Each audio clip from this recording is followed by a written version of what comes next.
popped into hand 18 with no delay.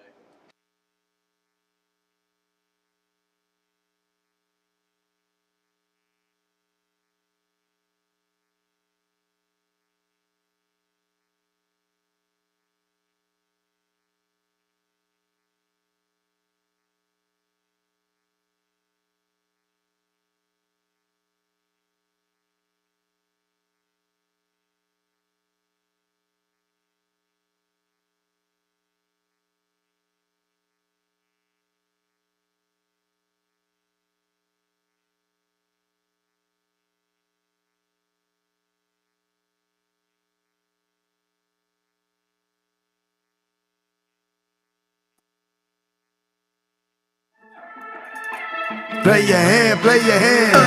No counting the stacks, stacking the bags. No counting the stacks, stacking the rags. No counting the stacks, stacking the rags. No counting the stacks, stacking the rags. No play your hand, play your hand. Play your hand, play your hand. Play your hand, play your hand. Play your hand, play your hand. Good evening and welcome to Champions Poker Live from Champions Club in Houston, Texas. This is Dan Fouts coming to you live with Chris McCauley. How's it going tonight, Chris? Doing good. How are you doing tonight, Dan? I am doing well. Happy to have you here in the booth again with us. It's going to be a crazy, action-packed 1-3 no-limit hold'em game. Let's talk about the players today. In the one seat, we got Captain Crunch. He has played on at least one of our streams. I think he's only been here one other time. I commentated and I couldn't believe it. He played almost every hand. Super action, super fun. Happy to have him back here. Looking forward to it. And in the two seat, we've got Cowboy Dave, hometown New York City. Favorite hand, 4-3 of spades. Fun fact about him, he's actually the co-founder of a site called thenutbutton.com. So very cool. Not sure how many streams he's been here, but happy to have new players. Yeah, and next to him is another player he's been on the stream a few times, but not a ton. This is Jhonathan from Galveston. He says that he is from Colombia and 26-year-old and lists himself as a professional poker player. So happy to have him back. That is Jhonathan. And sitting in the fourth seat, this player needs no introduction, but we'll give him one anyway. It is Wes Cutshall. Houston legend, says his favorite hand is pocket aces. Unsurprising. You've seen a lot of Wes. He's great action, great player. Always love having him on our streams. Another player that we've seen a lot of is ATM. He plays just about every week here on the stream. Has a good hand on YouTube that you can find where he's bluffing Hellmuth with Queen 4. We always love having him here, though, on the Champion stream. In the six, we have Fisherman here today, and he's not just named that as a bluff. He's actually the owner of a fishing charting company, so very cool. He's a stream regular here as well. Always great action, great player, and fun to have him on board. And the last three players on the lineup, I believe, are all brand new to our stream. First time ever on this stream is JB from Frederick, Maryland. Didn't get too much information about him, and he was pretty quiet at the beginning of the day, so hopefully we'll learn more about him as the stream progresses. Same thing about this player in the 8, Labat. First time on the stream, and I believe the same thing is true for the 9 seat, so very cool to see a bunch of new players hopping in the action. Really excited to see what they bring to the game. Yeah, rounding out the lineup, as you said, is Johnny, who is also a brand new player from Atlanta, and reminds me to let you guys know if you're interested in playing on the stream. We're always adding new players all the time. Click the description underneath the video. You can find a link in there. You can fill out a form that goes to Ed Batinga, our player relations guy, and he'll get in touch with you. Let him know what limits you're interested in playing, what games you like. We do No Limit Hold'em a few times a week. We also do Pot Limit Omaha and occasionally throw in a mixed game, so whatever you're interested in.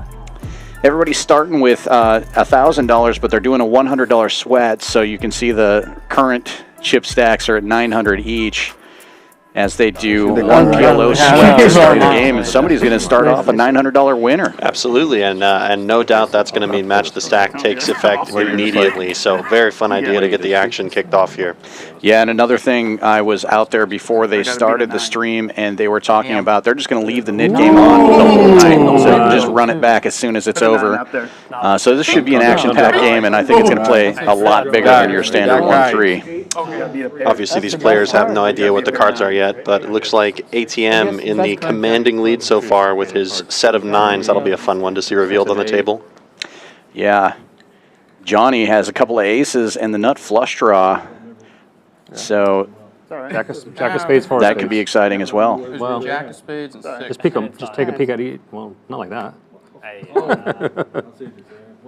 I know, but you can look at them. But we, I think we've already seen the river. The camera hovered over there a bit, so a lot of players have a lot of outs. We've got straight draws, higher set draws, flush draws, so it'll be very interesting to see who ends up scooping this bomb pot, or this splash pot, rather. So for those of you out there who have never done a sweat before, the way it works is that everybody is dealt out 4 cards, and then they put out the whole board and hide just the turn. You reveal one of your cards, and then the next person has to beat you. So they only turn over 1 card at a time until they beat you. That's why they call it a sweat. You're just kind of sweating the action. And so it ends up taking a little bit of time, but it's a fun way to play for the gamblers out there who just want to try to generate a little bit of action at the beginning of the game. We need to say the 2 pair. Yeah, you know what I'm drawn to. Oh, shit. I mean, Got a pair. Oh, damn. You'll see this sometimes in the smaller Hold'em games, different rooms on dealer pushes. They'll do a little sweat. Usually not for $100, but these guys are here to gamble. So Here to gamble, here to have a good time, and here to add on and match the stack for some match the stack poker. So I don't think Wes Cushall is going to be winning this hand, but if he does, or if he doesn't rather, he will still be matching the stack immediately, I'm sure, and I'm sure other players will follow suit. no club. You don't want to see a 9. Jack. Ooh, set. Pair the board, baby. Nah. Flush draw's Pair dead. the board. My flush was Pair literally the board. Pair the board. Nothing. I'm dead. Brick. But he's got clubs. I gotta He's flip dead. him? He's I'm Pair dead. the board. Oh, yeah, I mean, my hand's what it is. 8s are dead. so Hey, so we can see Queen Jack of nuts. That's He's in Oh, the there. flush gets yes. there for Johnny. No. easy money. Yes. Welcome to the Johnny's stream. going to start Yeah, the that's a stream, good start. I believe, Like, clock me $800 out. with that big Sir. sweat. Warm welcome for a new player to the you. stream. All right, what Just a make start. the We went for nuts 1,000. in We a went for pot where 1,000. nobody has any Yeah, yeah, yeah. choices. Gotta be nice. So he's got 1,800. Add it on 8. Already Now we adding. can add on. Yeah, so these guys are going to be playing really deep here. So It's a 1-3 game. Everybody started with 1,000, but as you can hear, everybody's adding. A lot of people are adding on to match that 1,800. So starting 600 big blinds deep. Don't look up the 600 big blind deep charts. I don't think they're. I haven't looked at those myself. That sounds pretty hard to play, but Yeah, all suited connectors and all baby pairs are fine to call with. yeah, if someone 3-bets you, you're getting the right price to call. You have a million chips behind. I'm sure you'll hit something, right? Yeah. $6 straddle is on for hand number 1. Or I guess they're going to count it as hand number 2. The sweat counts as a hand. And the knit game is on. I didn't hear what the penalty is going to be, but for those unfamiliar with the knit game, you see those big red buttons in front of the players. In order to get rid of your button, you must win and show down a hand. You don't have to have the best hand. You can bluff, but you have to show it to get rid of the button.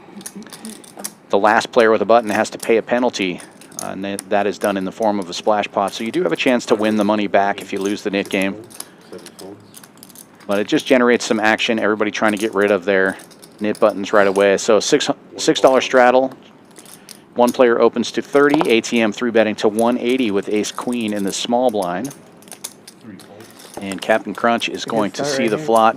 He is dominated. Heads up here with queen 10. Red deuce, red deuce, red deuce. And as I said last time, I think Captain Crunch had close to 100% VPIP on the last. He stepped away from the table for a few hands, but he's not afraid to put some chips in the pot. I can't remember the exact number, but I'm pretty sure it was like 90% plus. Just an incredible performance last time from the captain. And he has outflopped ATM. Domination rotation. Queen 10 now well ahead of the ace queen. And ATM back raising, jams it all in with the 2 over cards, and we're going to have an all-in call already. Hand number 2. I'll run it once. Max Payne. That's Max Payne. Max Payne I'll announced. go once, everybody. good. Oh. Here we go. Drawn slim. Yeah, ATM needing an ace Oh, dang. or running straight cards. Get the big lick. Oh, not that. Our worst 10. Now an ace only for ATM. Captain Crunch looking good to double hand number That's it. 2. And he does. Nice pot for Captain Crunch. Already 100% VPIP kept up. Flops the best of it and immediately going to double up on hand number 2. If this is a sign of things to come, I cannot wait for the rest of this stream. This is going to be great action. Yeah. So far, so great. 5, 6, 7. Welcome to all those watching live. If you're in the chat, let us know who you're rooting for. Who's your big winner prediction for the night? Yep. Live 6 from seat 8. Adding 800.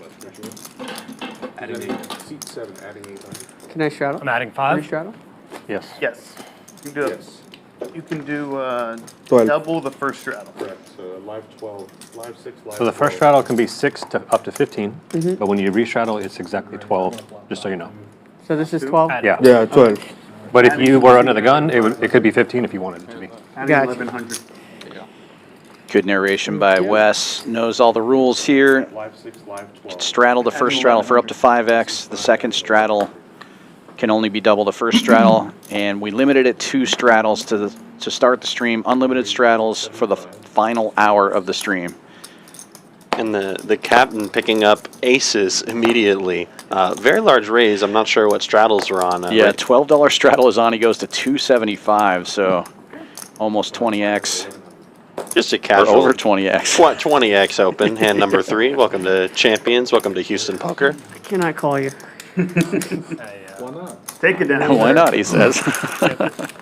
There it is. Oh. Nice. Oh, nice. You need one more? Any button? I was like, wait, did I show the last hand? I was like, I don't want to be one of those guys on stream that doesn't show. Yeah. I was like, nice hand. $6 straddle on at least. Captain Crunch, 100% VPIP and 100% victory rate as far as no limit hold'em goes so far. You're going to have a pretty great night if you have 100% VPIP and victory rate every hand you play. That's right. Can't win them all if you don't win the first 2. Oh, he gets out of the way on the third one, so. VPIP number already taking a severe blow to begin the stream. Jokes aside, obviously, all these players, I'm sure, are great action, so it's going to be a good time regardless of what everybody's VPIP ends up being. For sure. $30 open after a $6 straddle from Wes, and we have 4 players going to the flop here, so plenty of action on this one as well. Over 120 in the middle, and Wes flopping top pair, but checks it. A couple of players with gut shots on this board as well. I believe we see Queen 9 and Queen Jack. Queen Jack with the open-ended straight draw. Wes not going to be checking the turn at this point, but I don't imagine Fisherman's going to be folding either. Yeah, pretty bricky turn. Good news for Wes, and now the board pairs King 4 with the check mark, but he will check it this time, and Fisherman's going to take a stab here, betting to try to take this down with the queen high. Wes will make the call, though, and another pretty big pot here. Yeah, that pot was almost 1,000. I'm pretty sure every pot we've had so far has been at least almost $900. So good action to start the stream. Good play from Wes to induce the bluff there on the river, taking down a nice pot.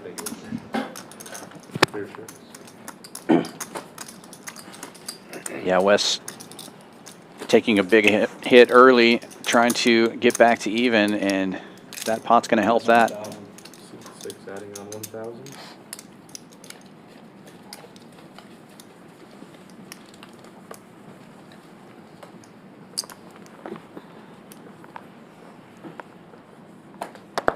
One folds. Got Bobby Fillet in the chat rooting on Johnny. 3 folds. 4 raise on 30. Wes opening to 30 with suited 1 gapper, 7-5 of clubs, $6 straddle on.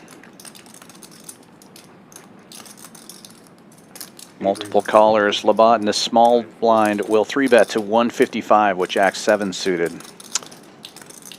Yeah, I mean, I definitely like the 3-bet, trying to squeeze out this perceived dead money, thinking that a lot of these calling ranges here are going to be pretty weak. But we are in Texas, not Vegas, so I have a feeling we're going to see a lot of action.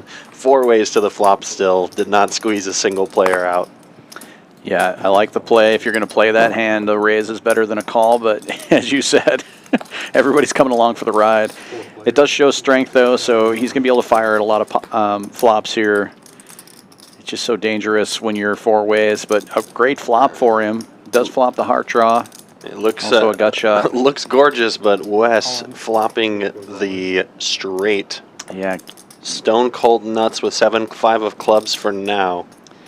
And Labat immediately firing all in for 1,600. I would go once. That's cool. Wes I was straight. calling, obviously. Oh, I got a flush draw too. Okay, I flop it straight. Flush draw with the. Oh. And I know from personal experience, Wes is a one-time kind of guy. We're going to be running this pot once. Let's see if we can get there. The other red. Labat looking for a heart to win and a 5 to chop. He will not get it. The straight will hold for Wes, and Wes goes from getting stacked in hand number 2 to big winner by hand number 5. Stacking somebody else immediately. Great work from Wes.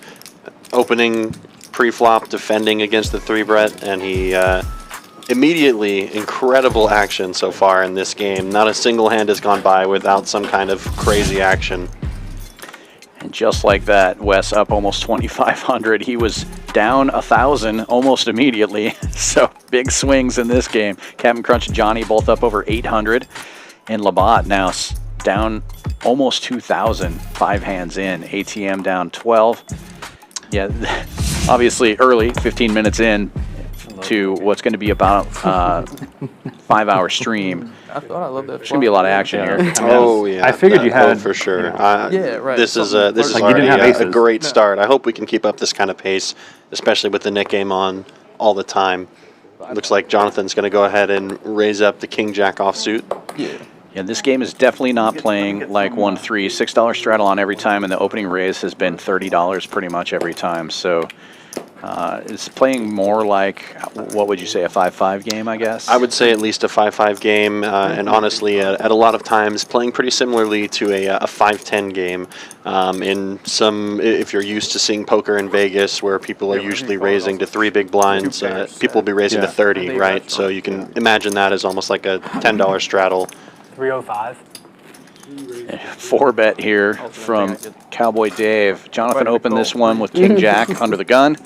JB 3-betting with 6-4 in the cutoff, 6-4 suited to 125, and now Cowboy Dave putting in a 305 raise with Ace Queen, and he's going to pick up. Raise it and take it. Raise and take it, but he forgot to show. Okay. You could see the tap of pain right there. Happens to the best of us. The good news is the pot was probably more than the nit tax is going to be. I'm not sure. I didn't hear what the number is, but I can't imagine it's more than a couple hundred. And it's very funny to see his reaction there. And usually when someone forgets to show their nit button, you joke that they always had it, right? You have good enough cards to take down the pot. Yeah, if you're bluffing, you always show. Of course. And he did it week over week, and so we were keeping track. It was like $4,600. Got XP Gaming Pro in the chat saying Houston 1-3 is literally 5-10. Yeah, That's about right. That sounds pretty accurate to me. That's why I can't play Houston 1-3. I'm in Houston 1-2. Yeah, Houston 1-2 even will play big sometimes depending on where you play. So it's So then we would get him like out in the streets playing poker over here. Random ham, and we'd be like, "Oh, you didn't show." Looks like and we he'd saw panic that a it was raise from something that he was ATM supposed to $50. Calls from Labat, Johnny, and Captain Crunch waking up with the jacks. Gonna be 3-betting. Yeah, from the small blind makes it 250 to go. The initial raiser made it 50. Believe on the graphics it counted Jhonathan straddle as a raise, so this would technically be a 3-bet. Oh yeah, I think you're right.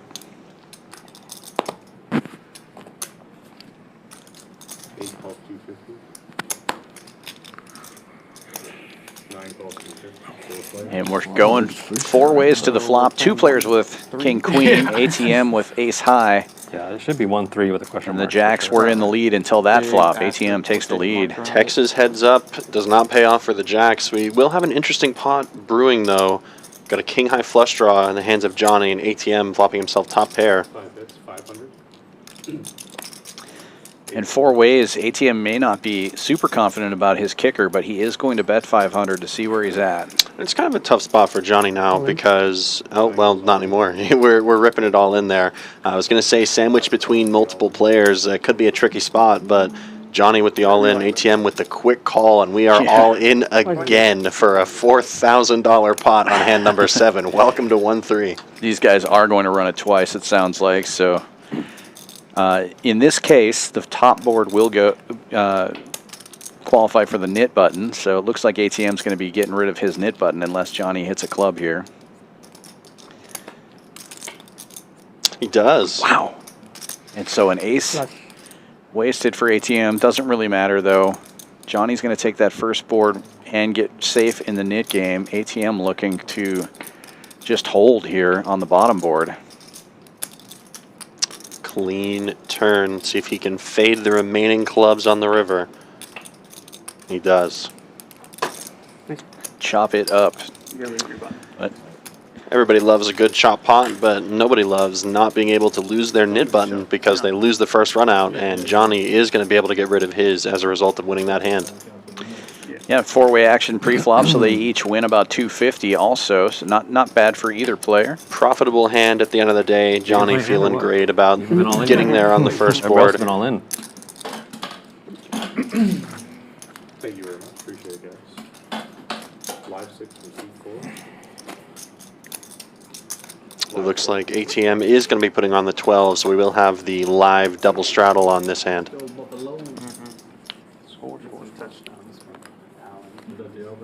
No, it's in my quarterback. Is that Cal Florida State game live too? I can't No. No. 7 raised to 40. No, 8 Florida folds. State finally won a game.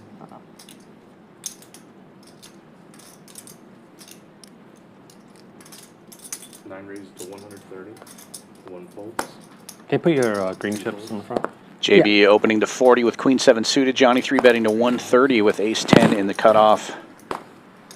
$12 straddle is on. Everybody folds or back around to JB. He makes the call, and we will be heads up going to this flop.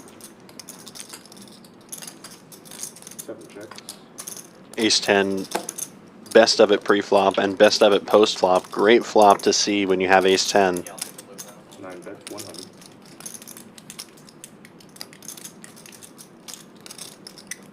And the bet will take it down. Johnny did not have his knit button, but nonetheless takes down a nice pot.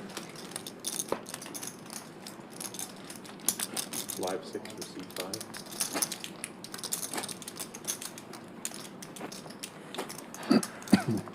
I bet Allen will score a touchdown tonight too. Good. Let's go. So hopefully he gets a rushing touchdown.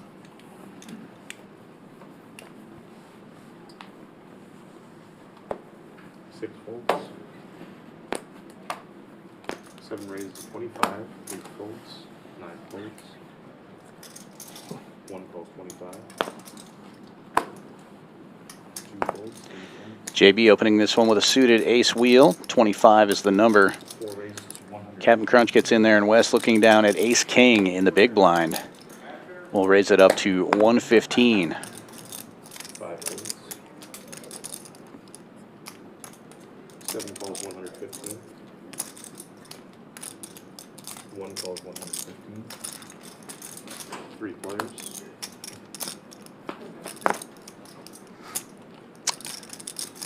Three ways to the flop. 2 players pairing their aces. JB and Captain Crunch with straight draws. 7 folds 100. Yeah, we see an ace-high flop here, and every single player catching a piece. Wes still with the most significant of it. Queen of diamonds on the turn, not really going to be changing too much here. I imagine Wes can continue firing, wanting to charge those straight draws and now turned flush draws of the world.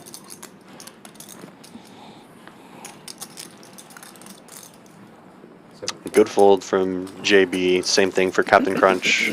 Kind of realizing that, you know, with the applied pressure, double barrel, they're not really going to like facing a final bet unless they improve somehow to 3 of a kind or 2 pair of some sort. So good fold and another good pot from Wes, who is certainly the chip leader at this table. as I imagine he finds himself at a lot of places.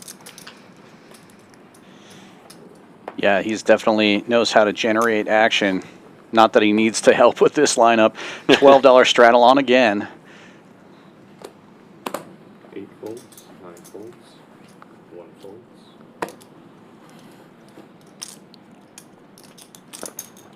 2 raised to 35.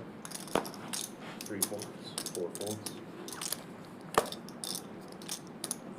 5 and 6 folds. Well, that's the first. Folds all the way around to the straddle. Single raised pot, heads up.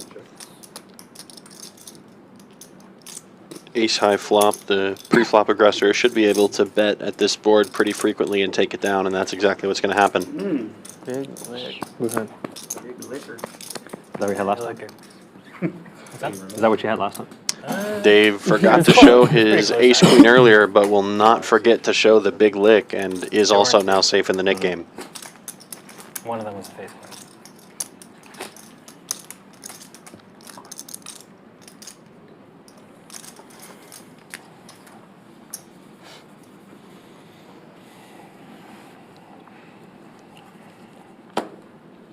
8 folds, 9 folds.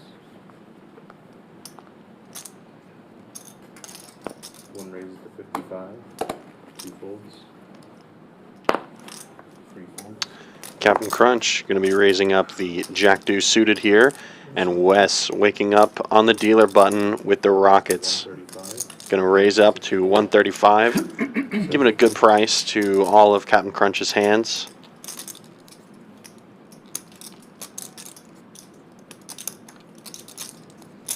And the captain will make the call. We're going heads up to a flop with the. See if the Jack Deuce suited can find itself a favorable situation. Right now, very, very far behind pre-flop, but that could change quite quickly. Choctaw nuts versus the actual nuts. We got a flush draw on board. 9, 4, 6, 2 diamonds. Wes holding the ace of diamonds, but Captain going to like to lead on this flop. Looks like a sizing of 200.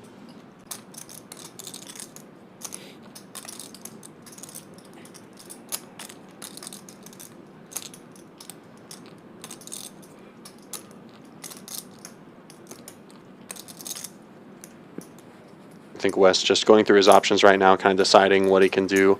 Elects for a non-all-in raise sizing here, which is quite interesting. It puts all of Captain Crunch's hands in a weird spot. It's pretty much, you know, I don't think he's going to be folding anything, so he does jam it in there. Wes making the call, and we've got another nearly $3,000 pot. Flush draw versus overpair. It's a lot of flush draws. I know the feeling with Jack X suited. 3. Oh,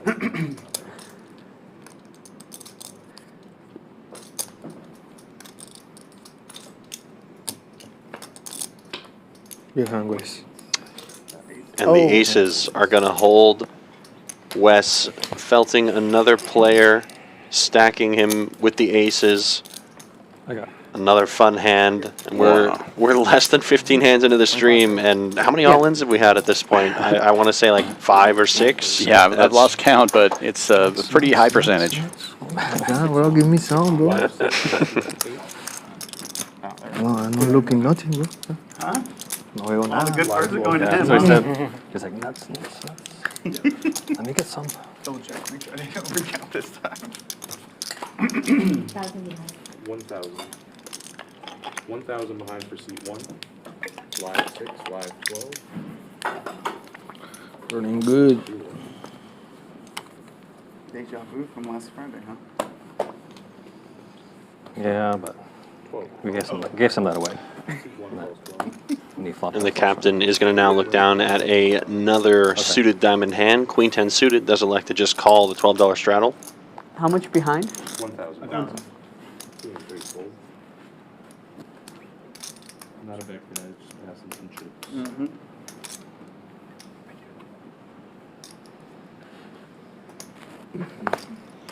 And Wes looking down at What Jack about the 10, Or- maybe the first raiser. Call 12. He does, opens to 50. 5 and 6 folds. 7 folds. I don't think we're gonna break the record, guys.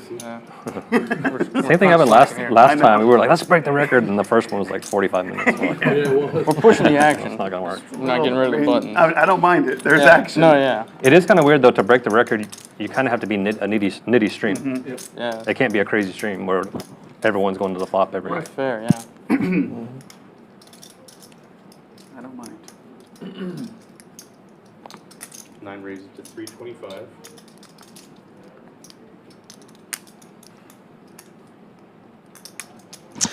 Looking back at the action, Johnny picking up one of those pretty quintessential 3-bet bluff hands. Ace-10 offsuit, going to raise it up to 325. And that should squeeze out most of the other players except for the captain. Oh, and Cap and Crunch flopping another draw. Johnny's ace high is still good though. Gut shot for him, open ender for Cap and Crunch. And I think at this point, Johnny's got to be looking at how many chips Captain Crunch has left behind, knowing that they are probably all in the middle if he has any piece of that board. 9 bets, 225. Johnny leading out for 2 1/4 into what was about a $750 pot. Now over $1,000 in the middle as Captain Crunch makes the call. $1,200 in the middle. Jack of spades on the turn. Not really going to change too much about this hand. Johnny really not liking that card though. Captain can definitely have a pretty large number of jacks in his hand. Not going to like the river either. Neither player holding a spade. Johnny going to do a quick spade check.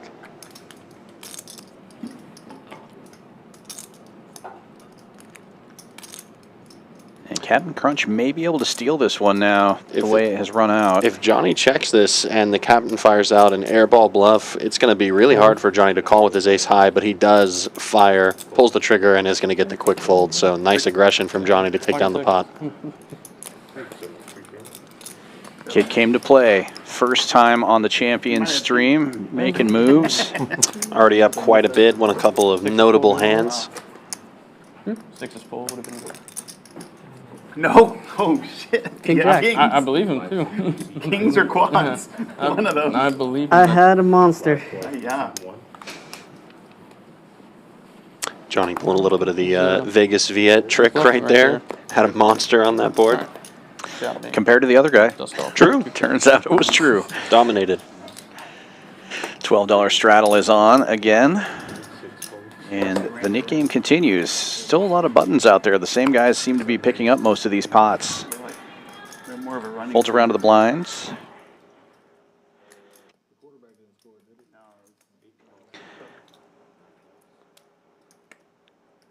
JB opening 260 with ace-8 in the small blind.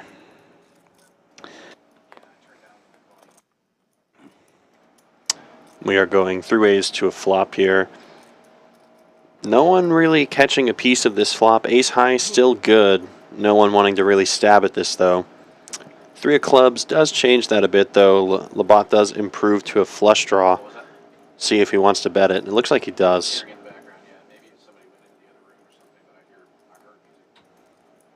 Labat does find the bet. Makes it $130. Pretty big sizing here. Hands like JB's and Captain Crunch's a little handcuffed at this point.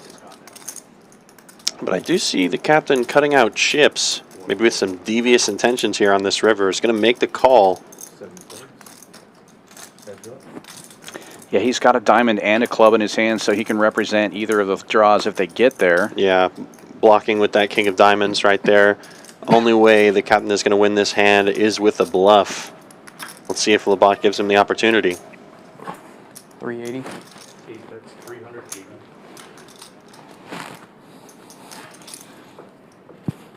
But it looks like he's not going to be given the chance for 2 hands in a row, unfortunately. 2 spots in a row where the captain could have potentially gotten a bluff through, but both players choosing to apply aggression at the right times and will be taking down the pot. And now Labat safe in the Nick game. I believe there are 3 players left. It might be 4. Yeah, it's always a tough situation whenever the only way you can win a hand is with the bluff, and then your opponents just don't give you the chance to do it, even if they might be bluffing themselves. It's always a hard spot to navigate through. Live 6 from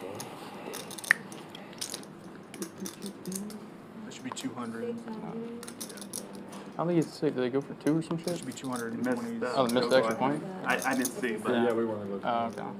I'm assuming. 6, right? 750. 750. Okay. Total 750. So you won the 750 behind. Adding on 750. Yep.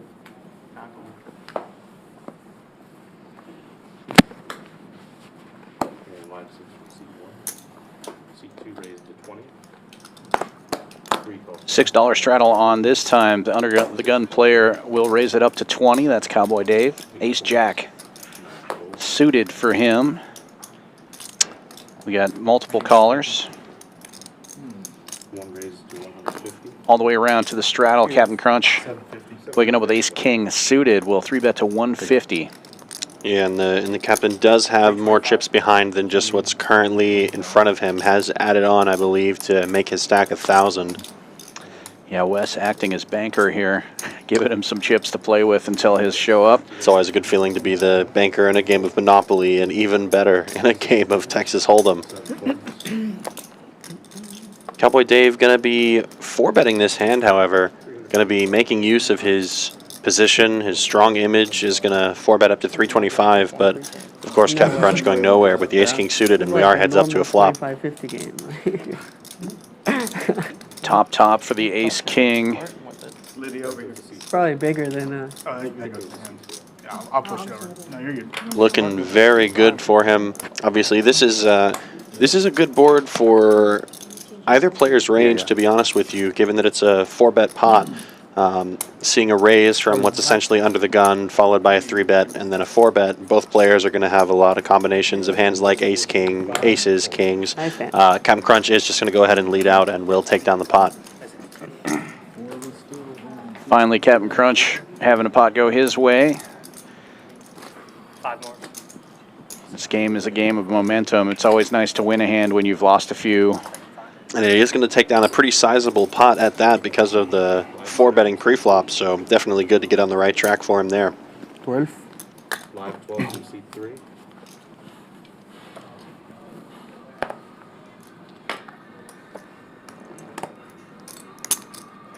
Four folds. 5 raises to 50. 6 folds. 7 folds. 8 folds.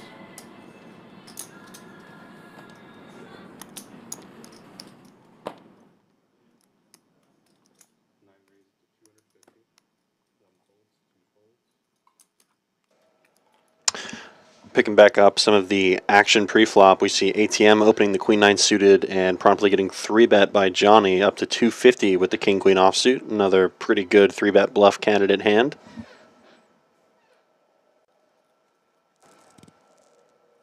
ATM getting a decent price to call, but is going to choose to lay it down. Johnny doing well with applying this aggression here. One of the dynamics in that hand is that Johnny doesn't necessarily have to be 3-bet bluffing all that often. He does not have a knit button, so I'm sure that's running through the back of his mind as well. So good hand for Johnny. It's not. This is the first time I've ever seen you straddle $6 and 12. 5 calls 12.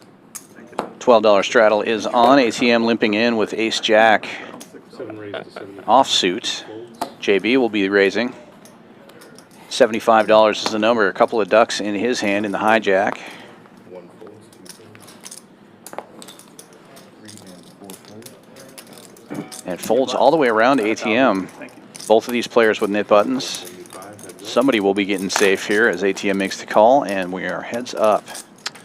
But it looks like in this case, ATM will be our safe player this hand, assuming no miraculous turns or rivers, flopping top with the Ace-Jack. Going to be pretty much impossible to get ATM off of this hand, especially given the stack depths here. And I could see ATM playing this hand either way. I like a call or a raise. Does elect just a call, choosing to keep JB's bluffs in.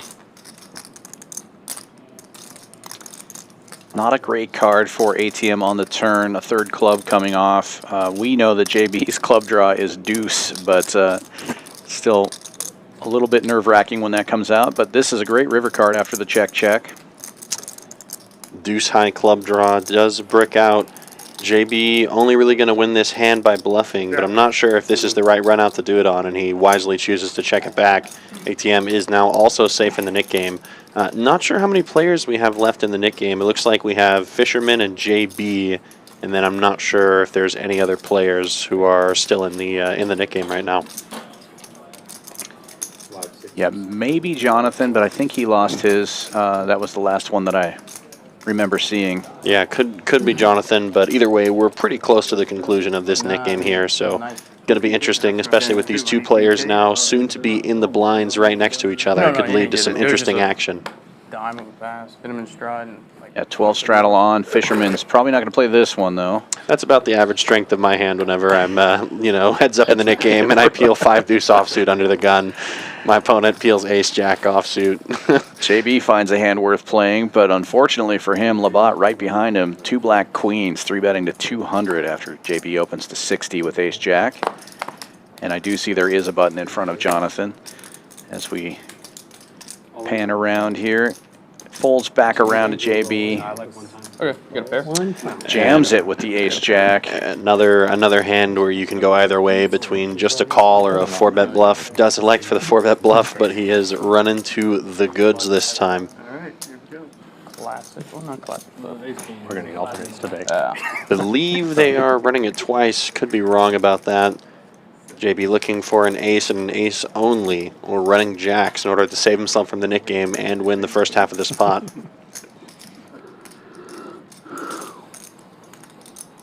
Not looking promising on the flop, turn, or river. First board going to go to queens. And it looks like that's going to be the only board, actually. They're going to be running it one time, so one time for blood. Labat going to scoop a nice pot after taking a rough beat at the beginning of the stream against Wes, and is going to take down a pretty big one. no, that's his. Yeah, I got rid of mine on the king jack bluff. How much you adding on? Let me see. I think I'll do 2,000. Seat 7 adding on 2,000. That was probably the best. It might. Want some greens? Yes, please. You got 1,200. Value bluff. Yes. It's rare to pull those off. Yeah. JB coming right back in. Nick game continues.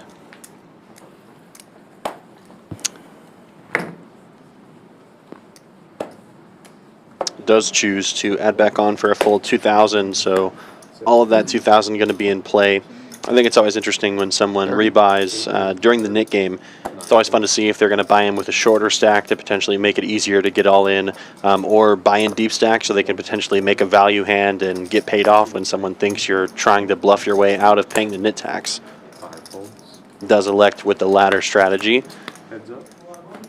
And we are going to see a heads up pot raised from Labat, call from Captain Crunch with the king 5 of diamonds. 8 checks. 1 check. Queen of spades. 6 of hearts. Queen of diamonds. Both players catching a piece here, but it goes check, check. And another diamond now for Captain Crunch, who already had the best of it. Yeah, commanding lead now on this turn, flush draw and top pair. Can't imagine he's going anywhere, and wouldn't be surprised to see a raise, which he does in fact do. Raises it up to 75. Goes pretty small and is actually going to get a quick fold from Labat there, so very, very interesting to see the quick fold despite the small sizing on the raise, and Captain Crunch going to take it down. Player prop or something for him? Yeah. It's like a 3-leg player prop. Okay. It's like $90 to win 500 or something. That's cool. 3 different, yeah. You use that that underdog one for it, or You want to straddle? I just have a guy. Oh, you got a guy? who says- Do you want to straddle? Oh, yeah. Live 12. 6 from seat 6. Live 12 from seat 7. I know you like the straddle. All right, 2 of the remaining nit players are in the 6 and 12 straddles right now. We knew this was going to be coming. And the third net player is on the button, so we should see, Raised to 35. hopefully, There he is. a clash between these players and hopefully get rid of one of those buttons. Cowboy Dave opening to 35 with queen 9 suited in the cutoff, and Jhonathan, one of the nits on the button, 3-betting to 135 with 6s. And Wes waking up with an ace king in the small blind will make it 250. Trying to get this game over with. Folds back over to Jhonathan. Going to be a weird spot with Jhonathan stacked up with a hand like pocket sixes, especially facing the cold 4-bet. The good news is that the cold 4-bet is coming from Wes, who can definitely put on some plays with obviously non-super premium hands. But even then, I think Wes is going to have a pretty strong range with this 4-bet from the small blind. He's going to like to check the ace-high board. I like this a lot. You see it a lot in these bigger 4-bet pots where you don't necessarily want to overinflate the pot whenever you're behind, but in a situation like this where you're also extremely ahead, sometimes you want to check for deception, give your opponent the chance to bluff away their stack. So not going to be checking twice, though. We are going to be betting the turn, Jack of Hearts. Yeah, Jhonathan doesn't take the bait on the flop. He checks it back, and Wes will bet and take it on the turn. It's going to be a tough spot. Like I said, you're going to be very handcuffed against the 4-bet, especially with the Nick game on it. It makes things a little tricky, kind of in a, you know, if you call but you don't see a set, you're not really sure where you're at. So maybe an argument to be made for just sticking the rest of the chips in there pre-flop, but obviously don't blame me if you're not doing it with sixes when you could be behind a lot of the time. I don't care. I'll take a rushing one, but that's not going to happen unless it's like a broken play. Live 6 from seat 7. They're too far for like a design quarterback run on a third down. We do see two of the players who are in the Nick game now going to be in the 3 and the 6 next to each other. Labat opting to raise the ace-jack of diamonds, and a quick 3-bet from Captain Crunch with the ace-3 suited. 3 goes all in. 4 folds. Good luck, man. Thanks. And now one of our nit players all in pre-flop. Jhonathan jamming it in with ace-8. Let's go. Kincaid. Is it Kincaid? Labat looking down at his ace-jack, deciding if he wants to gamble Best combination right for there. 538. Yes, sir. The player in between who also 3-bet, it's going to be a good fold, I think, from Labat in the long run. It's going to be hard to be ahead a lot of the time. 48. Yeah, we can see that it's not a good fold this particular time, but yeah, you can't be results oriented. And yeah, just thinking about the range of hands that your opponents could have facing a 3-bet and a 4-bet jam, Nick game aside, going to be very hard to find that call or rip with ace-jack. We will see Captain Crunch is going to make this call, though, however, unfortunately not in very good shape. Kicker problems with the ace-3, but does have spades working for him, so we do still have a relatively fair fight pre-flop. No fair. No fair. Big hand.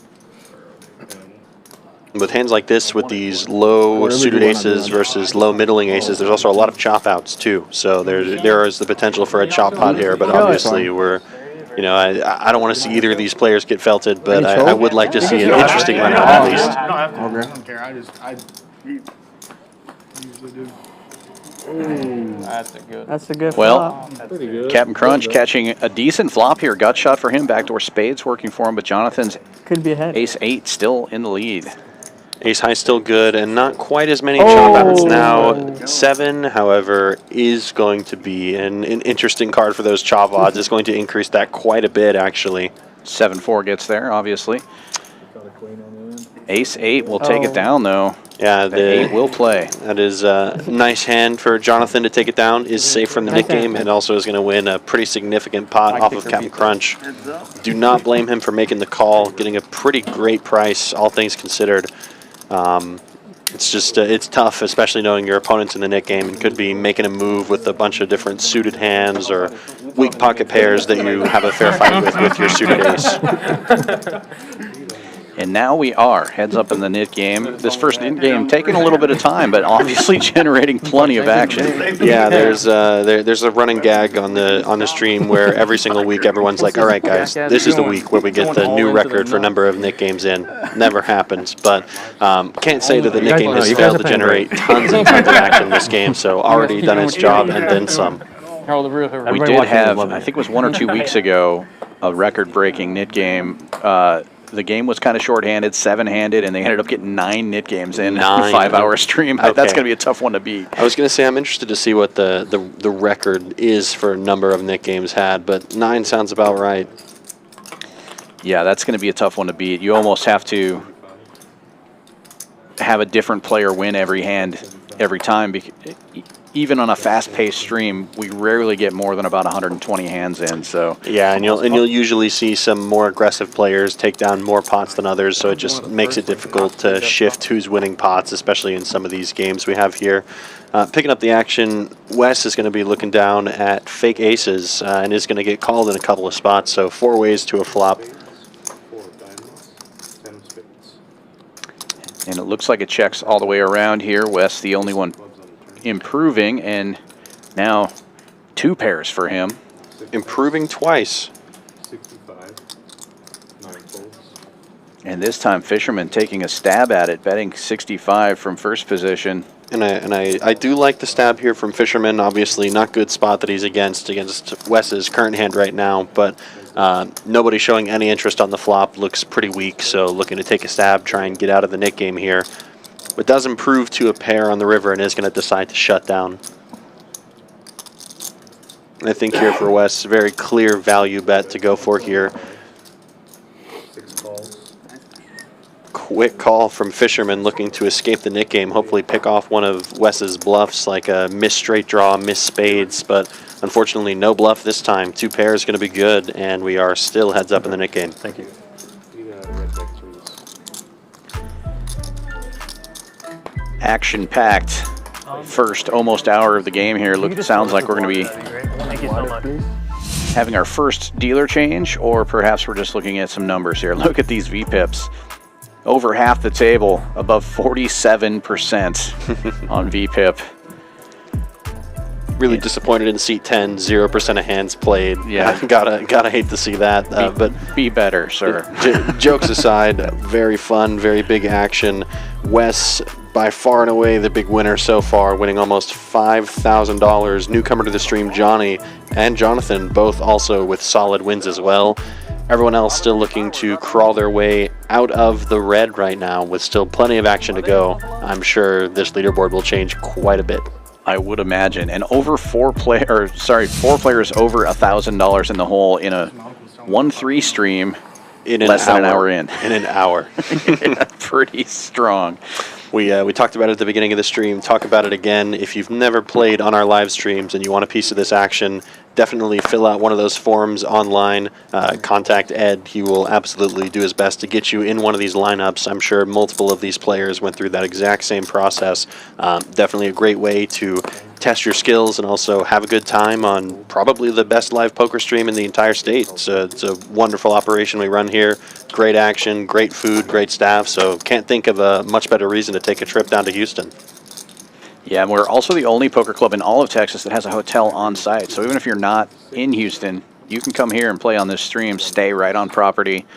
Pretty amazing opportunity for people who want to play on a stream and check out this wild Texas poker action.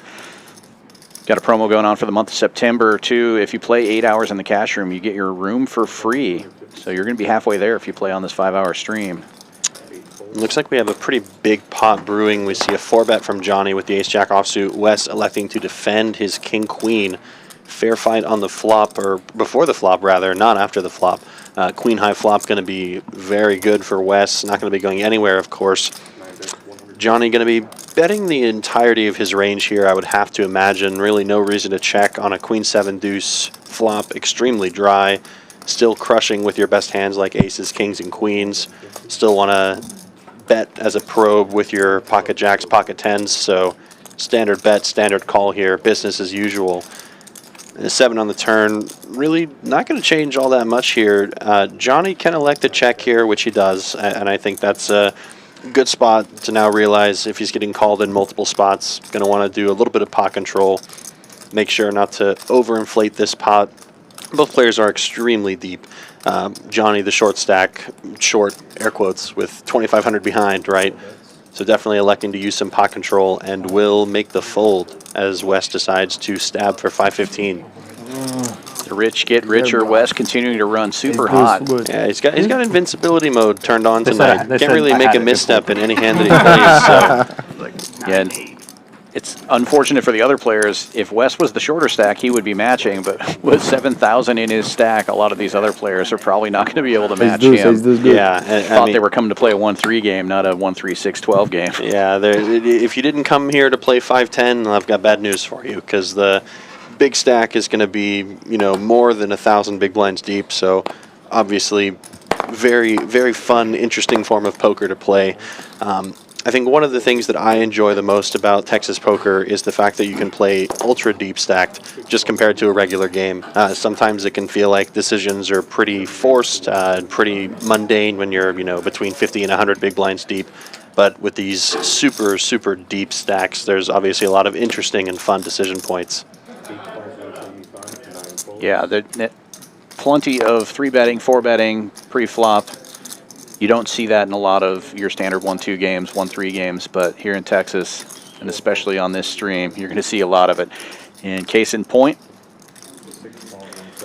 JB 3-betting this one with ace-queen on the button to 175, getting 4 ways to the flop here. Pair of jacks for Labat started out as the best hand, top now for JB. Fisherman finally hitting a little something here. He's been card dead since the beginning. Backdoor spades working for him in middle pair. He's going to take a stab for 300. But unfortunately for him, the raiser, JB, actually hit this one. He's going to raise to 750. And Labat's jacks are going to be very handcuffed in this spot, especially given the action, regardless of the two nits who are involved in the hand, or rather nit buttons, right? So all in a very quick call coming in from JB. And unfortunately for Fisherman, really not much you can do here after betting so large on the flop. Really going to need to commit your stack and hope to look for that backdoor flush draw or the 2-pair or trip outs here. The good news is the nit game will be over, and the better news for Fisherman is he hits a second pair on the turn. Yeah, 10 of hearts coming to the rescue. Not going to like the 4-heart run out, but no hearts for the ace-queen, and Fisherman is going to take down a huge pot and save himself in the nit game. Yeah, 2,300 in the middle, and we're going to find out what the nit penalty is, as JB is going to have to pay it now. Could you just give me some change? Hold on. Just right here. Give it to him. Yeah. Give it to him. Give it to him. The Yellowbird coming out in the 1-3 game. For those unfamiliar with our chips, the purple octagon chips are 500. The yellow ones are 1,000. And Wes is making change because he's up 5,000 in the first hour of this stream. JB down at the bottom now, stuck almost 3K, and he's going to have to put some more in the middle as he just lost the first nit game, which took 26 hands to complete. Yeah, not all sunshine and rainbows for our new players on the stream. Labat obviously also stuck a bit, but Johnny, making the most of his opportunity on the stream, is up almost 2,000 himself. 2,000. Adding on 2,000 changes. We're just playing again anyway. Yeah. Did you want? I digress. I'll start. Live 6 from seat 2. 12. Live 12 from seat 3. $12 straddle is on. We do have the splash pot in effect. I'm hoping we'll have a shot so I can see how much is in there, because I still haven't heard them talk about it. I believe it's 200, but we'll see. And Wes, getting dealt the best hand in Texasholdem, 7-4 offsuit under the gun, is going to raise to 125. Love to see it. Yeah. I was going to make a point about how with these splash pots, it's always nice to see, you know, a lot of people limping, inducing a lot of multi-way action to get a chance for the big splash pot here, but Wes picking up the nuts is going to go ahead and thin out the field quite a bit. Yeah, only Fisherman has called so far from the hijack with ace-10 suited. Now Jhonathan looking down in the straddle at king-8 suited. Looks like he was thinking about possibly squeezing there, but decides to make the call, and 3 ways we go to the flop. You'll see a lot of good thinking players do this, where they will take a few moments to consider their decision pre-flop rather than automatically making a choice, whether it's call, fold, or otherwise. Looking at this board, very action flop. Every single player connecting in some way, shape, or form. Fisherman both with a straight draw and a flush draw. Wes with bottom pair and Jhonathan with top pair. Every player still involved. and the spades get there immediately for Fisherman. Yeah, 7-4, not going to get there this hand, unfortunately, and Wes is going to shut down now. Fisherman is electing to check back, which I do like in this spot. You have the nuts. You want to see if you can get someone to catch up just a little bit. Jack of Diamonds, not your favorite card, but not going to be afraid to go for some value on this river. Going to be betting 500. And as much as it sucks for Jhonathan, I think this is unfortunately just going to have to be an easy fold. Looking at this board, obviously losing to any jack, losing to any spades, multiple straight draws, also getting there on the turn, such as 10-8. Having kicker problems to potentially hands like king, queen, ace, queen as well. So it's a rough spot, but I think Jhonathan is going to find the correct fold, and so is Wes, and Fisherman is going to take down the quite large pot from the splash pot. Yeah, don't mind seeing that. Fisherman's been running pretty poor so far. Nice to see him pick up a pot, and the Nick buttons coming right back out. Yeah, that one took a while. The one I told the Jack? No shortage of action here at Champions Live Poker, especially not on this 1-3 stream. Yeah. Yeah, the pot was way bigger than just the splash. I think he had it. Just a little bit of flush. Yeah, he got 200. Yeah, I think he had it. Live 6 from C3. Live 12 from C4. Did I tip you? Yes, you did. Thank you very much. So $12 straddle is on. ATM under the gun wakes up to ladies. First hand of the new knit game. Open small to 35. 6 folds. 7 folds. I like the small sizing under the gun. There's been so many 3-bets. He's setting the trap here to try to re-raise, and he's going to get a taker. Labat with 9s in the cutoff. 3-bets to 110. And Jhonathan getting in there with king 10 of diamonds in the straddle, and then it folds back around to ATM. I think there are some rare instances where ATM could have considered just calling Labat's 3-bet if this were heads up, but given a caller in the middle, there is absolutely going to be a squeeze. 4-betting on up to 450. You could kind of see the wince on Labat's face there, kind of regretting his decision to make that 3-bet, not only because of the increased price that he's now potentially having to pay, but also just recognizing he was up against a pretty strong range to begin with that under the gun open, so 9's going to be a little tricky to navigate here with these middle strength pocket pairs. But both these players are extremely deep, so I can see any option really employed here. I think Labat is going to proceed with the call. 8 calls for. Almost got away with one off. And Jhonathan's got kind of an awkward stack size here now, facing 450. He's got about 800 in his stack. Closer to 1,000 in his stack, but still an awkward size. Yeah, at this point for Jhonathan, it's going to have to be all in or fold, and very heavily leaning towards the fold side of the spectrum here.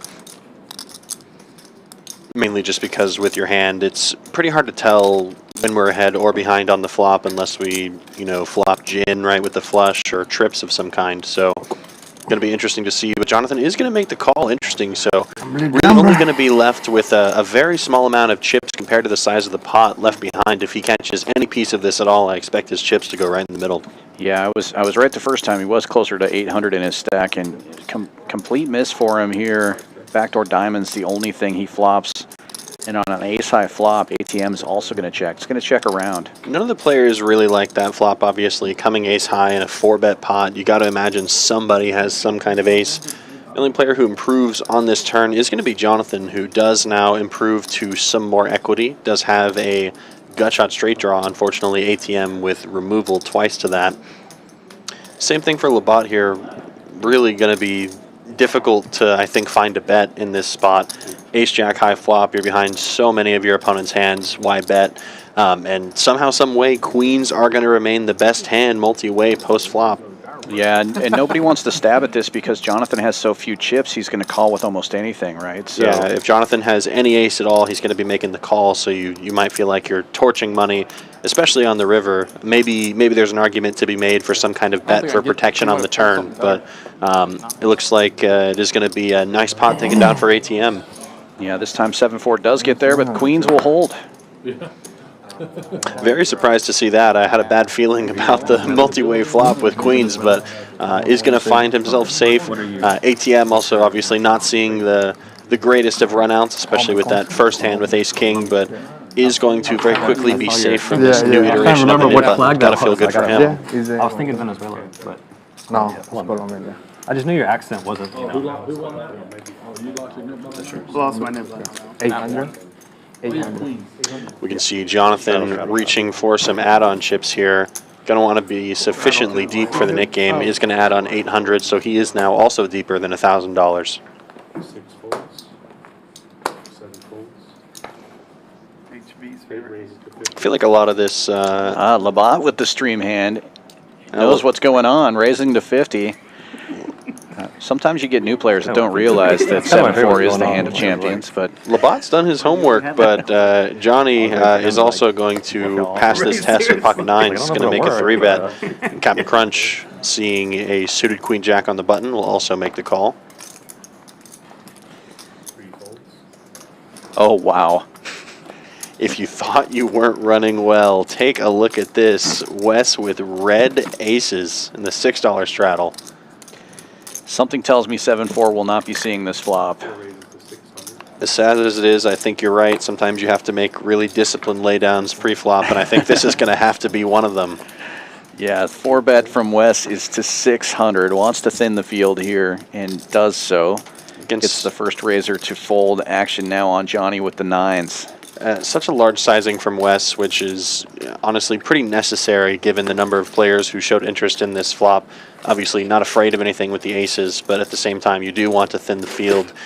And for Johnny now, this is, again, incredibly awkward because given his stack depth, he would need to make a pretty substantial call, only be left with about $2,000 behind or so, which isn't going to be that much compared to the size of the pot, all things considered. Yeah, and then if you're aware of Captain Crunch right behind you with a shorter stack too, you're probably thinking you're facing a multi-way pot no matter what, because Captain Crunch has been very active and not afraid to get his chips in the middle bad. He's Captain Crunch, just that, is going to put all of his chips in the middle. Wes with the goods once again, going to be making the call. Okay. Over 2,000 in the pot and all red flop. Great news for Wes with 2 red aces. Yeah, it's going to be nigh impossible for that queen jack suited to win the hand now. Going to need runner, but it does not come. Wes felting another player. Less than 2 hours into the stream, Wes already winning multiple huge all-in pots. Just missing the steel wheel, but checkmark delivered in any case, and Captain Crunch going to the felt again. The rich getting richer. Wes running pure today. Holy cow, getting hands. I used to do that all the time. I didn't know that he does the same The thing. last win you ATM and Jhonathan. aces too many times, bro. Yeah, oh my god. That's why That's why HB sits in the seat all the time. Yeah, oh yeah. Do you remember the hand that I had with Kamikaze? Yeah. But what I was saying, that hand was so sick. I said you're gonna puke because that was the hand. So that technically missed during the out. game, if you quit, Jack of Hearts. if And you then get she stuck goes, going I back in, you can't have to deal pay you the 200. 2 cards. I'm like, If yeah, you can. or the And 150. it's ace. 150. If you want, I was you can worried. keep playing until the game's over. And This is so good, bro. I was worried Whatever, if he called, Got if he it. called and Okay. it was huge pod that people would be like, I didn't know that was. she dealt me 2 cards. So what do he's no more cash on during the Nick game. I mean, are you friends with anybody here that you can pay them later and they can pay it now? I don't know any of these guys. Okay. No friends. Honestly, I don't know. They normally make them go to the ATM and. Yeah. Okay. I can get cash out. Awkward spot here that the players are talking about. If you lose and you're out and the Nick game is still on, you are responsible for paying that because technically you were going to be the last guy with the button. Eventually, everybody's going to get rid of their buttons. So, unfortunately for Captain Crunch, he's responsible for paying that $200 nit tax even though he's out of the game. And that's always an awkward position to be in. He doesn't know any of these guys here, so that's kind of a tough spot. But hopefully he'll be able to come up with the 200, and that will be the restart of a new Nick game. Basically, is what's going to happen here. In theory, they should be playing a splash pot now or soon. And it looks like Captain Crunch is already done for the day. Can't blame him. I mean, it's a 1-3 game. He's already down almost $3,000. Yeah, and especially given the stack depths of every other player, right? Unless you have another, full 3,000 plus ready to reload, it's going to feel like it's really hard to climb back up that mountain in such a huge game, to be honest with you. So definitely understand the decision to opt out for the evening. They do say always unfortunate to lose a player out from the Nick game here, but He will. Yeah, And I see some chips in the middle there. It looks like they everybody knows it. went with 150 for this splash. I think that's what they did last time as well. Yeah. You raise calls? Oh, sorry. So this is a splash pot. Next hand we It's start. the knit button. Alright. So we can ignore the knit buttons. Knit game over, but we will be starting the knit game again as soon as this splash pot is over. These guys came to play, and it's going to be gambly. No aces. Yeah. You didn't throw your knit button, by the way, when you won that last hand. Oh. It's not. If you show it, it's fine. No, but he Do I have to kept, show? like he showed his hand and he still has his knit But we're button. starting. That's fine. Okay. Yeah, yeah. It's fine. Okay, because he did Okay, As long as you show it, it's not, you don't have to do both. Okay. You just have to show. I'm on the board. Joe. Yeah, I got distracted by him. He's playing on When he was saying he didn't have the money. But it doesn't matter, yeah. Pick your battles, man. Plays PLO, Josh. Oh, I got 12. yeah. Jim. Yeah, yeah, So that was a quick splash pot. Been here before. Yeah. Probably the fastest splash pot I've ever seen, to be honest. Just a raise and take it, it looked like. So We were from the very quick, but we are obviously getting right back into the action. Nick Somebody getting fully coming? engaged, down to 8 players for now, I Somebody think. coming? Probably. Not sure if there's going to be a replacement, but the good news for all these players is if they want to break the record for the Nick game, one less player to worry about, so they can get through these hands a little more quickly. I'm sure they're watching this drooling. So. And I do know that we will be adding another player to that seat. There Matt is Lou, seat open. a list of players that are watching all waiting the to play, action, but I'm like, Jesus. they were Yeah, this away is at the insane moment, game. so it'll be a few minutes before we have a full ring again. In the meantime, they're going to play an 8-man knit game, and here we go. $12 straddle on, 3 players going to the flop. Open ender for Wes. Might as well fire. You know you're going to make it. So, Without Wes's running, the turn's going Yeah. to be the 6 of This diamonds, game is so so easy good, for you. good value bet from Yeah, Wes there. maybe He's going to get the folds.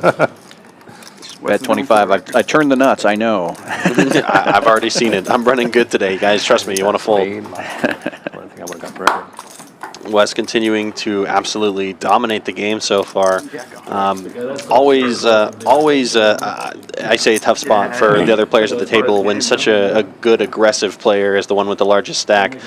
Sometimes it feels like they may be bullying you around, so to speak, but Wes been very fortunate to have the best of it most of the time tonight. Yeah, that it doesn't make it a little bit difficult when you're one of the shorter stacks and you're looking at that pyramid of chips, and the guy who keeps winning is raising your open. You know, this time limps around here, Wes, or folds around rather to the dealer button, and Wes raising it up to 35. No surprise, he's got a suited Jack 8. Fisherman defending the big blind with a better hand in this case, Queen High. Both players, have some backdoor possibilities on this board. Wes is a bit more direct with outs to a 9, and of course just spikes it right away. Of course, we're gonna turn the best hand. Unfortunately for Wes, I smell a river brewing. Oh no, it's the 10 of hearts. Unfortunately, Wes cannot lose a hand tonight. At least, unfortunately for Fisherman, is gonna elect a check. Doesn't want to turn his hand into a bluff. Pretty hard to bluff on these 3 paired boards with 3 10s available. Could always be running into a monster like quads, or just any full house is probably not going to fold either to a small or medium size. So is going to make the check, and Wes is going to take down another hand. 75 points a damn game. Yeah. All that shit. Yeah. Could have been the one. And Wes already safe in the knit game, doesn't have to show, but he did fill up there. $12 straddle is on. Always been impressed with Wes's hoodie fashion every time he shows up on the stream. Always feels like he has a pretty clean design going on there. Haven't gotten a real proper look at this one here, but always got the fashionable, stylish hoodies with the patches and the like. I got the over in the game. Yeah, you have the signature pink hat every time you play on the stream. I do. It is my signature. It's my equipment. If I forget it, then I know I'm going to make some poor decisions because I don't have my gear on me, right? Yeah. Cowboy Dave going to be looking down at pocket 10s and is going to raise it up from the +2 and is going to get a couple of calls from the players holding the knit button here. Yeah, everybody involved in this hand with a knit button. This is the first time Wes has gotten away since this new knit game started. Texas heads up, but pocket 10s, best hand pre-flop, very much the best hand post-flop, flopping middle set on this board, very multi-way. And nobody with even a blocker to the straight there. Cowboy Dave in great shape. Fires 85. Really going to be tough for any of these players to continue in this spot. Maybe Labat can find a call with bottom pair, and I speak too soon. Analysis done preemptively. Fisherman going to be finding the raise to 300. Yeah, finds a bluff raise here. He's got backdoor straight cards, backdoor hearts, and just hoping that Cowboy Dave, who was the initial opener, missed this flop. You'll see a lot of raises like this, particularly in tournament poker. Obviously, that's not where we're at right now, but hands with a lot of good backdoor equity, like overs and flush draws, finding some raises on boards of this texture, and potentially good, potentially bad news for Fisherman. He is going to improve on the turn to top pair. Yeah, this is really horrible news for him because he probably thinks he's good now, and he's never going to be good even if another king comes. Yeah, and immediately we hear Cowboy Dave is sending his chips into the middle, and you can see it on Fisherman's face. He's not super thrilled with the fact that he's improved to top pair. Dave is not really representing very many bluffs, having called the raise, initially open pre-flop. King high boards are going to be good for his range anyways, so even holding top pair, it's gonna feel a bit awkward here for Fisherman. Great fold from Fisherman there. The laydown. Improves the top pair and makes the fold on the turn. Obviously, Fisherman really only looking for improving with a flush draw or a straight draw on the turn if he's going to continue barreling there. Top pair, enough showdown value, but recognizes that his opponent likely very strong, willing to put all of his chips in the middle on this king high board. So disciplined laydown from the Fisherman. Little gutter ball. See where you're at. Nicely done. And we have our first super chat of the night. Thank you to Byron Regals in the chat, who says, I have no idea what's happening, but heart every minute. And $2 super chat. Thanks, Byron.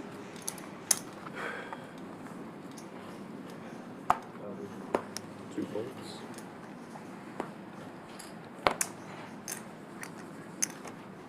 Three raises to 30. Jhonathan's going to open this one to 30th. Tray 6 of diamonds. A little suited gapper. Early position. Wes getting in there with suited connector. And ATM with a suited gapper of his own calling as well. Looks like everybody's going to get in now. Seeing a lot of very middling connected hands here, and Johnny looking down at ace-10 offsuit. If I know anything about how he's been playing tonight, this is absolutely going to be a 3-bet. He's chosen the route of aggression every time he's had the chance with his hands like ace-10 offsuit, ace-jack offsuit. Does elect to make the 3-bet, and it's a great play considering the field. Definitely going to want to thin it out with a hand like this that's still pretty strong but needs some protection. And I like the size he goes with here, just over $200. It should thin this field. What happens a lot of times in these multi-way pots, if you don't make it big enough and the first guy calls, everybody else, of course, is going to call. They're getting the right price. So. Exactly. You have to be very mindful of your raises in these deep multi-way games. Wes is going to elect to make the call with his suited connector as well. Yeah, Wes can do no wrong right now, and he knows he's got the kind of hand that can beat a premium hand. Unfortunately for Wes, I'm just looking at the hands that are showing right now, as well as the cards that we've already seen that are folded. A lot of middling cards are not going to be coming, so it'll be interesting to see if he can, in fact, find his way into the best of it post-flop here. Narrows it down to 3 players, and Wes does, in fact, flop a flush draw. Good news for him, but Johnny's still ahead with the ace-10. He does have the ace of hearts as well. And Johnny wisely going to elect to make a check. This is a multi-way pot. I would be checking a pretty wide majority of my hands here as well, even hands as strong as, you know, kings, queens, jacks, multi-way, hoping someone maybe can take a stab to find the check raise. But now for Johnny, going to be improving to the ace-high flush draw on the turn. Unfortunately for him, Wes Cushall, with God mode enabled, has found the flush on the turn. Is going to elect to stab, and I think Wes can find a raise here. His hand is mostly good, but does want to deny equity from hands like the ace, king, and queen of hearts that Johnny can definitely have a lot of given the action pre-flop. And the only consideration now will really be sizing of how much Wes decides to bump it up to. Goes big to 900. Basically a pot size bet. Yeah, if you check there, that was the size of the pot nearly. I think there was about 980-ish in the pot. So Wes very keenly aware of the size of the pot and is going to make a raise, putting hands like Johnny's in a very tough situation, knowing they're drawing pretty much exclusively to 1 heart remaining.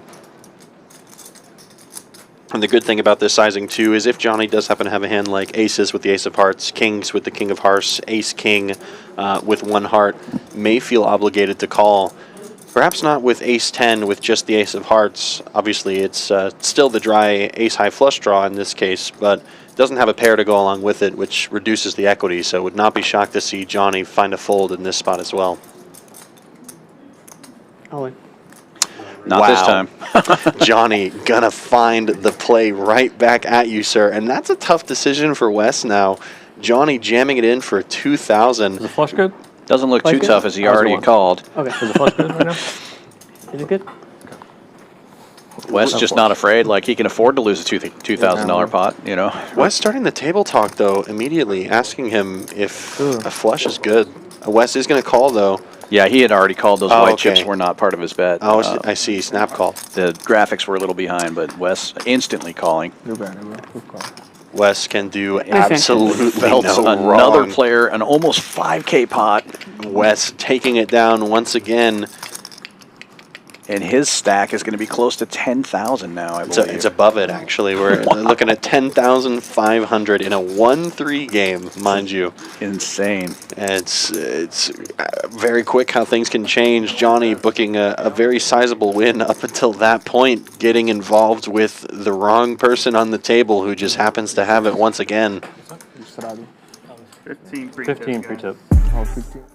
What's up, everybody? We're doing it again here at Champions Club Texas. It's the Fall Poker Open, October 16th through 28th. We're kicking this off with our one-day $100,000 monster stack. We're going to follow it up with our $250,000 guaranteed mystery bounty, where Champions Club Texas is kicking in an extra $10,000 bounty. Of course, we have our main event, which is a $1 million guarantee with a $1,500 buy-in.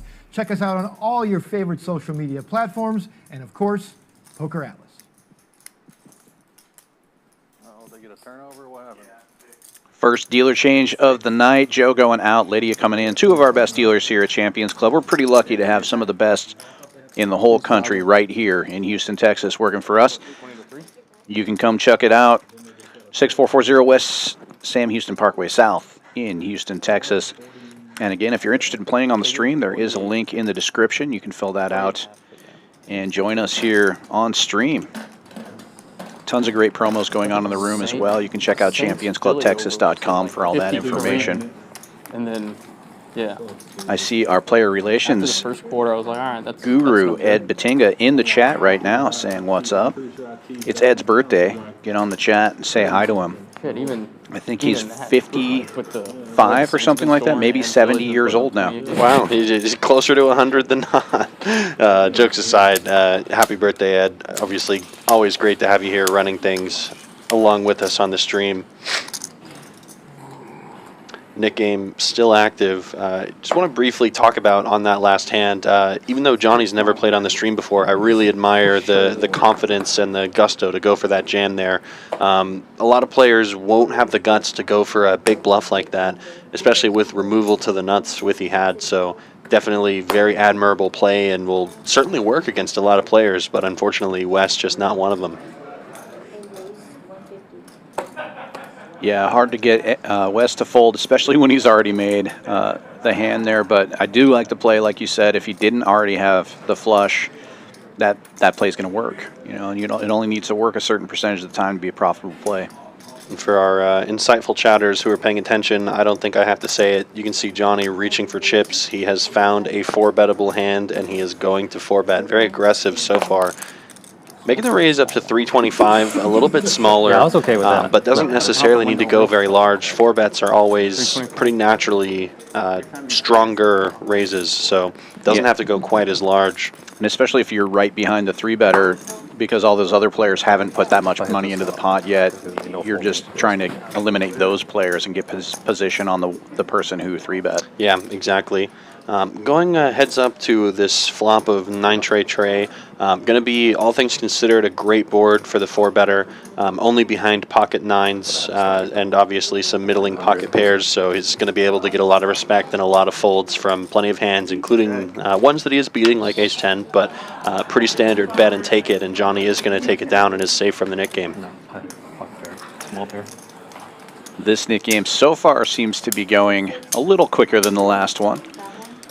But last time we hit a wall when there was about 3 players left in the knit game. We'll see what happens this time. And hopefully the players don't necessarily get stuck with as rough of a card distribution as we saw last time, because a lot of the players who are in the knit game, you know, just to kind of talk about it for some of our viewers here, people who lose the knit game aren't always nits. Like, there are people like Fisherman who are willing to give good action, or great players themselves, but they just get dealt, you know, offsuit rags every other hand, and just aren't able to, you know, make any plays pre-flop. It's definitely brutal whenever you have that extra pressure on you to make plays pre-flop and find some hands so you can actually take down that future money. Yeah, perfect example. JB was one of the heads-up players in the previous knit game, now opening with 10-5 suited, just trying to make something happen. Cowboy Dave, though, puts in the squeeze from the big blind with Queen 9 suited and gets everybody to fold. Yeah. So, unfortunately, not really much you can do there. You find a hand, you try and make a play, and then get played back at immediately. It's a vicious cycle this knit game is, but I always love playing it. It generates action and creates a lot of extra fun dynamics to think through on the table. So I'll never decline a knit game myself unless the players are proposing an absurd tax, you know. Right. I can't remember. I think one guy was named Radley, and another guy, he went by Can't Stop 12. That was like their Don't ring a bell. screen name, but they supposedly have a underground game over there. Okay. But I don't know the name of it. $12 straddle is on. JB reaching for chips again. Makes it 75, I believe, this time. Waiting for graphics to catch up here as it folds all the way around to the straddles. Wes will call.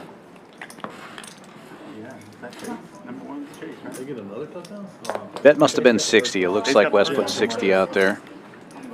You got him too? And just waiting for the graphics to catch up here. Wes is going to be picking up the ever beautiful Ace-5 of Hearts. Is going to defend. I don't think so. Wes already safe from the knit game, as he often is. See if he can catch a good flop and a relatively good-looking one on the Queen 4-3 with 2 clubs. Going to have the gut shot straight draw, backdoor flush draw.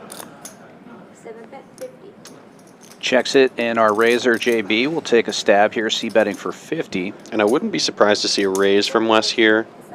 Does decide to make the call in this instance, but this is definitely a board where you are able to apply a lot of pressure when your opponents maybe are overstabbing with a lot of their ace-high type of hands. Check, check on the turn here as the board pairs, and Wes, who can do no wrong, reverse a wheel. The wheel has come around, and I wonder what Wes is going to decide to do for sizing here. Certainly not going to be checking.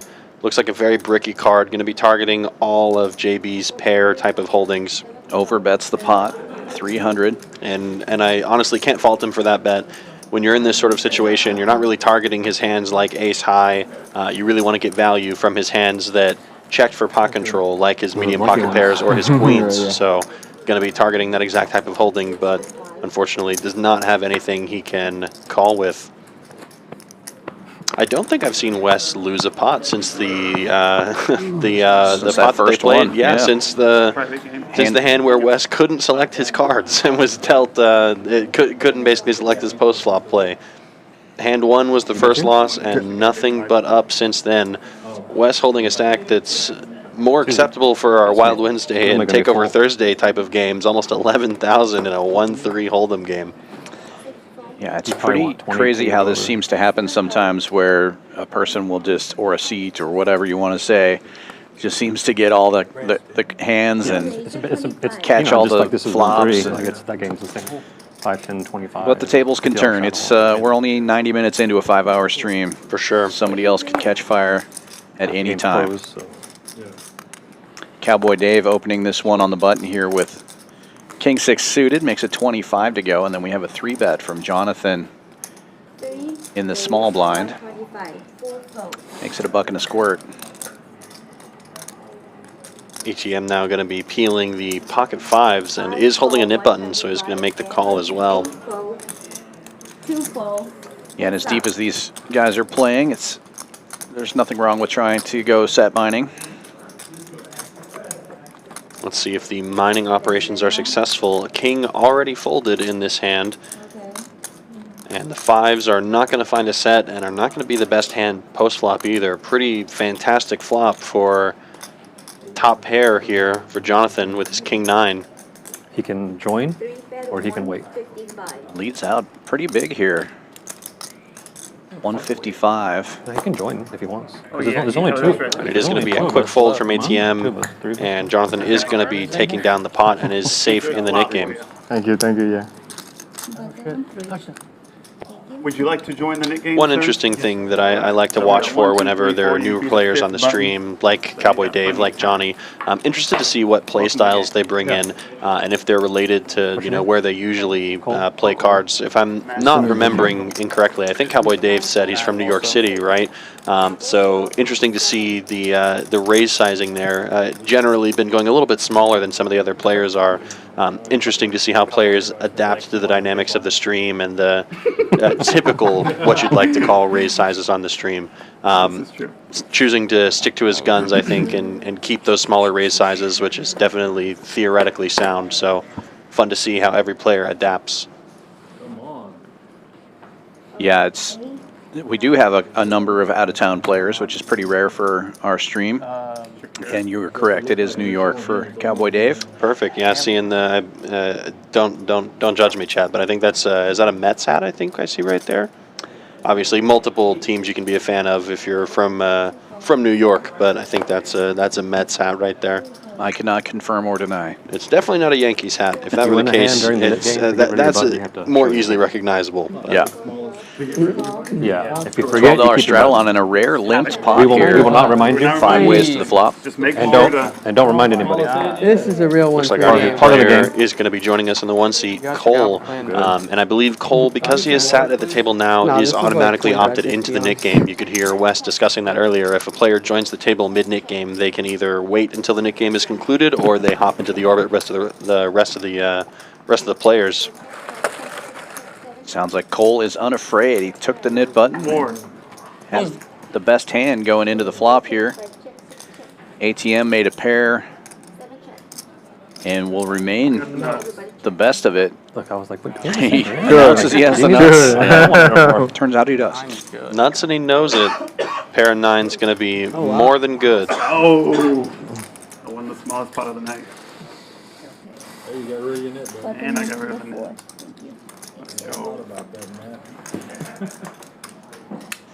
Down to 4 nit buttons here. The graphics are not going to show Cole as having one yet, but he has one. And then Fisherman, JB, and Labat. Get in there. He missed it. Half the table remaining. Elijah in the chat confirms that yes, that's a Mets hat. Thank you, Elijah. Keeping my sports knowledge intact. So you can travel up to 15. 6. You would think commentators would know a lot about sports balls, but we're poker commentators. Yeah, we're poker commentators. I do follow baseball a little bit. I just didn't want to speak out of turn, not really knowing is this a Mets hat. I don't follow obviously a bunch of baseball teams. I keep it local. Yeah, I'm not much of a sports guy, but I have a sports name, so. Yeah, true. You're the last person with the net button. Splash pot. Fisherman, looking down at a premium for the Nick game, is going to make a 3-bet with the Ace-Jack offsuit. Cowboy Dave going to make the fold, and it is on Wes to defend if he's going to defend. What was the game you do? Wes is going to give action with 7-6 offsuit on the button, and Fisherman probably would have rather just had a fold there, as Wes is undefeatable. Given how Wes is running, but is going to see a relatively clean flop. Fisherman is going to like to check on this board. Wes not going to bet, is also going to check behind, and at this point, Fisherman is going to bet and take it. He is going to be the first person to take down a pot against Wes through almost 40 hands. So saves himself from the Nick game and defeats the undefeatable. Nice hand, Fisherman. Well played. That ounce. Wes saying I had outs. Well, yeah, of course. Did you win? No, it's 12 systems.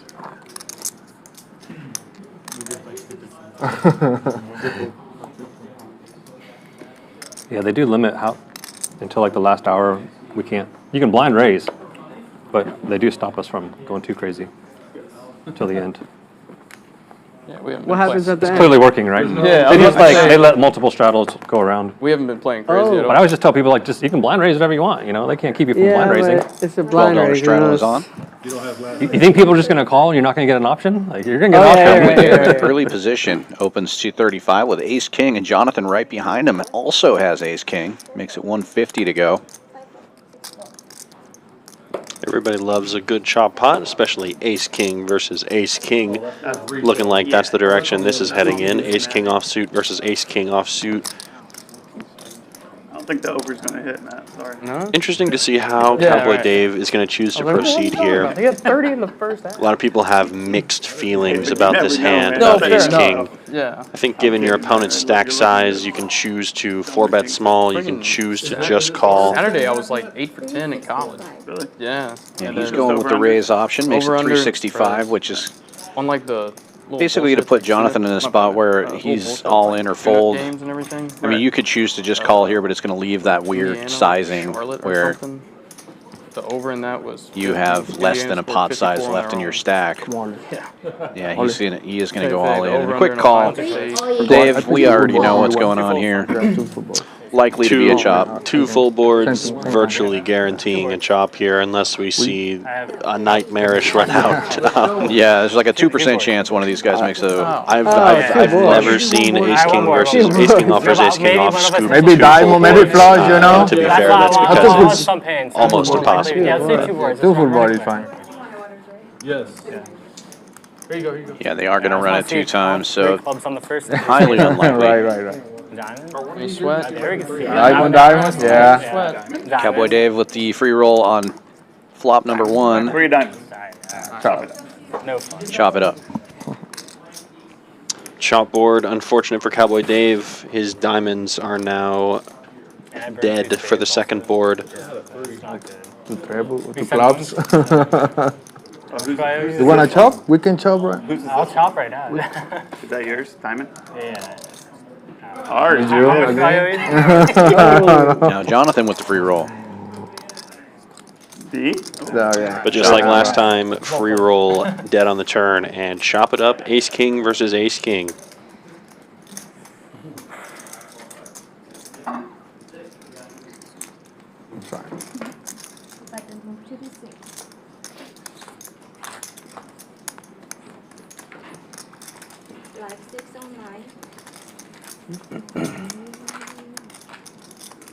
Fourth down. They might score before the half is over again. Got 2 timeouts. Points. Josh Allen rushing touchdown. Yes, please.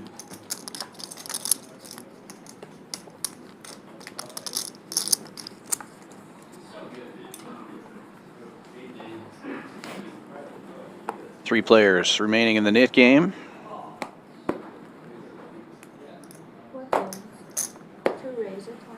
I believe it was only a $6 straddle this time. Cowboy Dave opening to 20.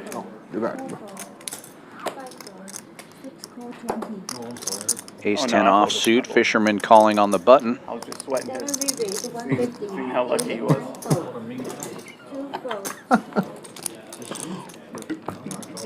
And we have JB with the big 3-bet in the small blind. He's got the ladies, makes it Ooh, 150, good. and it's a raise and take it.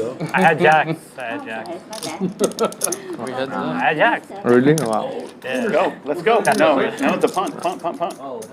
Punt, but Nice for JB, who is now also safe in the Nick game. And it looks like we are going to be heads up, I believe, Labat versus Cole to determine who has to pay out the new tax for the third round. Cole, guys. His name is Cole. Cole, brand new to the game. I don't recognize Cole either. This may be his first time on our stream as well.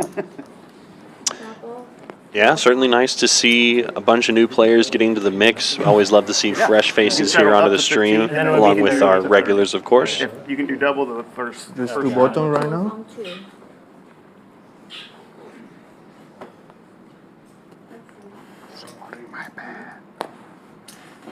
Three folds, 4 folds, 5 folds, 6 raised 80, 7 folds, 8 folds, 9 folds, 1 call 80, 2 folds, 10 subs. I did not expect that. Fisherman opening this one to 80 from late position. The cutoff with ace jack. Cole defending the straddle, trying to end this nit game. Suited connector. And he will connect with this flop. Second pair for him takes the lead. And Cole is going to flop the best of it, and very, very well aware that he cannot make the fold on this type of board. Is going to make the call. Going to be hard for Fisherman to continue firing unless he improves on the turn. King of Spades is a good card for him, but not going to be good enough to continue blasting. Cole is going to check. Fisherman is going to check it back, and Cole winning this pot, and he is also safe from the nit game, and the tax is going to have to be paid out by Labat.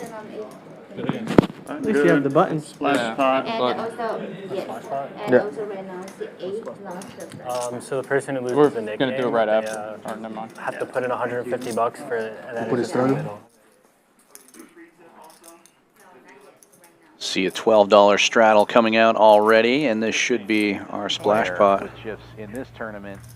What a great run for David Mazurlov, though, taking second place. Oh man, I want to win 200K. Did you know my friend won a seat? Little audio error there as we take a look at some statistics here. The PFR chart telling the same story that the VPIP was telling earlier. Very active table. Not many players just limping into pots here. Over half the table, above 30% on pre-flop raising, and Wes continuing to dominate, now up 8,600, less than 2 hours into this stream. Fisherman, Cole, and Cowboy Dave also in the green, but all less than 1,000, and multiple players stuck 4 figures in this 1-3 stream. When you sit down at a 1-3 table, you can have a profit of $500, $600, and feel great about it. You've won more than 100 big blinds during your time at the table. You've done great, but in this massive, massive game, might not feel like a huge win, especially compared to our big winner, Wes, so far. So interested to see if any of the other players can turn on the afterburners and potentially make a case to try and catch Wes on the leaderboard.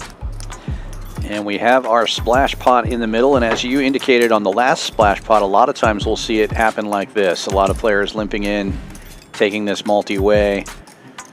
It limps all the way around to the straddle. You got me, you got me. Jhonathan looked like he was going to raise it up there, but checks his jack tray. No, aguanta, So it would go 7 ways. I was going to say big respect to Jhonathan for finding the squeeze here, but does decide to take his free equity, which is pretty fair for a hand like Jack 3 suited. 2 players flopping top pair here. Cole with the best of it with King Jack, and he will lead out. Yeah, and an unfortunate spot for Cowboy Dave here. It does have top pair, but unfortunately in rough shape kicker-wise. Don't think anyone else has a hand that can put up any sort of fight here otherwise. Yeah, Dave looking to hit his kicker or backdoor diamonds here as he raises it up a bit, and it folds back around to Cole, who makes the call. And he does. Wow, spiking the 5, takes the lead. Cole going to find a quick check. Dave loving life now. Semi-bluffing on the flop potentially, but not on the turn, is going to continue firing away. No, I'm saying it looked bad, like painful. Yeah, I mean, they give him a flag for that though. Oh, really? Yeah.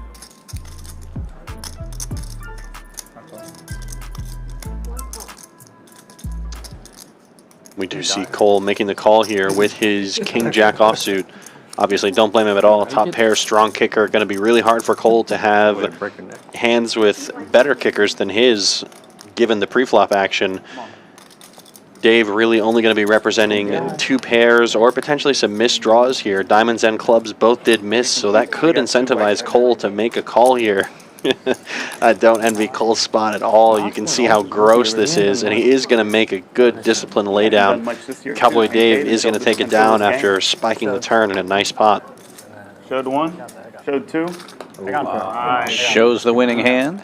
Better and better. Sometimes in the Nick game, they do make you show if you win the splash pot. Typically, they don't do that here, but I like showing it down.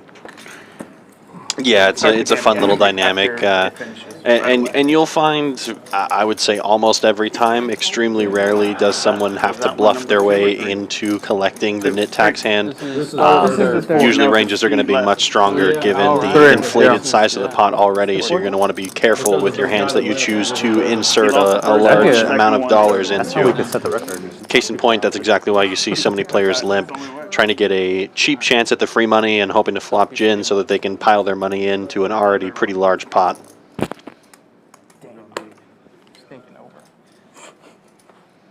ATM looking down at the beautiful Jack-10 suited. Yeah, $12 straddle on. New Nick game already back on. They're just going to keep running it back to back to back all night. It's going to open to 30. Raise 125, 9 fold, 1 fold, 2 fold.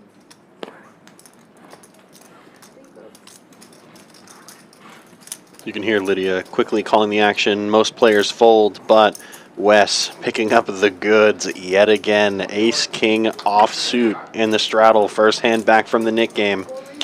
Yeah, and Labat 3-betting with the ace wheel in the cutoff made it 125, and now a big 4-bet to 400 from Wes. Labat giving it a little bit of thought, but is going to make the quick fold. Wes is going to show that he just does have it here.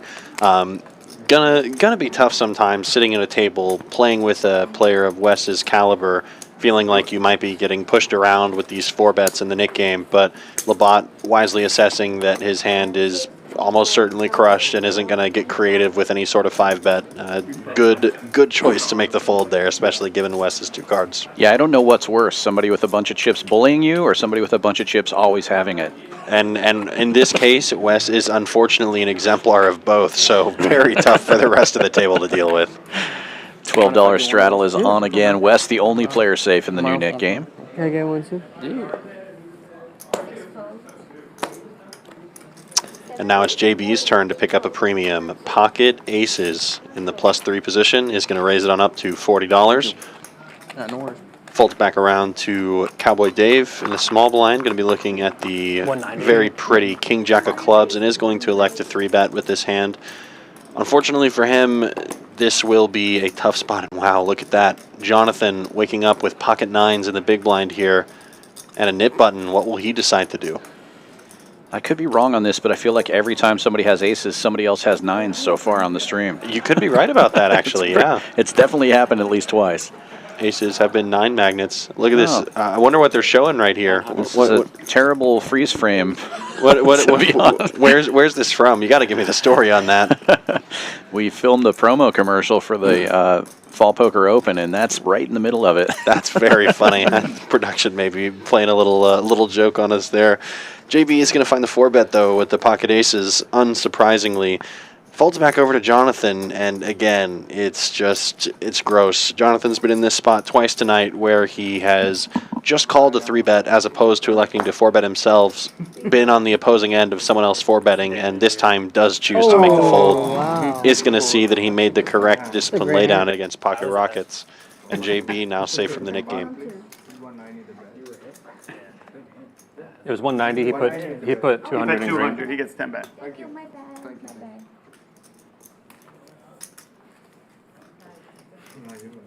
Live 6 of 5. Beautiful then. Yeah.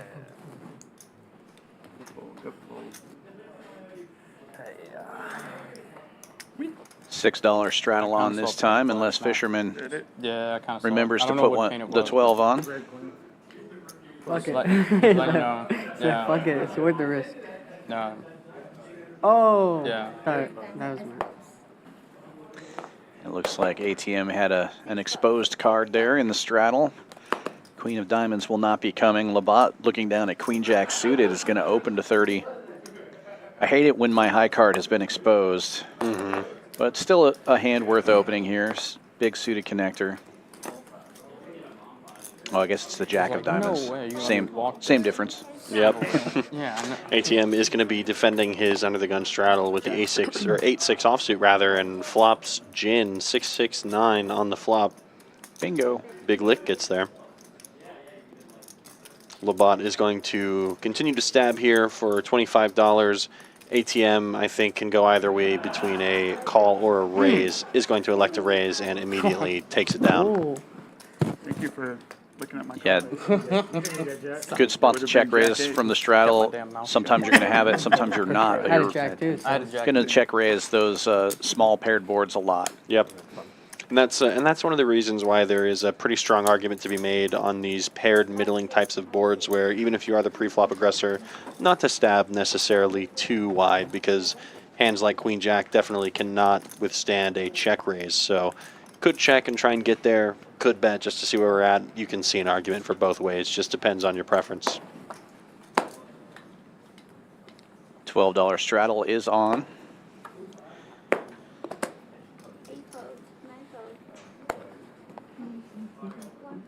Folds all the way around to the button. I see 7-4 in the muck. Give that man another nip button. We saw Wes fold 7-4 under the gun earlier. It kind of went under the radar, but we are watching, Wes. We're seeing what you're doing here. He's trying to win every hand he plays. I don't think I like that. I know, right? Jhonathan going to be opening up the 3-4 offsuit from the button, and Wes going to be making a quick call with the Queen 9 of Hearts. $60 is the bet, and Fisherman also getting in there.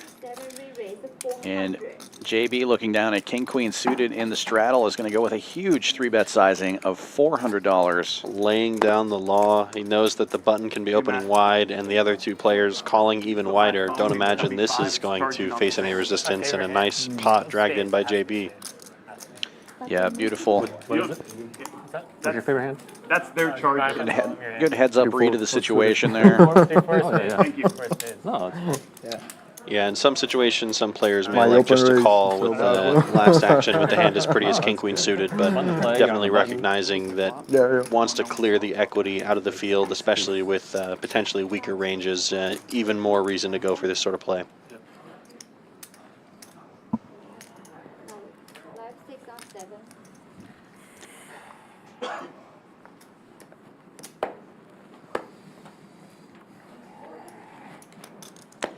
$6 straddle only this time.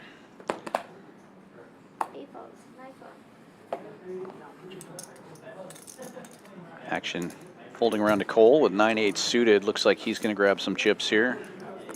Just limping in. Quick raise from Cowboy Dave, though, with 8-7 suited right behind him. Makes it a quarter. And Jhonathan with ace-10 in the cutoff, 3-betting to 75.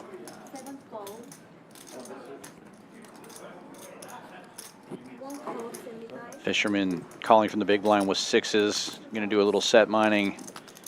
And the other players will join. 4 ways we go to the flop. The 6s are in the lead but out of position. And our 3-better is in position with ace-10. 2 pair for Cole on the flop. Pretty great flop. Always love to see that whenever you're playing these suited connectors, getting there on the flop. Interesting decision point. Maybe just a fold from Cowboy Dave, seeing that he's just got middle pair on this board. Jhonathan, same thing. You 3-bet as a bluff pre-flop, but unfortunately, hand doesn't really connect except for a backdoor straight draw. But looks like Jhonathan is still going to fight for this pot and make the call.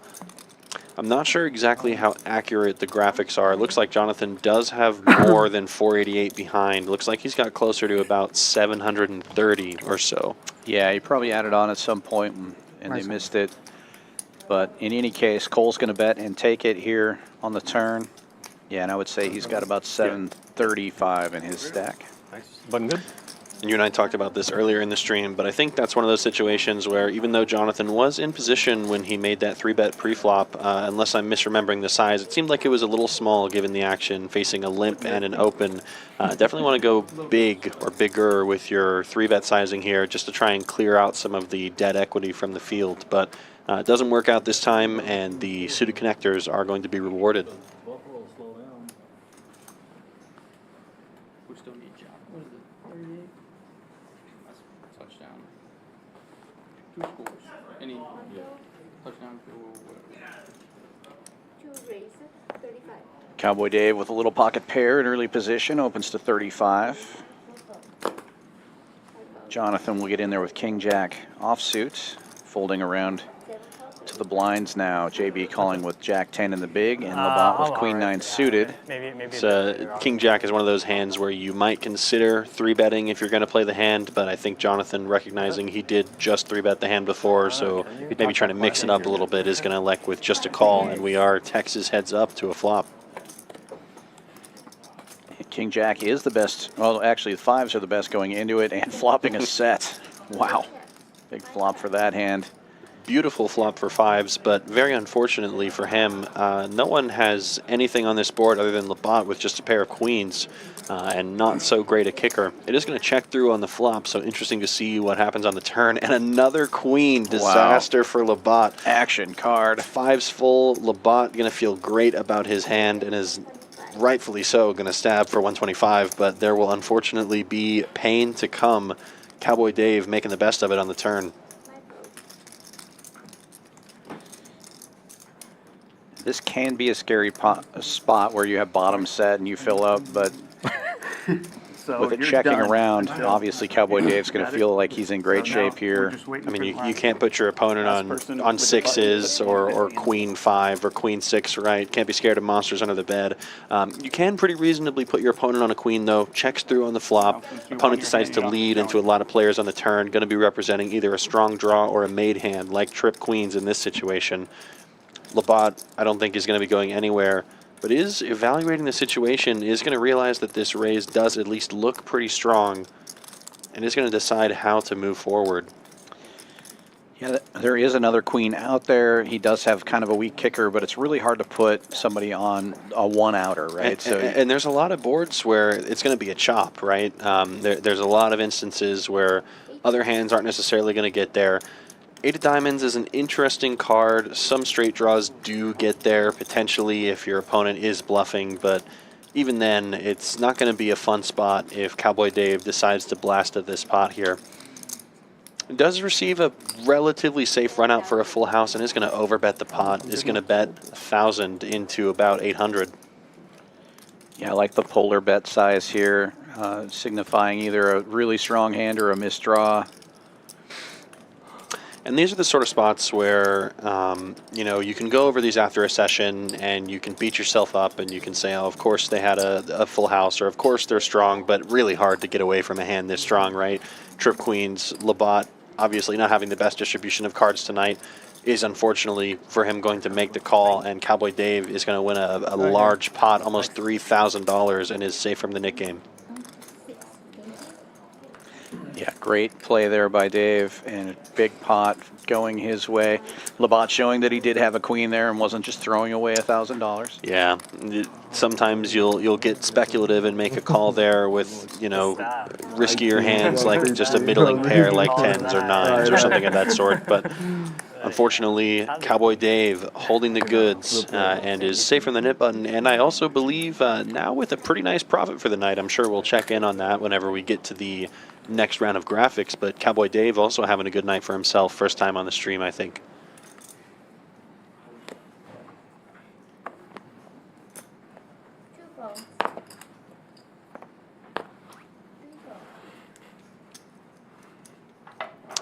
Wes now going to take a look at the King Jack offsuit and is going to make the raise up to $50.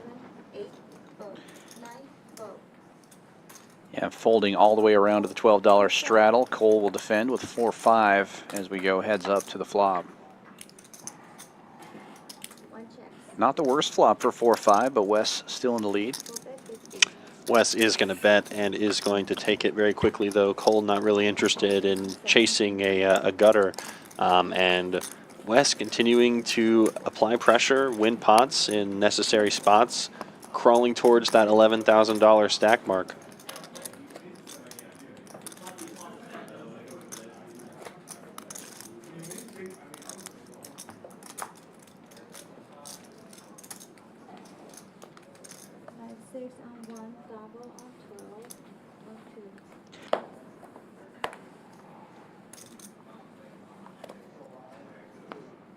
12 straddle on. And one of our nits is going to take action here. Raising from under the gun to 50 with big licks suited. And Wes with a quick 3-bet with a little pocket pair. Pair of 4s making it 150 to go, and the Niners in ATM's hand will make a quick call. Yeah, I was going to say, I wonder if ATM elects to go with the 4-bet sizing, but honestly, I don't blame him for just calling, flatting with this hand like 9s here. Jhonathan, as far as he's aware, may have been relatively snug. But now looking at this, I just heard raise from Cole, and he will 4-bet with pocket 7, so bit of a fiasco. We've got a bunch of pocket pairs clashing in this hand. Yeah, I saw 6s also out there. They go into the muck, though, and look at that. ATM is also going to find the fold with pocket 9. So good timely aggression from Cole. And here's what I think happened in that hand. Obviously, it's speculation as always when you're up here in the booth. Easier to say from this position. But in Cole's mind, he's got to be thinking, all right, Wes is an aggressive player. I've seen him play before.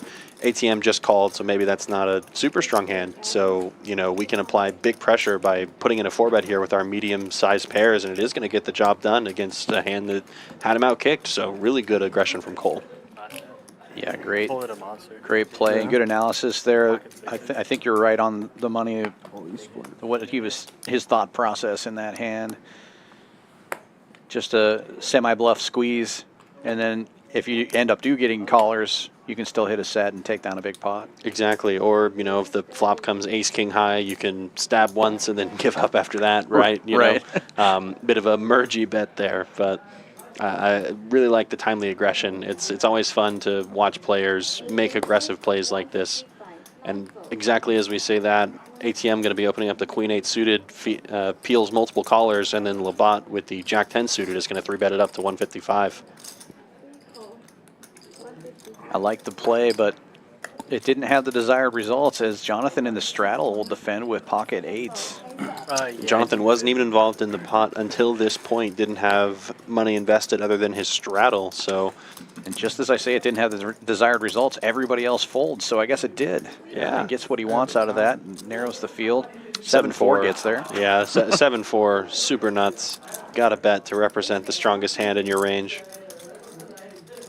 Got to feel that Jhonathan is going to, okay, never mind. I feel like every time I'm going to say something, it's immediately met by a different play. Right. I was going to say I can't see Jhonathan folding. I thought he was going to make the call and then potentially evaluate a turn, but Jhonathan says, I've got an overpair. Let's get this hand over with right now, one way or the other, and he does indeed get it over with and take down the pot.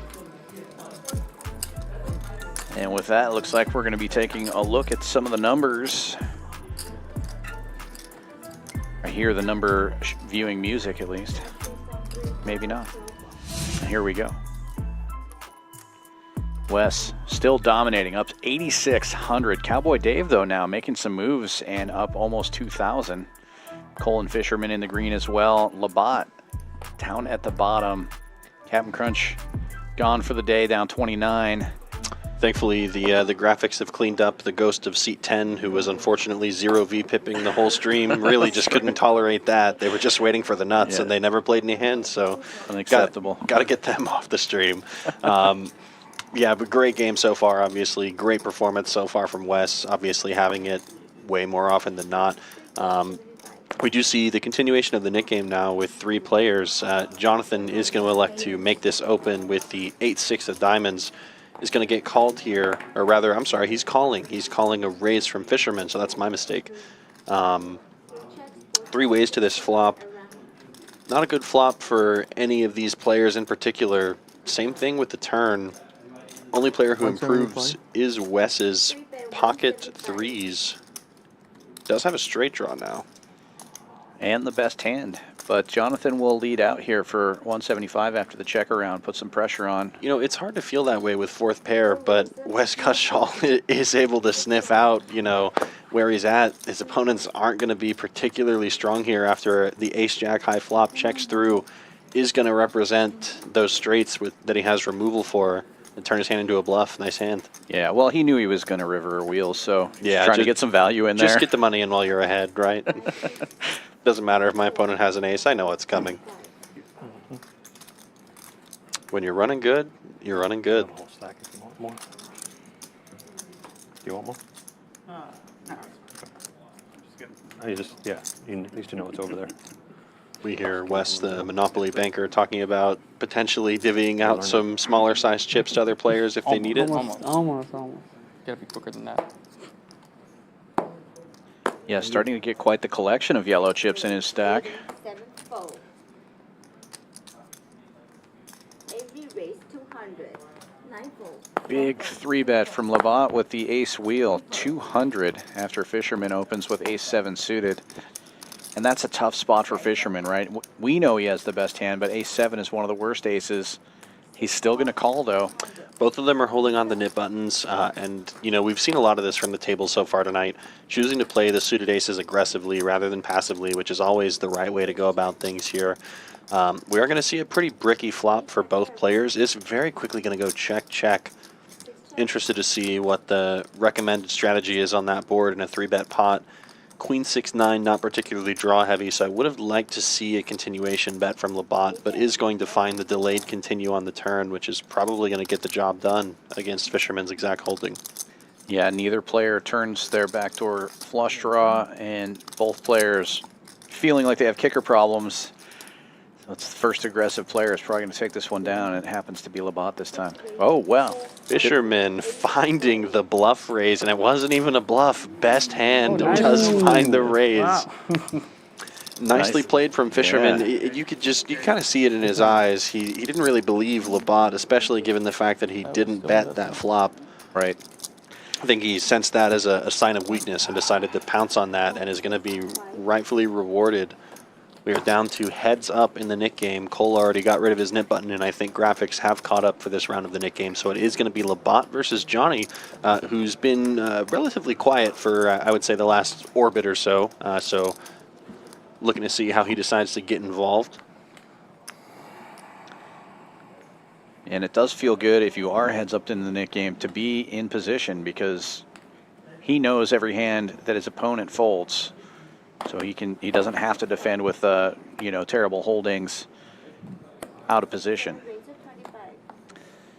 JB opening with Queen Jack offsuit makes it 25, and Labat will get in there with Queen 8, and unwisely Johnny folding 7-4. Johnny committing a cardinal sin of Champions Live Poker. We'll see if he is punished for it with the loss of the Nick game. It looks like Labat is in there, so if Labat wins this hand, the Nick game is over. 7-4 gets there. 7-4 gets there with a flop top pair. Johnny going to have to do some stream studying after this to reevaluate the game, all jokes aside. Looking at this board, it looks like JV is going to find a continuation bet. Very dry board, about as dry as it gets other than the diamond draw, and is going to take it down.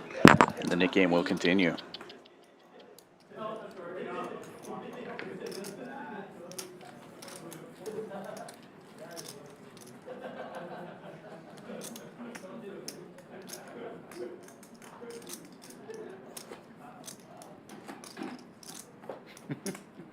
Trevor Lawrence fan. It's not looking too happy.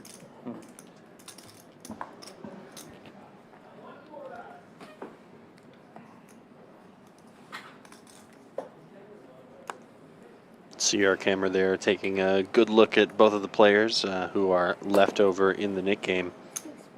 Fisherman not here, so a very rare unstraddled hand. Only $3 to go. And Labat able to limp in with Queen High. Johnny's going to call as well with the Brunson. Sorry. I was going to say there's no chance this hand remains that price. Yeah. We do have a razor. 55 is the new number. Cole with the mystery hand.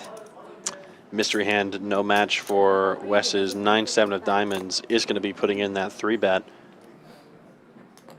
And out of position, Wes putting the pressure on an ATM, not having it. 4-betting with King 10 of diamonds. I think both all players involved recognizing that this nit game is going to incentivize some weak limping, so not a fan of the limping action. And ATM pretty similarly is going to recognize Wes's potentially wider range for 3 and 4 betting, so he's going to try and apply that pressure right back onto him here. And I wouldn't be surprised at all to see Wes make this call here. In certain poker games where you're not deep enough, this hand is just a very clear fold. But given Wes is an ATM stack depth, you can definitely call with these suited connector type of hands. Looking to find a flop just like this where you improve to a flush draw and can potentially cooler a big hand like ace-king, ace-queen. Unfortunately for Wes, this time he is well behind. Both his flush draw and his pair outs are potentially dominated in the future. I wouldn't be surprised to see a check raise out of Wes here, though. With the 2 aces on board, it makes it less likely that ATM actually has an ace, and Wes flopping the flush draw might decide to get some chips in the middle. But Wes is going to be more careful in this situation, mainly because although ATM does have one of his rare 4-bet bluffs here, because 4-bet bluffing in general is pretty rare, 2 aces on the board. If ATM ever has any piece of this board, he may just jam, and Wes is going to be in a terrible spot. So it does elect just to check. And now takes the lead as he hits one of his cards. What can go wrong when you're playing hands like this? Incredible Wes Cutshaw improving on the turn here. And a final ace on the river is going to honestly be pretty good for Wes. It's going to feel like he's not necessarily against other aces. But I still wouldn't feel amazing about this hand. Not necessarily because, you know, I think my opponent has an ace, but I'm still behind hands like 10s, jacks, queens, kings, right? So I don't even know if I want to value bet in this spot. Yeah, probably check call from Wes, but now it becomes a question of, does Wes decide to honestly turn his hand into a bit of a semi-bluff and bet this river here? He's not really ever going to get called by worse, and it's on ATM to kind of decide, does he just want to give up here or does he want to fire? Just from a purely theoretical perspective, it's not great for ATM that he has 2 diamonds. He does want his opponent to have 2 diamonds, which Wes does, but ATM going to see the bad news. Wow. Not in play, but Wes is just running so hot. Not in play. ATM cannot believe it. You can see it in the way he mucks those cards. Diamond would have been great for ATM on the turn, but unfortunately Wes does improve and takes down another sizable pot, stack climbing to almost $12,000 in this 1-3 game. River. Did you pull pre-flop though? That is how many big blinds? Yeah, almost 4,000. It's a lot. 400. I don't know. It's crazy. He's got a crazy amount of big blinds. Some of the math wizards in chat can correct me on that, but incredible stacked up for a 1-3 game. 5-10 game in disguise, right? But, Even a 1-3-6-12 game, he's got 1,000 big blinds in that. Yep. Yeah, it's you know, 4,000 big blinds deep poker. We made a joke about 600 big blind deep charts. Try the 4,000 big blind deep charts. Take that, GTO Wizards. So there are 44 points. What did you need? 45 and a half. There are 44 right now. Yeah. So, I mean, I'll take anything. Johnny limping in here with the Queen-8 suited, trying to get rid of his knit button. Wes with the same hand on the button will get in there as well after Cole makes the call. And now ATM looking down at King Kong in the small blind, making 80 to go. Labat and Johnny both limping in an attempt to finally rid themselves of this knit button, but unfortunately their opponents either continue to have hands or they are applying timely aggression to force their equity out of the pot. Not going to be seeing any folds from any of the other players involved, however. So Johnny with the shot to end the knit game, but in bad shape against the Kings. And a bad flop for Johnny. He's got top pair with a good kicker in that queen. Same thing for Wes, so even doubly so, bad situation for Johnny because he has much fewer outs than he might think if he thinks he's behind. A queen and an 8 are already dead. Yeah, and Cole open-ended here. A snake in the grass makes the call. 125 is the bet from Johnny. Interesting spot for Wes now. I think he is going to elect a raise, and he does. He's reaching for chips. He is going to find the raise with top pair, decent kicker. Probably wants to clear out this, what he perceives to be weak speculative equity from the rest of the field. Not really, you know, not really having a way to know that ATM is laying in the weeds with the monster with these kings. Now ATM in a weird spot here as he's facing a bet, a call, and a raise. He does have the overpair, obviously, but it's not as simple a decision as you would think. Right. Kings. I don't think we're folding here. No. Be a very difficult fold, especially against a player of Wes's caliber who can certainly find raises with his top pair hands to deny equity. No boards or no straights have completed on the board as of yet, so there are a lot of straight draws available. We're going to see a really quick fold from Johnny, probably same for Cole. Yeah, ATM all in for over 2K, and it folds around. 3-4 good there, Matt? I thought 6. Great play from ATM to take down that pot. Just bet like a normal person? Come on. Finds a way to make the maximum. People, man. It's just us, yeah. You He didn't seem to doesn't care. show the kings, so we're going to have much You speculation. had it, you had it. Fold all the way here. That's what I love that conversation, that little quip from ATM and Wes to each other. I think ATM doing a great job of recognizing, yes, I have the best hand the majority of the time, and I do want the check to see if I can get some of my opponents to stab and potentially find a way to make more money than he would have otherwise. Oh my god.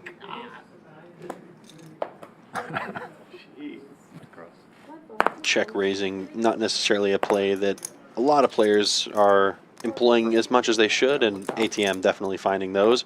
Big hand alert, ace-king offsuit from Wes and pocket jacks from ATM. Yeah, rematch. Raise to 50, 3-bet to 200.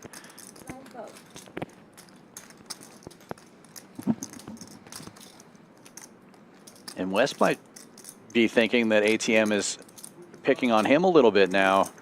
You know, as the aggressor, he's been getting 3-bet a lot by ATM. And a few times ATM hasn't had to show. Wes is still feeling great about his hand, though. Of course. Anytime you're this deep in peeling ace-king offsuit, definitely going to want to be employing a 4-bet strategy here. Removal to aces, removal to kings. Your hand is just strong in itself. Decision time now for ATM. We are in position on the button facing a 4-bet from the most aggressive player on the table. So obviously, you know, if he has us beat, if he has queens, kings, or aces, that's just unfortunate. I think I'm at minimum calling here. There's maybe an argument to be made for a 5-bet jam, but I think I like a call much more.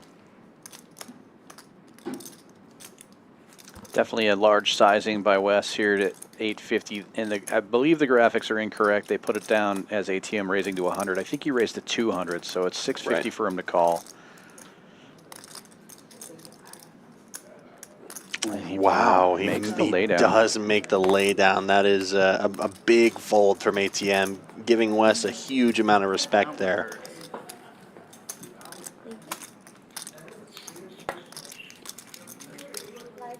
I can't say I blame him, to be honest with you. I know we just made the analysis about how Wes being one of the most aggressive players on the table, but at the same time, with a hand like pocket jacks facing such a huge 4-bet sizing, you do get to call and be in position, but if the flop is ace, king, or queen high, you won't know where you're at and are going to have a bit of an awkward time playing post-flop.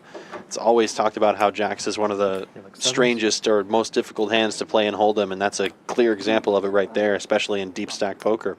Yeah, and I was just mentioning how ATM has 3-bet a number of times against Wes, and this is really the first one that Wes pushed back with a 4-bet. So I think ATM thought he's really strong there, and he was. And he was, yeah. He definitely, you know, a lot of players in Hold'em will go off of live reads, maybe got some sort of tell, thinks that Wes does appear to be quite strong in this spot, and just as you said, he very clearly was ace-king, top of the range there. So this next one, single raise pot to 50, goes heads up. Cole will be defending in the straddle. Wes with the king-jack, the opener, flopping top pair, and c-betting for 50. pretty quick call from Cole here with the backdoor diamonds, and does turn the backdoor diamonds as well. Does not improve to his backdoor straight draw, but going to be one of the best cards in the deck for Cole.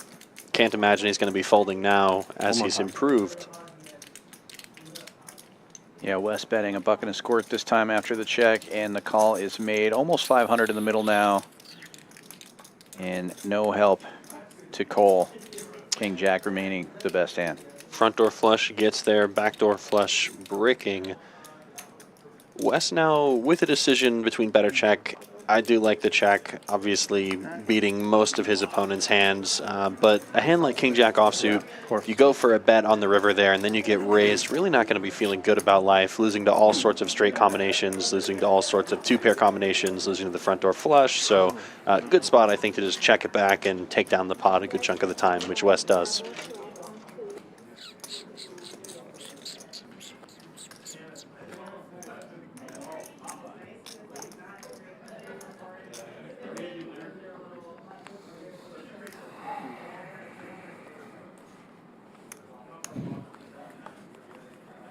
Oh, sorry. $12 straddle is on. Pretty blistering pace here for this game, almost 60 hands in. Less than halfway through the stream. Wes opening this one for $50 with ace-9 and ATM with another 3-bet to 200. He's got the ace-king this time. Yeah, this time the goods have been swapped. ATM with the goods now, and Wes definitely going to have a harder time playing back at him with the ace-9 offsuit. Those days are over. Good read. That was a good read. It doesn't mean you had a good hand, right? It just means I don't think you're folding. Got a feel for Labat and Johnny, though. They're kind of just sitting here strapped in for the ride for the amount of aggression we're kind of seeing from the middle portions of the table here. Never really given the opportunity to pick up a strong hand and raise up the action themselves in this Nick game without getting out of line. So part of the dynamics of the game is just going to be choosing the right spot, finding the right time to apply this aggression and hopefully make a play here. Yeah, card distribution obviously a factor. Those players are definitely not afraid to play hands. It just it seems like the cards are landing on Wes and ATM right now. Absolutely. And for the first time in all of these orbits, it seems like the hands have not really landed on them. ATM is going to find the limp with the Queen-7 of clubs here. And now I think is prime opportunity for these players, if they can pick up a strong hand, to try and make an aggressive move here.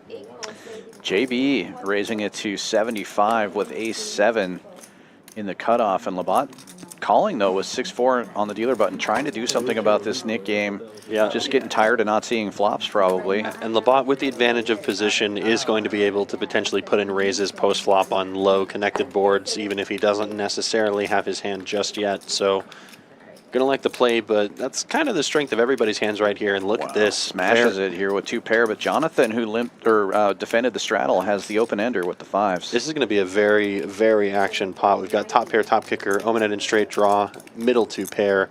Gonna be hard for more chips not to get put in the middle this hand. And Labat with the nit button in his hand as well has the incentive to fast play this and try to get it over with before anybody catches up. And look at how quickly things have developed. That's a rip from Jhonathan, all in. And that stack size is incorrect. He's got closer to 1,000 than 730, so we'll be getting a count here in a second. But discipline laydown from JB. Labat making the call, not feeling great about it, obviously, losing to all of his opponents' real value. Jhonathan pretty much with a bluff here. My head. 2 pair versus straight draw. Huh? Yeah, one time. Oh, yeah. the call is made, one time announced, and Jhonathan needs to there, improve. Yeah, do you have outs? A lot of outs? I'm sure he does. I mean, Sure. Yeah. Often a 7 is probably good. Come on, hit. This is just got a 5. Oh, the straight is made on the turn now. Tables have turned. Labat needs a 4 or a 6 to fill up. That's not good. And instead, it's a chop it up. You can see Jhonathan's frustration there. Gets there on the turn, but in an unfortunate way gets retaken on the river. Yeah, and Nick game not over. A chop doesn't do the job. He knows that was a terrible turn card for him, but fortunately for him, No Blood is going to find a way to chop this pot. And now it is going to be Johnny who now has the button for the Nick game. Yeah, and back in position. Yeah, 385. 385. Come on in. That was fun. Nobody got hurt, you know. Listening into our players joking about the lack of violence on that hand, despite the very strong hands that made it all in. When they score in the football games, they draw names of people playing, and it's field goals 25, touchdowns 100, I think. Wow. I'm on my Something way to like being that. unstuck. 25 goal Yeah, here. Wes doing our job 3 or there 4 people too. at our table. Got the football promos going on. Whenever an NFL game is playing, there's going to be some bonuses happening here at Champions. Every Monday night, every Thursday night, and 2 different games on Sundays. Anytime either team scores 25 for field goals, 50 for field goals, 100 for touchdowns, and 200 for safeties. Hot seat drawing. So come play the cash games here at Champions. Watch the football games, win extra money. 1 bet, 350. Cole 3-betting this one pre-flop with ace queen, hits top.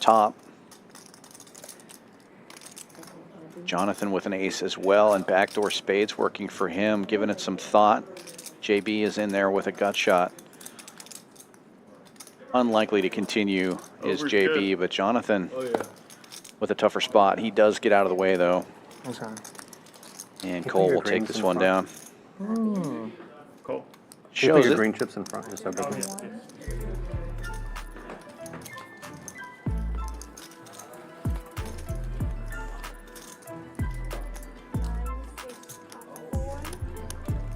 60 hands into the stream. Sounds like we're going to be taking a look at some of the numbers again.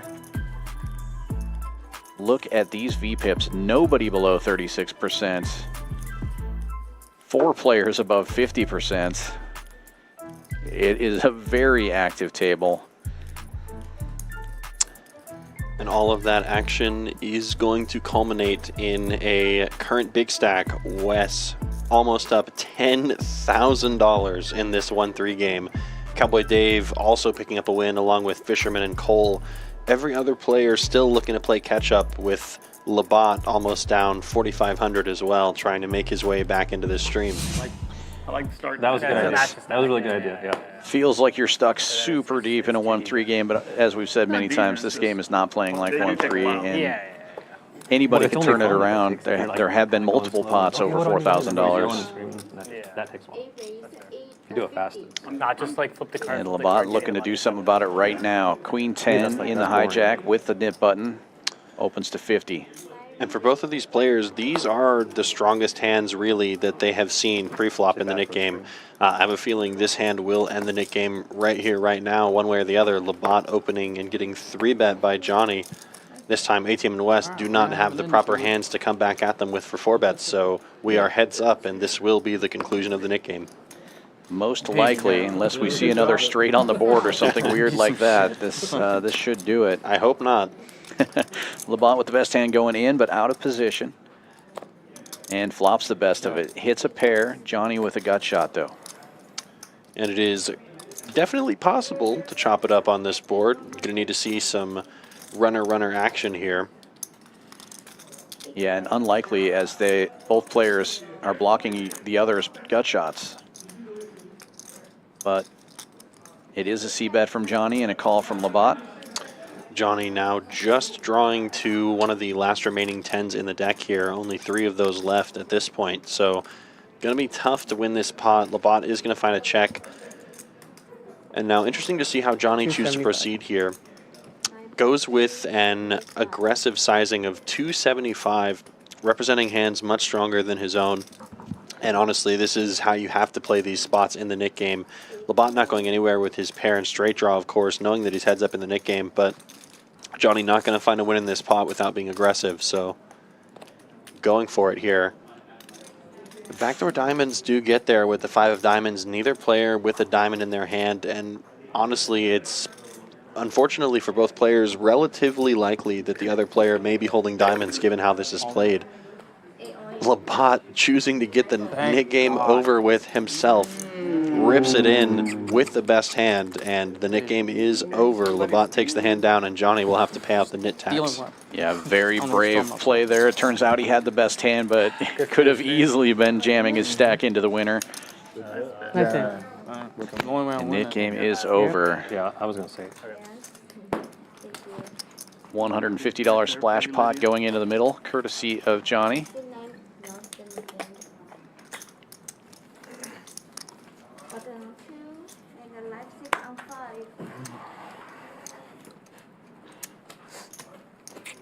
That would have been real funny if I forgot the show. Do you know all that? I don't think you were forgetting that. No, definitely not. What often happens is if you're bluffing, you remember. Yeah. Or You actually have it. but if you have it, you're more likely to forget. All right, splash pot in the middle. ATM straddling for 6. We see that he's going to be looking down at 10s when it's his turn. Johnny limping in. And Cole limping in as well. 150. Wow. So it's a $6 bet, and the raise is to 150. As Jhonathan looks down at 910. Now, that big sizing may seem crazy and uncharacteristic, but we have to remember there's a $150 splash pot in there, so that's less than a pot size bet. It's a pretty standard opening amount if you're considering that. And Wes will get in there with the Jack 8 because of that. And I'm almost certain that unless this was already acknowledged, this is not a limp from ATM. He did put on the straddle, I believe. Yeah. Wakes up with a monster given the circumstances and is going to find the big 3-bet to 700. Unfortunately for everybody else, that's going to do it for that pot. Nobody can fight back, and ATM going to take down another nice pot.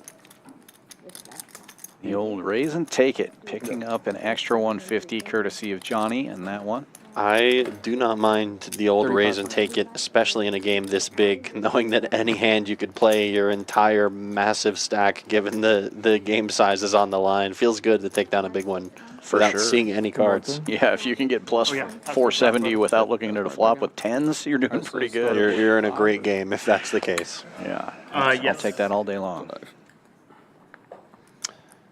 Looking at those red knit buttons. Knit game back on. There will never be a time where there's no knit game on this stream, which is always fun, obviously, except for the very, very end, right? So good to see the players happy to provide action and get in there. 12 straddle is on.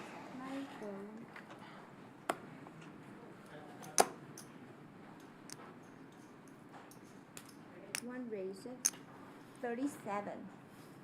2 fold. 3 razor, 150. 4 fold.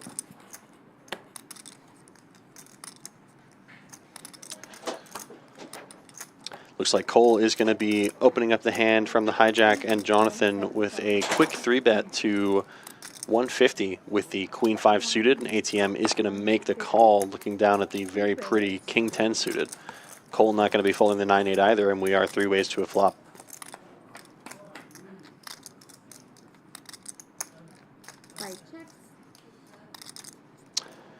And ATM's cold call pre-flop is going to be rewarded, is going to find the best of it here on this 10-high flop.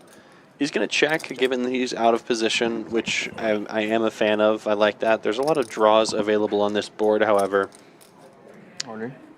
All in from Jhonathan, ripping it in, and unless there's some kind of graphics error, Jhonathan just ripping it in with Queen High and putting ATM in a potentially difficult spot here. Feel good about your kicker, but it's hard to tell what you can be beating. Definitely well behind Jhonathan's strong pre-flop hands, but he is going to find the proper re-raise. He's all in there, and ATM with a commanding lead over Jhonathan with the Queen 5 of clubs.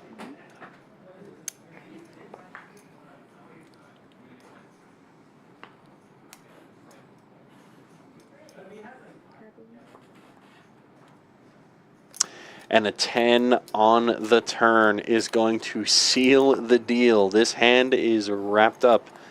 ATM felting Jhonathan for this first hand here. Looks like they are going to run it twice. 3 of diamonds is not going to change anything. Jhonathan is looking only for his queen. Does have extra outs, though, with the 5 of clubs. Wow. Wow. And he's going to get there and chop the pot for a runner straight.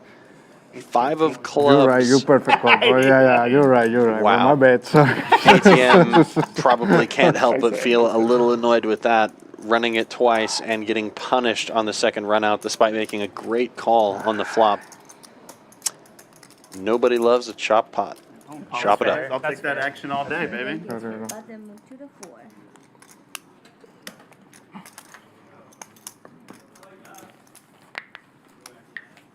Live 6, thank you. Thank you. Live 6 on 7.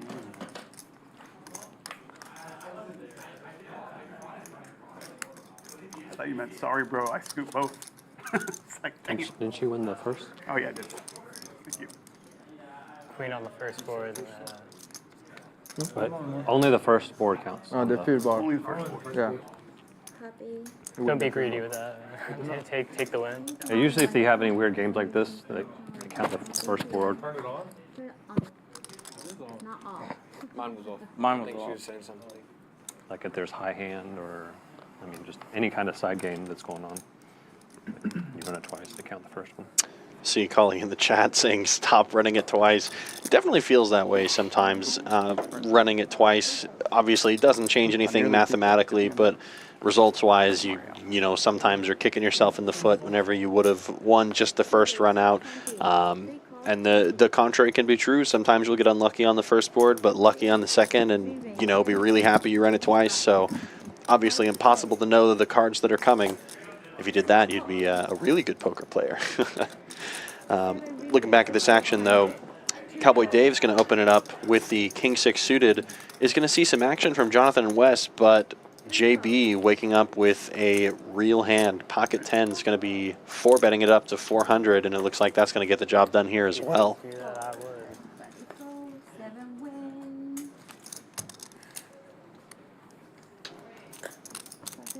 Looking at the graphics on this hand, it looks like the knit button graphics are not enabled, so we'll just have to keep track of it manually. But JB has gotten rid of his knit button, so has ATM. Most of the other players are still holding on to that knit button, so we are early into this iteration of knit game. This guy's pretty good. He's a stud at LSU. But like his defense sucked in LSU, but his offense was great. Pretty much. Yeah. He had good receiver. I mean, he had freaking Yeah. neighbors and that other rookie for the Jags, Brian, or I think it's Brian Robinson. Robinson something.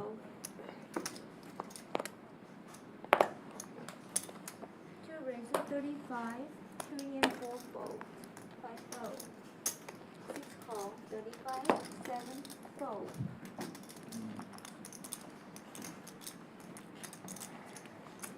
AV raises for 160, 9 fold, 2 fold, Fisherman opening this one up.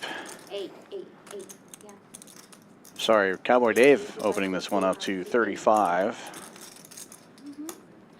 Fisherman makes the call, and I believe JB raised it here. The graphics are a little behind.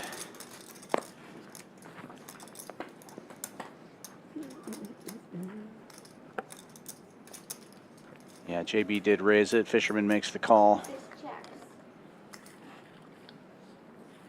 No, it was Labat that raised it. Graphics are a little off there, but we are heads up anyway. Labat with 10s and Fisherman with Queen 10. Both players technically drawing to the same out, so to speak, for their straights, but an 8 would not be a good card for Labat, as Fisherman would improve to the higher straight here, holding a queen and a 10. So hoping that he does not hit an 8, although he doesn't have a way to know it. 4 of hearts is going to be a good card for him, though. 10 still the best hand, going to show it down and going to take down the pot, and Labat is safe from the knit game. Ooh, 10's a good. Yeah. Thank you. Wow, we had it That knit button in front, brother. Yeah. That way people. Oh yeah. Obviously not showing on this round of graphics, but again, the knit button is in play. We're just going to have to manually keep track of it. Still plenty of players who have that in front of them, including rarely Wes Cushall. Let's see how long it takes him to get rid of that knit button. Oh. On the river? I probably would have called a sizable bet.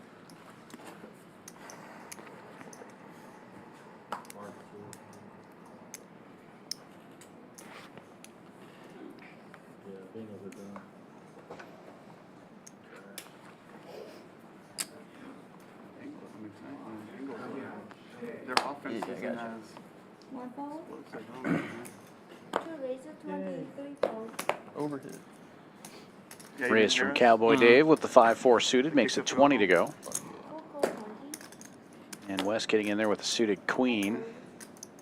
6 call, 20, 7 fold, 8 calls. Multiple callers now, and it looks like the best hand is on the button. Fisherman with King 9. in the lead going into the flop 5 ways. 8 checks, 9 checks. Going to see a queen high flop, however, and is going to see Wes improving to top pair. He's going to go ahead and take a stab at it. I would expect to see Fisherman making the call here, especially with the knit button on. Is in fact going to make that call, and we are likely to be heads up to the turn. Fisherman going to need some help against the God mode of Wes. See if he can improve with another 9 or a king.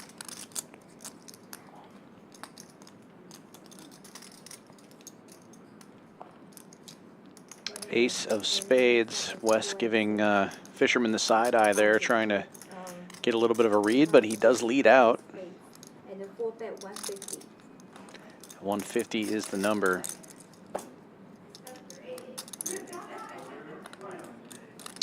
I don't really blame Fisherman for making this call here either. It doesn't really make a ton of sense, at least to Fisherman's perspective, as to what exactly is going to be betting this turn. Wes doesn't necessarily have to have a lot of aces in his range, so definitely fine to continue here with second pair. Is going to go check very quickly though, and Wes is going to take down this pot and is going to be safe from the knit game as well. And Wes continuing to run super pure tonight, collecting another few $100s. All those little pots adding up. This game isn't over yet, man. They're only The big down by pots third came earlier for Wes. quarter. Plenty of time, third quarter. Yeah, that's not bad. They got to get a 2-point conversion on one, but $12 straddle will be on this next hand. So I think I told some people last week my wife suddenly is a Chiefs fan out of nowhere. Never watches football. I don't Taylor know. Swift thinks I don't know how Taylor this. Swift? I don't know why. Infatuation with Patrick? Right. No, it's actually. I mean, Travis. Yeah, Trav as she calls him. You know, because they're tight. But I was watching the game and they were getting whooped, and we went. She was like, you know what? I'm gonna go to bed, but don't delete it. And I was like. And then I got up today and saw the score, and I was like, oh, okay. I hope she. I don't want to tell her like, hey, watch the game. Yeah. Hope she watches it. Well, that's how she got. We watched every Astros game together, which is great. But that's how she got into baseball. Was she was hanging out with her friend, Yeah. and she thought George Springer was cute, and oh my, these guys started watching, and now we watch every game together. So I definitely can't complain that. now she's she a likes Toronto Blue Jays fan. Actually, no, she's done with him. She's like, just like once he just decided to leave, you're dead to me. Tucker now. Tucker. Yeah, she loves King Tuck. Raise and take it for Wes. Yeah. Until he went to shit. He's usually pretty slow. Beginning of the year. A year and a half ago, he was great. Yeah. You're not worried about yourself then? Oh, I'm not worried about myself. If she's that wishy-washy. Oh, I could. Maybe. Double straddle. This is true. All right, 12. Okay, double 12 on 3. $12 straddle is on again. 5 votes. As Jhonathan gets back to the table just in time. 8 votes. 9 votes. Folds all the way through to the big blind. Cole will defend with King 5. 2 raises 50. And Cowboy Dave raising it up from the first straddle. Ace 9 makes it 50 to go. Yeah, I'm pretty sure. Jhonathan and Cole will come along for the ride. No, Ace I 9 think is the best yeah, hand, first few though. times she didn't hear me. Yeah. 3 ways to the flop. Multiple knit buttons tangoing in this hand, and we do see a monotone all spades flop. King 5 with the only spade in the hand other than the 8 of spades, so only relevant spade being king high here. 3 raises 150. C-bet from Dave, $40, and a quick raise from Jhonathan, or from Jhonathan to 150, and Cole instantly calling, obviously, with the big spade there. 345. Wow, welcome to the streets. This is some really nice to see street poker here, and I think Cowboy Dave maybe saw the. Oh, did he fold without showing? So what happened here? Cowboy Dave puts in the small raise to 345, instant fold from Jhonathan, and then Cole shipped. Oh, all in. with the king high flush draw, and it was a quick fold. Wow, from Cowboy Dave there. So I thought for sure you were gonna muck it face down. Street poker for sure. Yeah, we're seeing some poker from the streets for sure. We see the bet, the raise, the cold call, the the re-raise. That's really heads up stuff from these players, identifying that the way these hands are playing out doesn't necessarily make the most sense, and they're trying to exploit these wider ranges for the Nick game. Cole going to get rewarded with that right there, representing a king high flush, and gets some respect from both the other players, who unfortunately didn't have anything. You see that one on TV. Yeah, that was a wild hand. Happened so quickly too. I kind of had a hard time following the action. Yeah, there was not a whole lot of tanking involved there. Not at all. It was a quick bet, quick raise, quick call, quick 3-bet, just lots of crazy stuff. Back into this hand, though, it looks like the Fisherman is going to elect to just limp with the ace-king suited under the gun. And we will see a raise from JB with pocket threes. Yeah, the crabs are in the trap of the Fisherman. But Johnny on the button, raising it up to 200, waiting for graphics to catch up with ace-queen. Oh, so Fisherman in great shape here. That was a commentator call made for television. The crabs are in the trap. I love that one. You like that? That's got to be the quote of the stream for sure. And everyone who showed major interest is still going to be in this hand post flop. Crabs are currently looking to worm their way out of the trap right now with the best hand, but not anymore. The trap from the Fisherman is going to catch multiple players potentially. And look at this, Johnny with the queen of clubs here could have taken another stab at that, but he'll check in flow. Flopping the stone cold nuts has got to feel great with ace king of clubs. Ace queen now improving to a straight draw along with the queen high flush draw, so I do see a world where Johnny stabs here, thinking both players were not very interested in this monotone flop. Yeah, Fisherman masterfully checking this one twice, and now the stab is made. The slow play gonna work to perfection here. I would love to see just call, which is exactly what we do. And now on the river, Johnny really just hoping to fade what he thinks are his own outs. A 10 of clubs is not going to be one of them, though. He has a queen high flush. Removal to the straight flush, I suppose, and now Fisherman going to lead out for 400. Yeah, just a call from Johnny here. I don't think 6-9 Hey, was Sam. doing How too much? hot. 400? That's all that. Yeah. Fisherman going to be taking down a $2,000 pot into the latter half of the stream. Good for him. The trap was beautifully set and is able to catch a fish. Yeah, upset.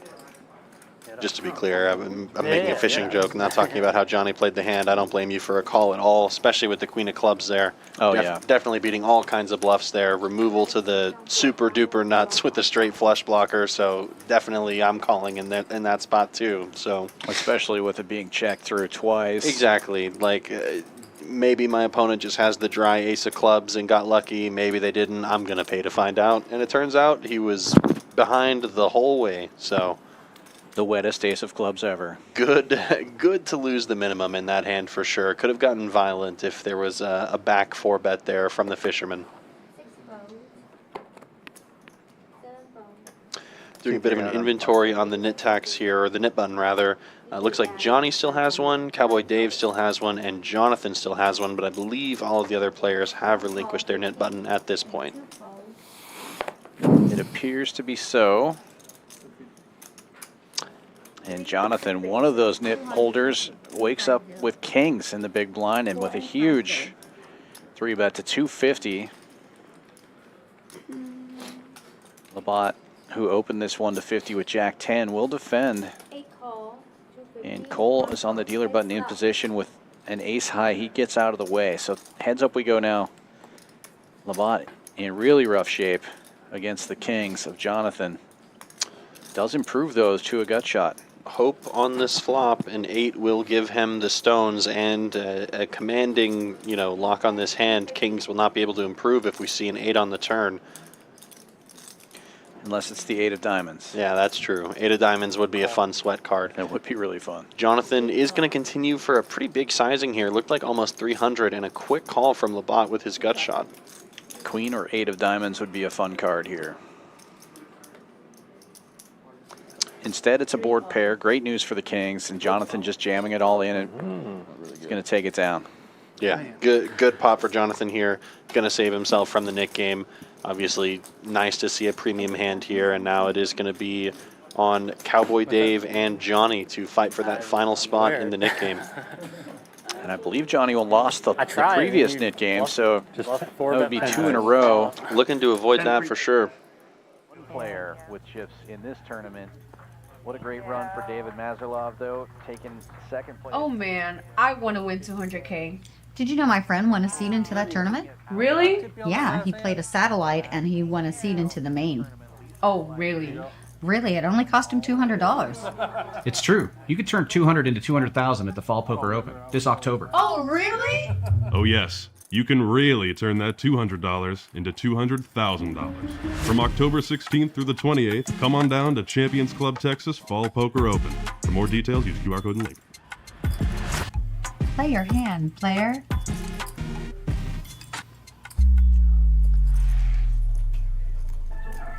I'm all in. Play your hand, play your hand. No buck, counting the stacks, stacking the bags. And no buck, counting.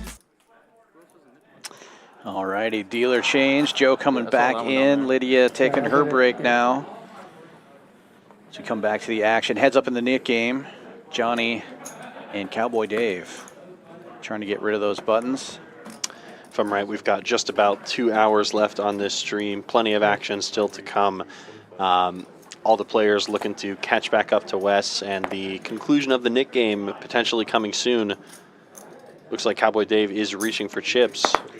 Yeah, Johnny opening with Queen 8. Dave 3-betting to 85 with Queen 9. It's a fair fight, or it would seem. Johnny, unfortunately, gonna feel handcuffed to make this call. No one here is going to defend him if he does not make a stand here, and unfortunately, he is outkicked. Yeah, tough spot. He lost the previous Nick game. And, you know, it's a tough decision. Do you want to call here and potentially lose more money than the nit tax trying to defend? But he will make the call. And I don't mind making the call at all. Perfect flop for him, though. He manages to steal the lead with a queen and an 8 on the board. Bad news for Dave. Wow, and he is going to check back and fill up on the turn. Very interesting to see the quick check back from Dave. I would have expected a continuation bet on this queen high flop, but instead, Johnny now laying the trap with the absolute best hand.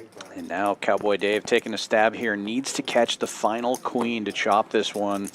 And with the amount of flush draws on this board, I wouldn't mind at all a raise from Johnny, because at this point, Cowboy Dave may think that Johnny does just have himself some kind of draw in this situation. I don't blame Johnny for calling either, though. Really just wanting to see if his opponent can potentially improve some type of way, because he does have a pretty commanding lock on the hand. And a very wise check back from Cowboy Dave. The Nick game is over. Johnny gets there. Oh, man. What a way to end the Nick game. What a way indeed. Nick game over. It will be Cowboy Dave putting out the splash money this time. Gotta give props to Cowboy Dave there. Obviously, it sucks to lose a hand like that, but found a way to lose the absolute minimum, to be honest with you.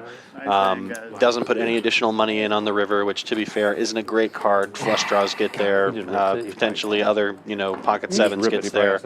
Thinks he has enough showdown value to end the hand, and wisely gets away from a monster. I had a good hand. Yeah, that definitely could have been a massive pot with nit on nit, and both of them having pretty monstrous hands, really. Yeah, bet, raise on the flop, call, bet on the turn, call, big bet on the river, nasty decision, right? So, doesn't come to that future, though, and instead we are witnessing some limped Texas poker for this splash pot here. Don't look at me. No, I gain. Jhonathan looking at Wes. I know this isn't going to be a $12 pot, and he's right. Wes opens to 200 from the small blind with Queen Jack. Wow, bro. Fisherman getting in there with 5s, trying to do a little set mining. happens to be the best hand right now as well, but obviously that's not what you're thinking when you're limping in say no looking at me. with fives. Don't think I saw a lot of fives dead, so it'd be interesting if we saw a 5 on this upcoming board, and we don't. Cole getting in there with 8 tray, flops an open-ender. Gut shot for Wes. Wes obviously not going to feel great about his hand. Just king high multi-way on this super connected dynamic board. Not going to feel good. I'm facing a bet now from a player left to act. Wondering what Wes's decision point will be. Does just call, and I like this a lot from Wes, recognizing that his opponents could potentially have a lot of draws. It's an awkward spot for sure. And Cole putting max pressure on now, jams it in and gets it done. He's going to show the bluff, but it was kind of a semi-bluff. I love this game. Just it gets me. It's very exciting to see players who are not afraid to put it all on the line, even when they don't have it. It's a great heads-up play by Cole to get a lot of Wes's range to fold, and is going to take down that splash pot. Nip buttons. Nip buttons. Nip buttons. Yes. Nip buttons. New nip game on. Again. Are they calling this a touchdown? I didn't have anything. 6. No way. Hey, I was good. Getting there. And I haven't really been tracking how many nick games this is, but it feels like number 5. I, to be honest with you, have not been tracking. I'm trying to think about it right now. So there's those 2. Well, the player just said 6, so I'm going to trust that they know where they're at. Yeah, and I know Johnny almost had to pay out 2 of them, so I think this is nick game number 6. So they do have the chance to break the record tonight. It is possible. It'll be tough. They do have to clip through some nick games right here, right now, but that would still be fun to see. In any case, it's, I believe, breaking the record for the most action in a 1-3 game. This has been a very exciting and very active table, and I'm having a great time. Oh, yeah. I hope you guys are out there having a great time as well. If you like what you're seeing, definitely give us that thumbs up. Hit that like button, hit the subscribe, help our algorithm and yours. Thank you. Appreciate it. Looking down here, Wes making a raise pre-flop with the 5-deuce offsuit, looking to get active to begin this nick game, and does flop the best hand with a pair of 5s on this king high board. The man can do no wrong. Cole with a gut shot, Fisherman with nothing. Nothing, backdoor hearts. Cole doesn't choose to chase either. Wes is just going to say easy game, show the 5-deuce. Lucky, lucky. Lucky, lucky indeed. Normally I would make joke about how it's all skill, but when you've got a $12,000 stack in a 1-3 game, it feels like there's at least a little bit of luck on your side, right? Just some of it, but obviously take nothing away from these players and nothing away from Wes. Putting on a great performance tonight, playing a lot of hands and getting rewarded for it. Yeah, playing well and running well. Dangerous combination when you're Wes. Yeah, play well, run well. It's tough. It's tough for the rest of the table. But Wes is going to make a fold here, and it looks like ATM looking down at an ace on the button is going to raise. Quick call from Fisherman with the suited king, and now JB with the same ace-7, but it is suited in the big blind. He's going to put in the 3-bet to 275. Wow. Ace-king now for Labat.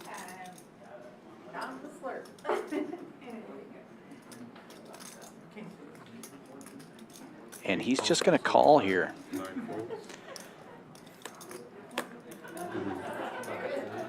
Yeah, interesting decision from Labat here, obviously, to just call. Any action that he chooses to make is going to look reasonably strong here.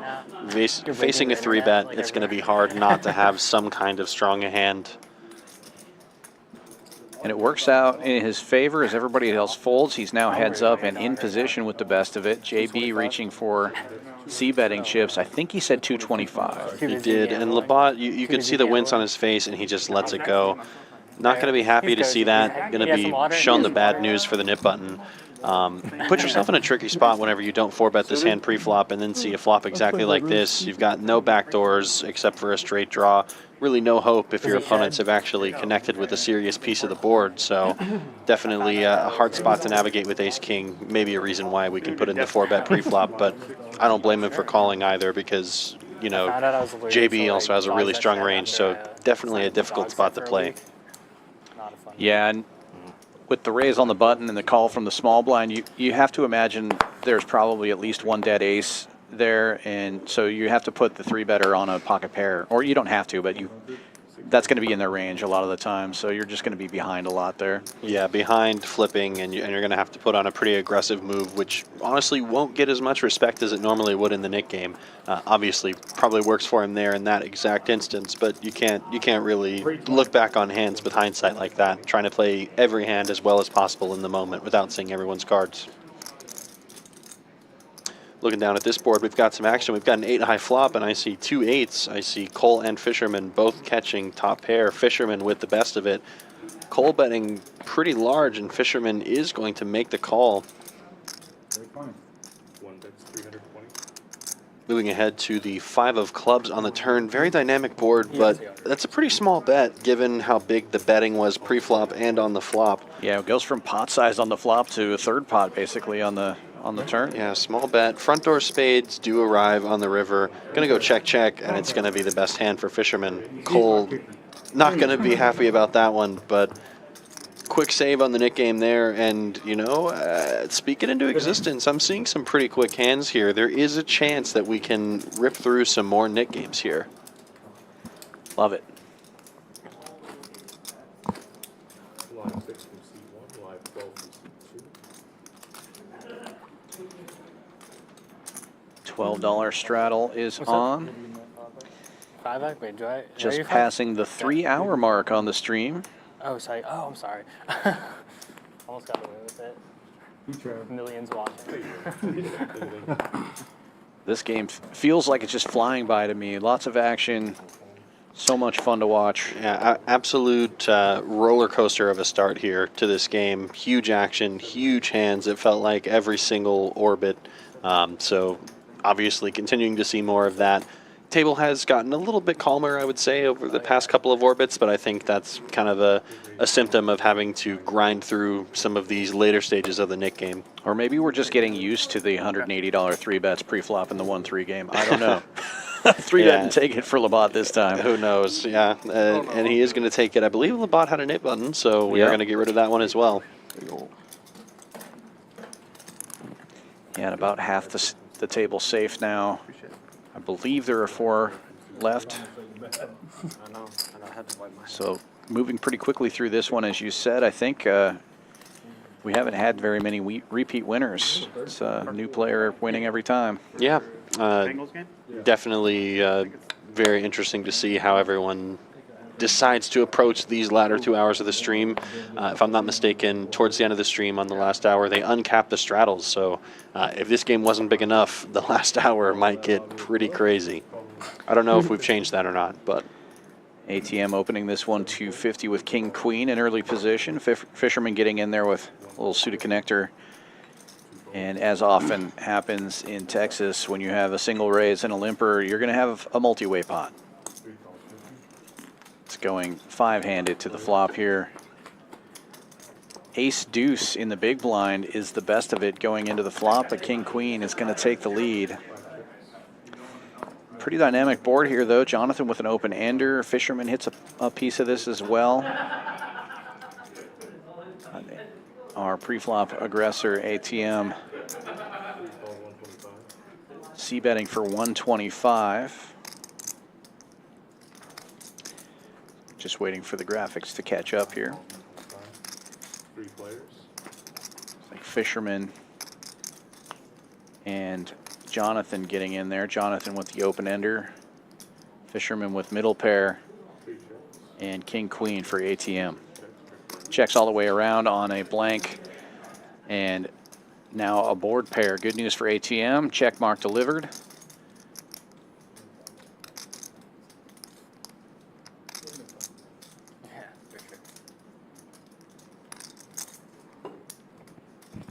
Jhonathan's going to take a stab now.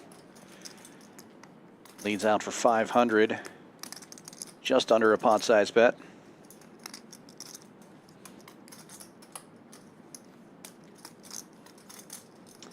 And ATM now in the blender a little bit. Room temp, please. 6-8 did complete, and it's possible if you're out of position and you turn your straight, you're going to check it.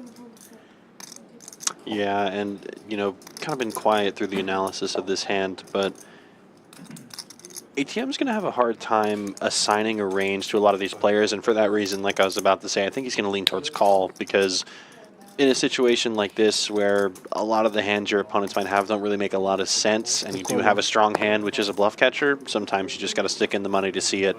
Does have the best of it, makes a wise call, and is going to be safe from the Nick game as well. Don't hate the bet from Jhonathan there. He just happened to run into top pair in that one. Removal to the straights, got to go for the plays every now and again, but ATM at the virtual top of his range. So good call from ATM, good bet from Jhonathan, just had to run into it that time. And I believe, unless I'm mistaken with stack depth here, I believe Johnny added on at some point pretty recently, now almost 7,000 in his stack. Definitely looking to battle and play some big pots, it looks like. Yeah, stack size is obviously going up. Wes dominating here. Nobody's topped up to that plus 10K mark, but we do now have 3 stacks in that 5K range. Be hard to imagine a world where anybody tops up to matches Wes's stack, but you know, I've seen plenty stranger things in these games. For sure.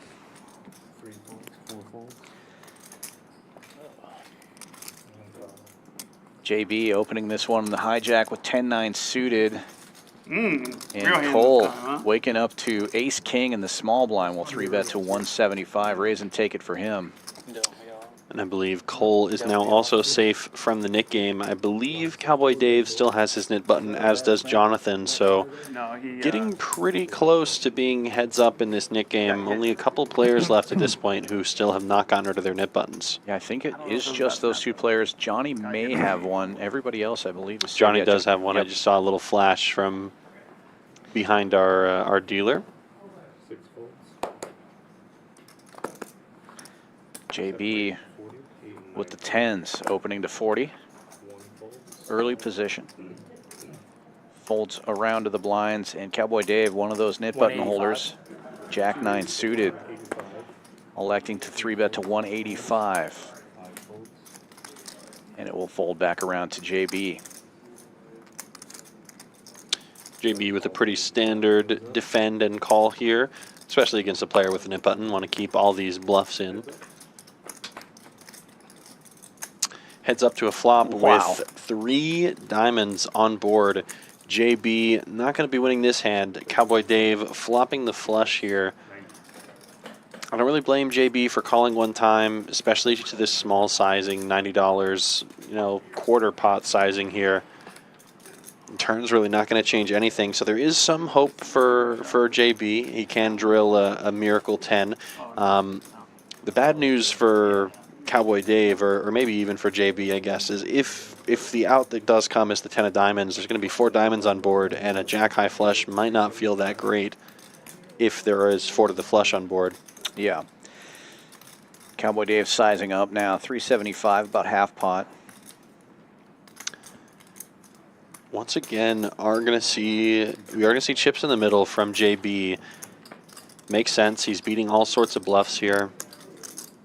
And there is that 4th diamond that I talked about. Cowboy Dave, obviously very pleased with his hand on the flop. Not really in love with it, I imagine, by the river.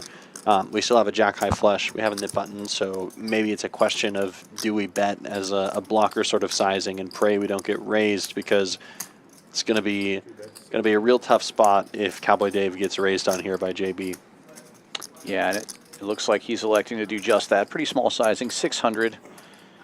And JB will not bluff into it.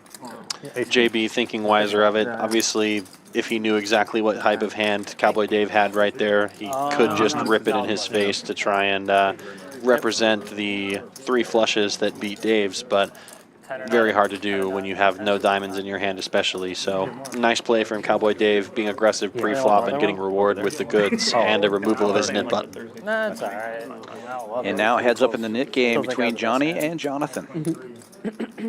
I believe, has Jhonathan lost a net game so far tonight? I don't think he has lost one, but I think this is 3 in a row that Johnny has been heads up in the net game. Correct, yeah. And honestly, not for lack of trying. I commented on it early. Even though Johnny's a new player to the stream, I've been very impressed with the frequency with which he's been applying aggression with his hands that can find 3 and 4 bets, right?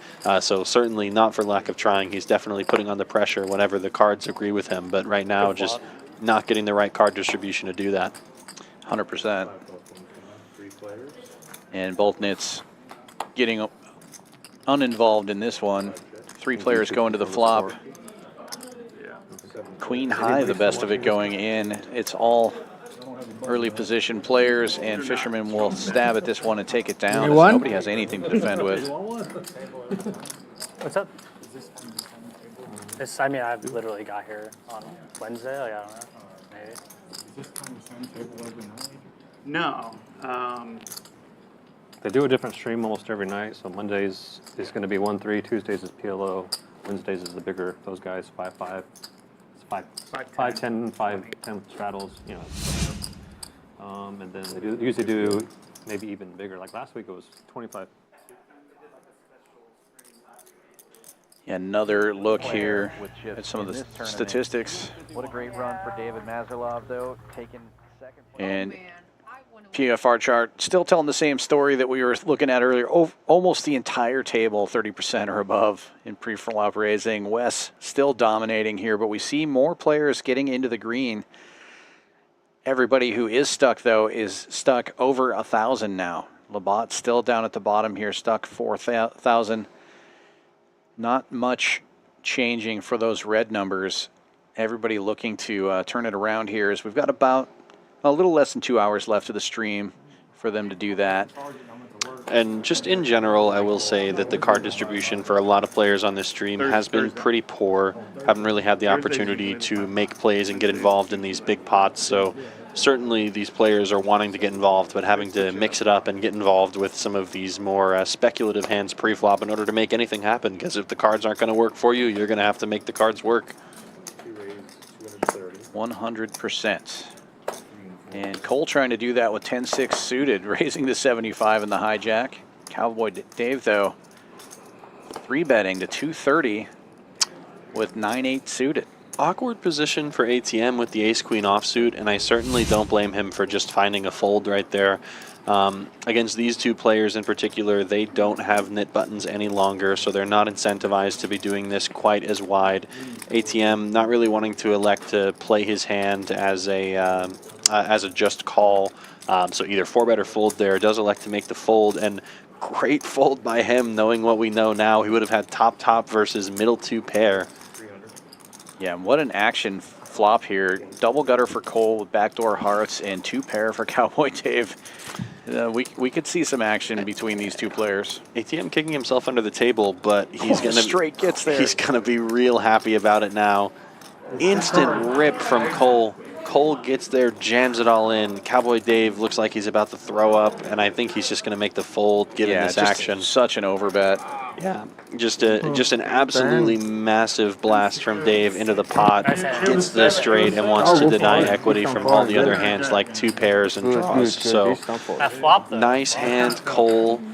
Way to save yourselves from some pain, ATM, and obviously a good fold too from Cowboy Dave on that turn. Playing poker. Straddle.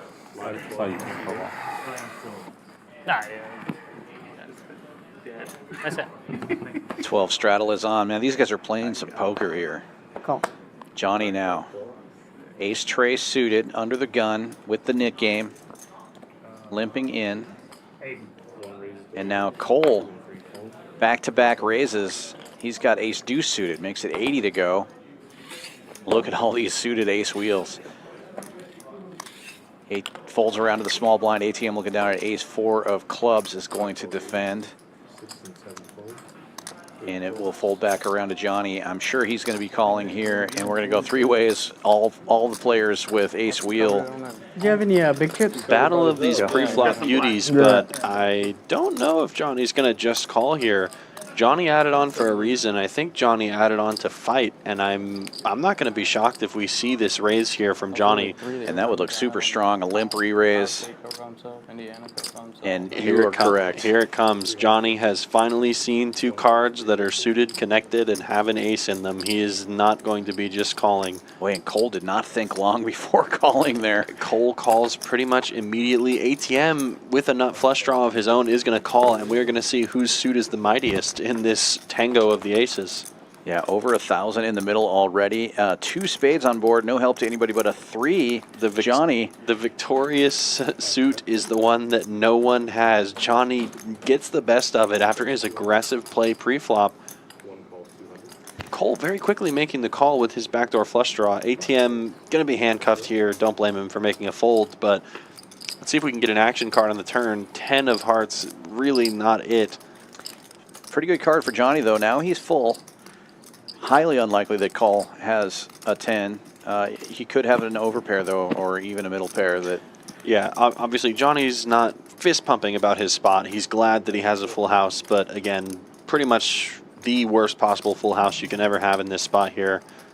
Cole obviously was calling the flop, looking for backdoor diamonds here. It doesn't look like he's going to be putting up much of a resistance now, given this run out. Pretty poor for him. Cole asking if he'll show it. Well, he will to end the nit game. I have the nit button. Nice shot, bro. Nit game over. Jhonathan going to have to pay out that nit tax, and good aggressive play from Johnny. Finally found time to pick his spot, gets rewarded with a post flop, and is going to be safe. And players may be taking note here that he limp re-raised with ace tray. Yeah, the limp re-raise play is always fun to watch out for. Love it or hate it, it's always interesting to play against. It's kind of hard to assign your opponent a specific range of hands, as a lot of poker players try to do. So yeah, and obviously heads up in the nit game is going to change that range. Sure, yeah, absolutely. The nit game limp re-raise range, you won't find that on any chart either. It's going to be pretty hard to figure that one out. So we have the straddle on for 12, and the splash pot is in the middle for 150. I don't think this influenced the actual. Yeah, Cowboy Dave, Cole. Oh, sorry. Go ahead. Nope, sorry. Yeah, Cole. I think that was a restraddle. Maybe it's a 3-bet, but it looks like Cowboy Dave's gonna raise, and Wes. He's found it again. He's found it again, Dan. Ace King. Oh my gosh. The graphics is showing 5-bet. I think this is really a 4-bet, but. Insane that he's got it again in position. This time he won't show. That's like the 3rd or 4th time that I think we've seen Wes arrive in some of these spots where, again, players are just getting tired of it, but he's got it. He's had it almost every single time, and another great spot to pick up both dead money and additional chips put in from players. Yeah, you see a little bit of frustration from some of the players on the table here, and you can't blame them. I mean, Wes just has a heap of chips and just keeps finding premium hands, whether or not he shows them, putting maximum pressure on these guys. Nit game is back, and my favorite part about watching on these streams, now I don't have to track who has the nit button because the graphics are doing it for us. So no more manual tracking for me. Looks like we've got a good chunk of playable hands here. Pocket fives, ace six, and look at that. We've got a set of fives. Open ender for ATM. Should see some action on this board, especially given that it's the first hand back on the nit game. Yeah, and Jhonathan leading out here with ace-6 of clubs. He's got middle pair and backdoor clubs. Yeah, ATM not surprisingly calling with that open ender. Unfortunately, Jhonathan just has the worst of it equity-wise here. Definitely like ATM's call, especially this deep. It's good to try and potentially look for these clean straight draw outs with the nuts, especially when people are more incentivized to bluff. But Johnny just with a monster given the circumstances, and I expect a big raise. 9 raises to 450. And as predicted, a pretty sizable raise there, 3xing it to 450. Trying to get a bunch of money in this pot. think Jhonathan pretty quickly realizing his stab on the flop is going to do him no favors. Backdoor flush draw middle pair is just not strong enough to withstand such a strong maneuver. At least you'd think that, but Jhonathan, of course, going to think through the spot. Think about if he has any fold equity here to potentially jam his stack in there. Taking inventory. Well, that looked like it bad. I'm begging for it. I ain't coming. Another fun dynamic about this pot, Dan, is that there's just a lot of draws available on this board. Quite a lot. Yeah, super wet with the 5 and 6 of diamonds out there. Set. Yeah, it's a set. Folds around though. ATM going to make a wise fold. No longer getting the price to chase his draw. Johnny might have been heads up in the Nick game twice recently, but no longer. Quickly gets rid of that knit button and maybe a sigh of relief whenever you've had that kind of night where you're always to the wire with the Nick game. It's good to just relax and maybe watch some other people duke it out. This might be the first knit game that Wes wasn't the first player safe. I know. And I think this is the 7th knit game. I don't think Wes minds all that much given his stack depth doing fine. And the fact that he's taken down no less than 2 or 3 of these splash pots, I think. So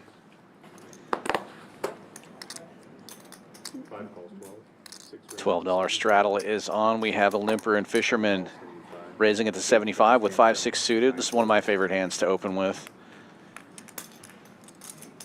GTO approved, but I like it because then when 7-4 gets there, I've got an open ender and everybody thinks I have 2 pair.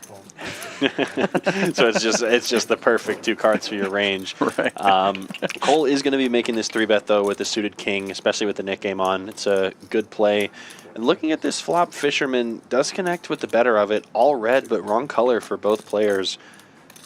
Cole going to be making the aggressive raise pre-flop, but honestly, just a disgusting board for his exact hand. Really is going to hate it so much. What can you do with the wrong suit, with the middling board? Your opponent just has that whole thing locked up. So understandably going check, check, check, and Fisherman is going to take down the pot. Yeah, he does straighten out with the 5-6, but with 4 diamonds on board, he's not going to try to fire a bet into that. He'll just turn his hand over and collect the pot. You'll often find with those middling connected type of boards, with your strongest hands and your weakest hands, you want to play a pretty even strategy there of checking quite a lot when you have a severe range disadvantage, as Cole did there. So very wisely going to be finding multiple checks, and unfortunately can't win them all, and that's definitely one of them. 12 straddle is on. ATM in early position with ace queen suited this time. He's going to raise it up to 40. And then folds around to the blinds. Cole defending the big blind with 7 deuce. No 7 deuce game on board for this stream, folks. I think we maybe have seen that once or twice, but not necessarily the preferred game of the champion streams. We prefer knit game ourselves over here. Cowboy Dave in the straddle. 3-betting big to 210 with the suited king, and Jhonathan with an instant call, king jack of hearts. And action now back on ATM, who has the best of it.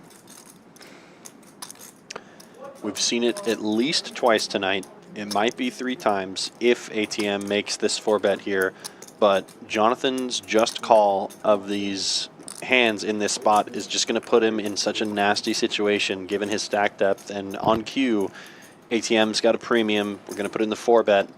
Obviously, Cowboy Dave doesn't love to see that, but especially Jhonathan doesn't love to see that, because given the amount of chips he has behind, you'll feel handcuffed. If you put any chips in the middle, it's going to have to be an all-in situation. So definitely difficult. And he's choosing to call this time. He's all in for less than the bet, I believe, or it's going to be really close. I think that is the case. Yeah, ATM with a raise to 800. Jhonathan not quite having that in his stack, so is going to make the call. And luckily for Jhonathan this time, he is not crushed. This is going to be a fair fight, 60-40 situation, tournament special. Oh, yeah. Oh, 2 life hard. We know that a couple of the diamonds are already in the muck, but we also know a king is in the muck, so ATM in pretty good shape. Jack high flop going to change that really quickly, though, for Jhonathan. Diamonds do come in for the back door. It's always a sweat, regardless of the situation. That's me. King Jack. You got it. Oh, my God. Running it twice. Jhonathan getting the first board. Good news for him. And more dead diamonds out there. Bad news for ATM, but he spikes an ace on the next flop and takes a commanding lead. Going to be chopping it up. ATM. Uh-oh. It's a sweat. 10 ball would give Jhonathan the scoop. Good hammer. No scooping this time.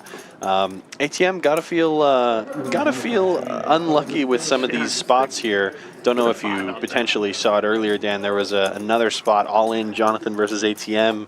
Jhonathan with the worst of it and still finding a way to chop. ATM having to take these chops in stride, though. Obviously a great player, knows that in the long run making good plays, just not quite working out this time. Yeah, it's frustrating when you have the best of it and you get a chop, but it's better than losing your stack. Oh yeah, for sure.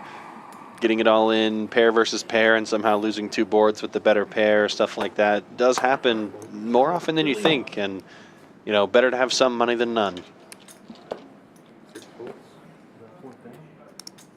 7 raised to 35. Good news for Jhonathan, obviously good to get some money back at all, but even better news, he is also safe from the Nick game. 9 raised to 110. Indeed.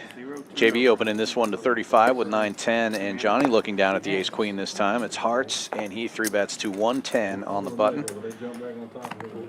And I believe it's going to be a raise and take it as it folds all the way around. Johnny already had removed his knit button, so no changes to the action there. Is safe and able to continue a good streak of winning hands now. Has won last couple of pots that we've seen him involved in, so very good to see him making a comeback here. Yeah, it's on Champions, but you can't bring your phone. Yeah, your Champions. It's Goes the stream. Goes the stream. It's on YouTube. It's on YouTube. Yeah. 7 raised to 35. 8 and 9 fold. 1 call 35. JB with Jack 10 of hearts, this time opening to 35. 180. And another ace-queen, this time in the small blind for Cowboy Dave. He's going to make it 180.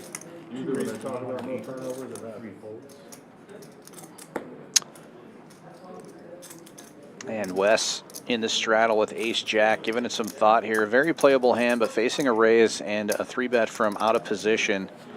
He may elect to just get rid of this hand. Yeah, he does. Wise assessment of the situation. Wes giving it some good thought, does have a good hand to 4-bet bluff, but also acknowledging that Cowboy Dave and JB have potentially been, you know, not 3-betting as incredibly wide, at least to Wes's perspective, so choosing to be more careful at that point. And it's a good fold, obviously. Cowboy Dave waking up with the goods. Colin JB not going to fold, though, and we are going to see a very dry board here. All things considered, in a 3-bet pot, don't really expect anyone to have a 3 in this spot. Most often, the best type of hand they'll have is a flush draw or a medium-sized overpair. So, good sized bet from Dave here. Should get the job done, and it does. Safe from the Nick game. And showing the ace high, which happens to be the very best hand. I don't think I'm folding. Yeah, small bet there, doing quite a lot. Very easily clearing out a lot of the equities of the other hand involved in the pot. So good for him, taking down the Nick game. Obviously playing well tonight is Cowboy Dave, so very excited to see him if he does continue to play on more of our streams in the future. Very good to have all these new players on board. Yeah, it's great to see some unfamiliar faces for a change. For sure. See this hit. You got to smoke. Action folding around to the hijack. Johnny with a small pair here, opening to a quarter with 6s. And a card exposed here, tray of hearts. Not affecting that particular action. But Wes with the tray in his hand will get out of the way. Don't suspect ATM will be abandoning a suited jack from his straddle and is going to defend 3 ways to a flop. Sure. King high board, but a queen available is going to give Jhonathan the best of it, and by quite a large margin at that. Quick raise from Jhonathan too with the queen 5, trying to clear out a lot of the equity of these hands that Johnny might have that might be overstabbing here. Johnny electing to peel off a turn. So we've got a fun spot here now because Jhonathan, okay, and I take it all back because I was thinking there's actually a chance that Johnny could turn his hand into a bluff on this kind of turn here. Given that he called flop, Jhonathan raised and got called, might put his opponent on a king, so Johnny could elect to turn his under pair of sixes into a bluff. Doesn't elect to do it this time. Now with another king on the river, Jhonathan feels safe enough to go for some value and does get the call out of Johnny, so is going to make some value. And good for Jhonathan. I don't think he had a net button in front of him. He already won that pot against ATM, or rather the first board of that pot. So it was safe regardless, but good to go for some value and nice to get called in that spot. I know, recognize. You got the max. Well played. You got the max. Johnny being pretty candid there about him getting the max, having a low pair like sixes, just wanted to look him up.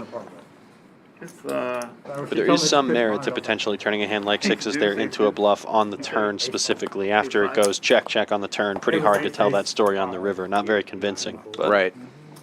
Oh, you flopped the boat? Yeah.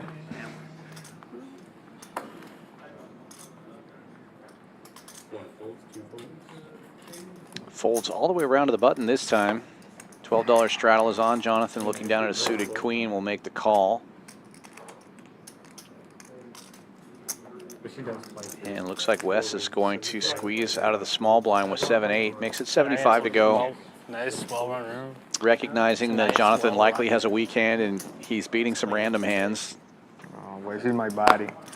In my hand today, but it's, I can show, right? Yeah, yeah. Yeah, you can just. Clubs, clubs. How do you fold that? And you keep showing queen it five. does fold around. Wes now safe. Wow, bro. Easy game for Wes.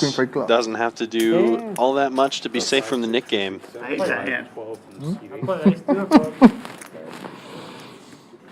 We can see Wes being a master architect of the chip tower over there. I was like, okay, well. Yeah. We're not calling it. Eventually, when the camera rolls back around to him, we'll see the amazing structure he's built. I think I 3-bet him.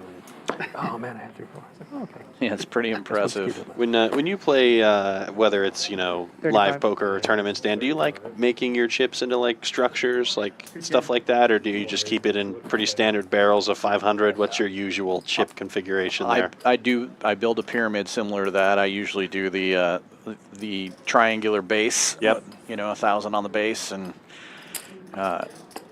go up from there. I'm approving of Wes's shape. Speaking of up from there, this hand has been 3-bet up with the ace-10. Johnny originally opening to 35 and getting a 3-bet out of Cole to 210. Which gets Jhonathan to fold a pair of eights in position there.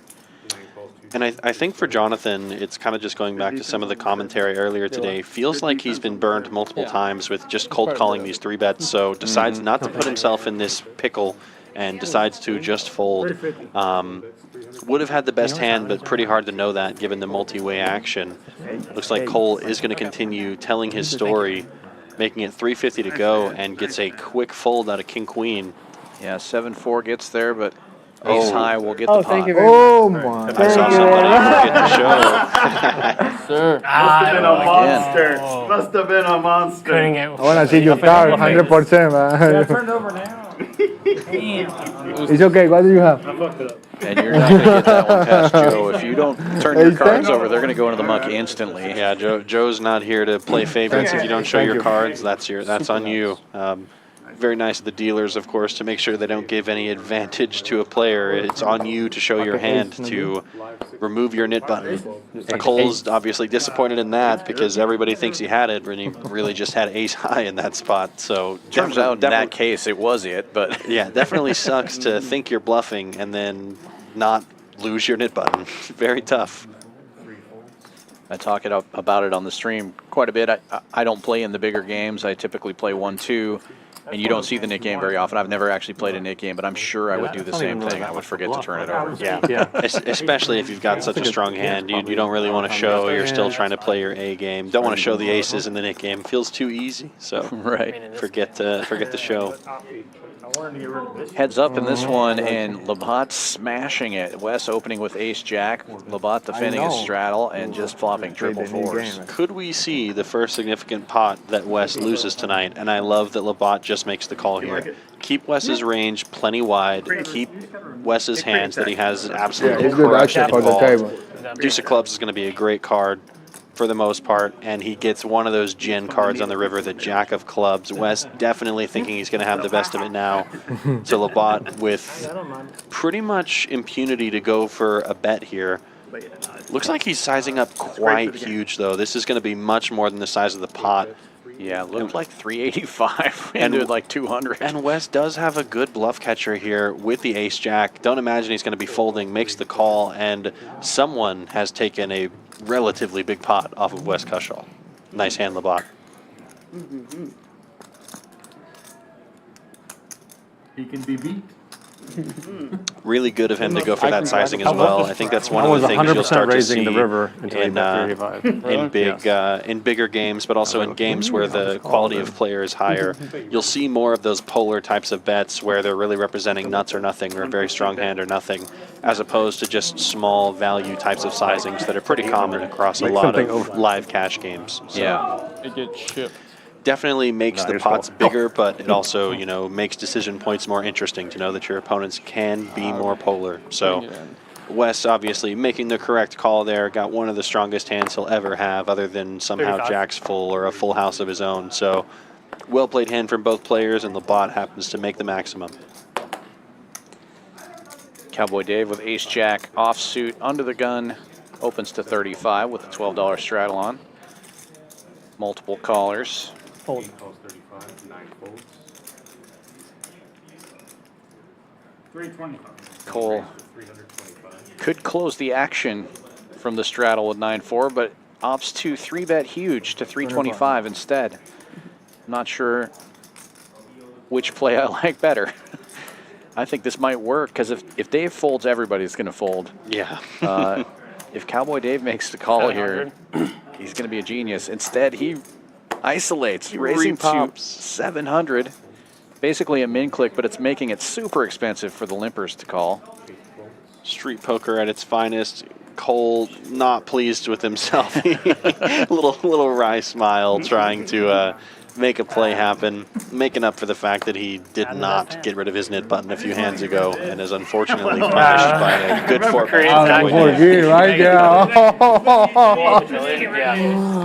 This knit game could get expensive for Cole if he keeps trying that move. Yeah, for sure. It's a good try. And I like the play with 9-4. Look, we're trying to expand the range. Then I just if you can do it with 7-4, why not with 9-4, right? Well, obviously because 7-4 is a much better hand. That's true. 7-4, much more connected. It is probably a mathematically better hand. Don't ask me. I haven't checked the numbers on that. But 7-4 feels like a better hand for sure. It definitely is. It is a better hand. It's closer.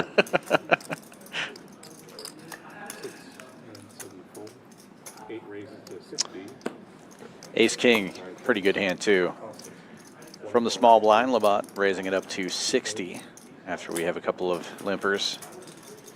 Cole going to be defending his suited 10, and it looks like ATM also getting the right price with his connected 10-9 offsuit.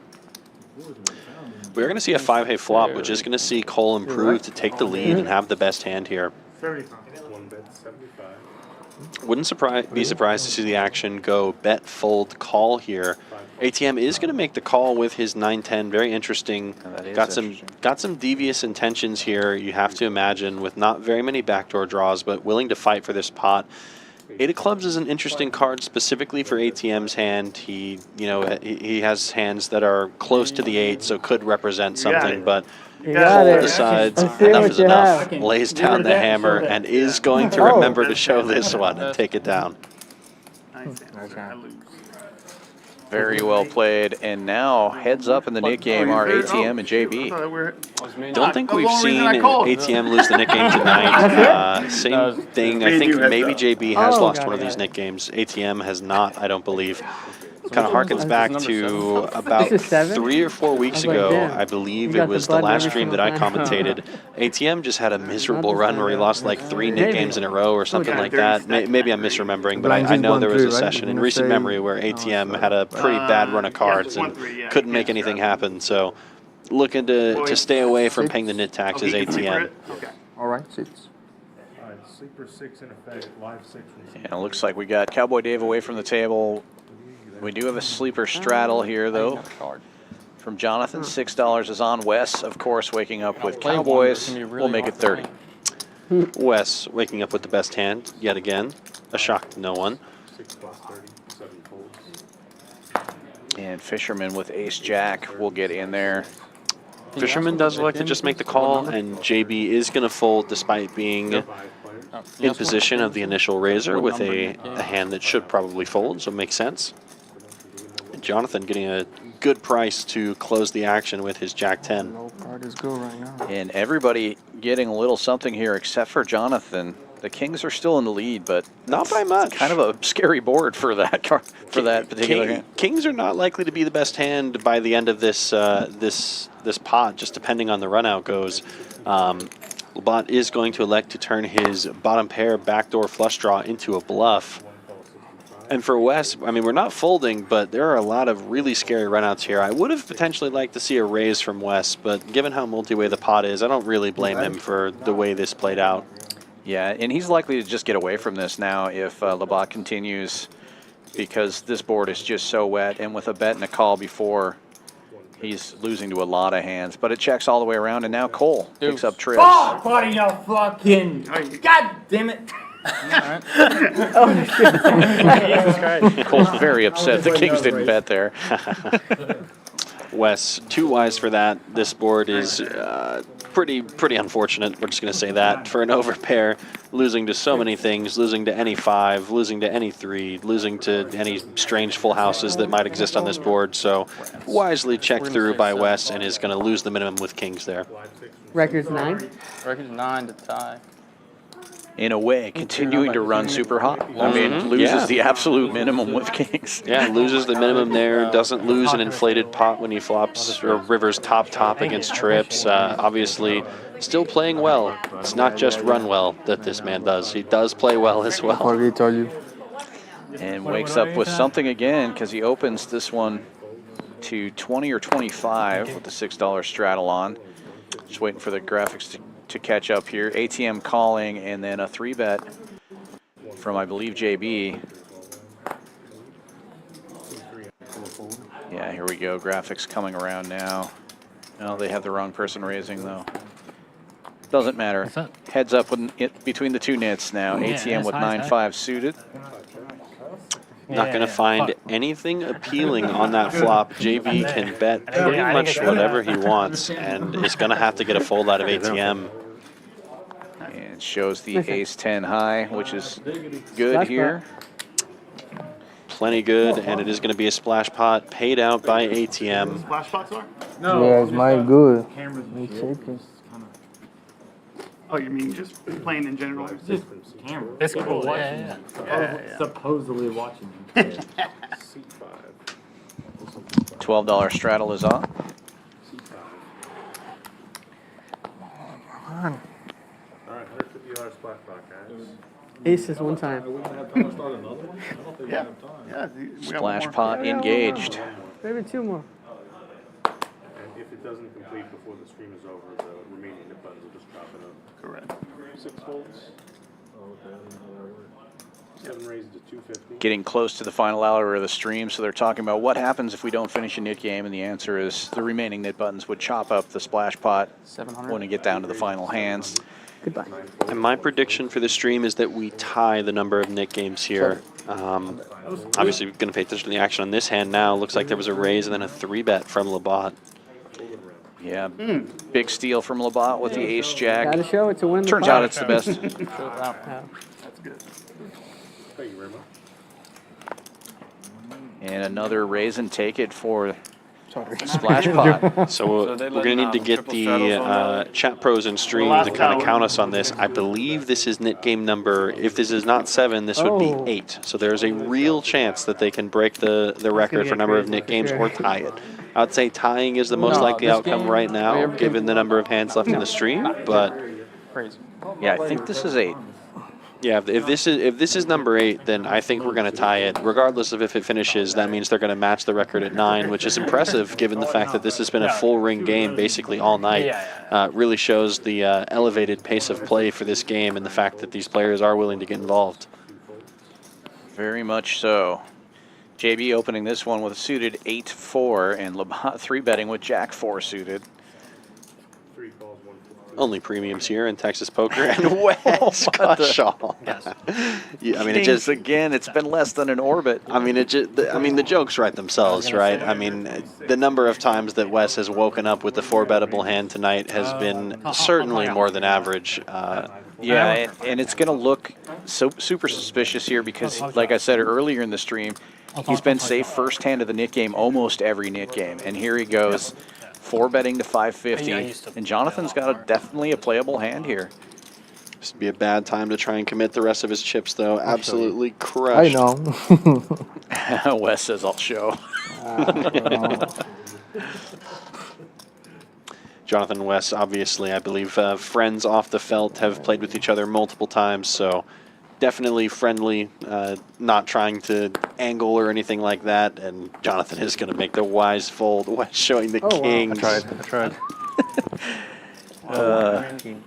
Trying to table talk him into jamming that stack in there. It's my second stream I've played, so it's my first time in Houston though. So what an amazing run. In Houston, like it here. New York. Obviously, congrats to Cowboy Dave, talking about how this is his second ever time playing on a poker live stream, first time in Houston. Obviously, very cool to see that. Very glad to have new players like him join the stream. 100%.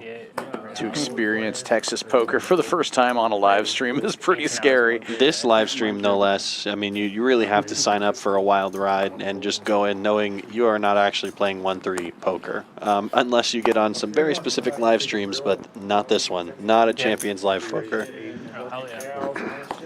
Johnny open with the 6s here in early position. Jhonathan on the button, raising it up to 80 with ace 8. And it's a raise and take it for him. A really snug fold out of Johnny there. You got to think that we're, I completely forgot I had a button. Wanting to, he seemingly forgot about the knit game there. Definitely able to call and set mine there. Maybe the only precarious thing for Johnny there is that he is playing against the shortest stack opponent at the table in Jhonathan, so it becomes slightly less appealing to go set mining when your opponent isn't actually all that deep and you may have to give up on a lot of flops. Yeah.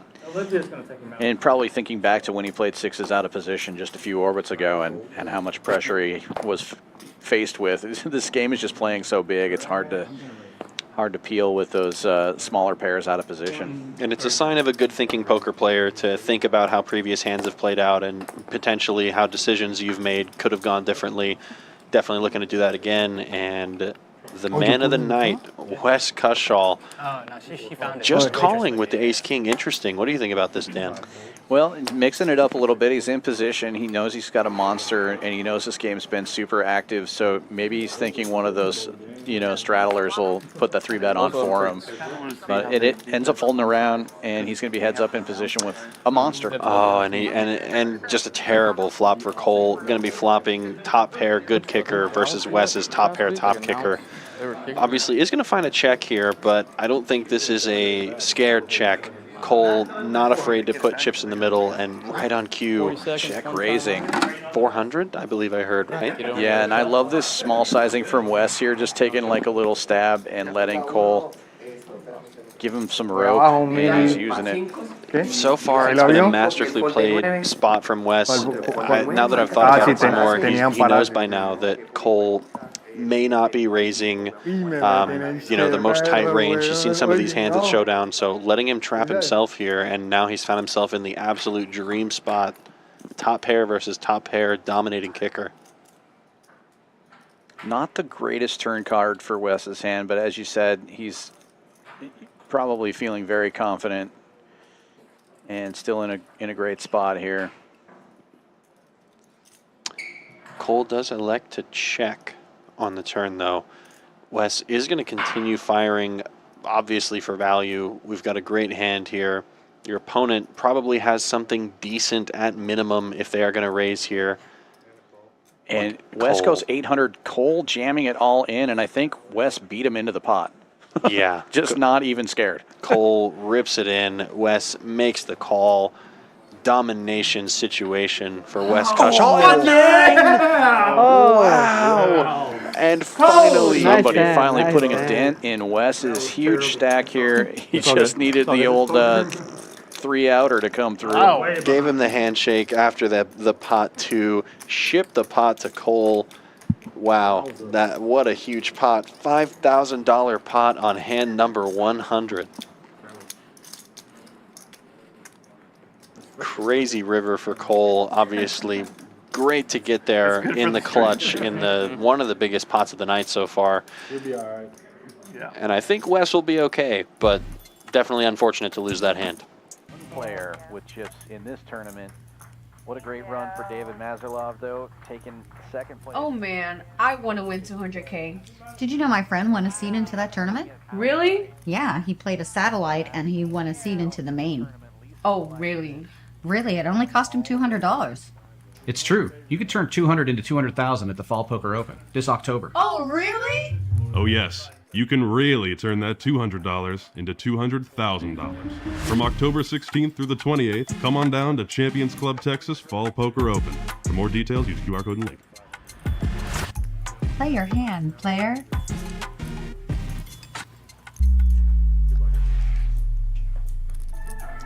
I'm all in. Play your hand, play your hand. No buck, counting the stacks, stacking the bags. And no buck, counting.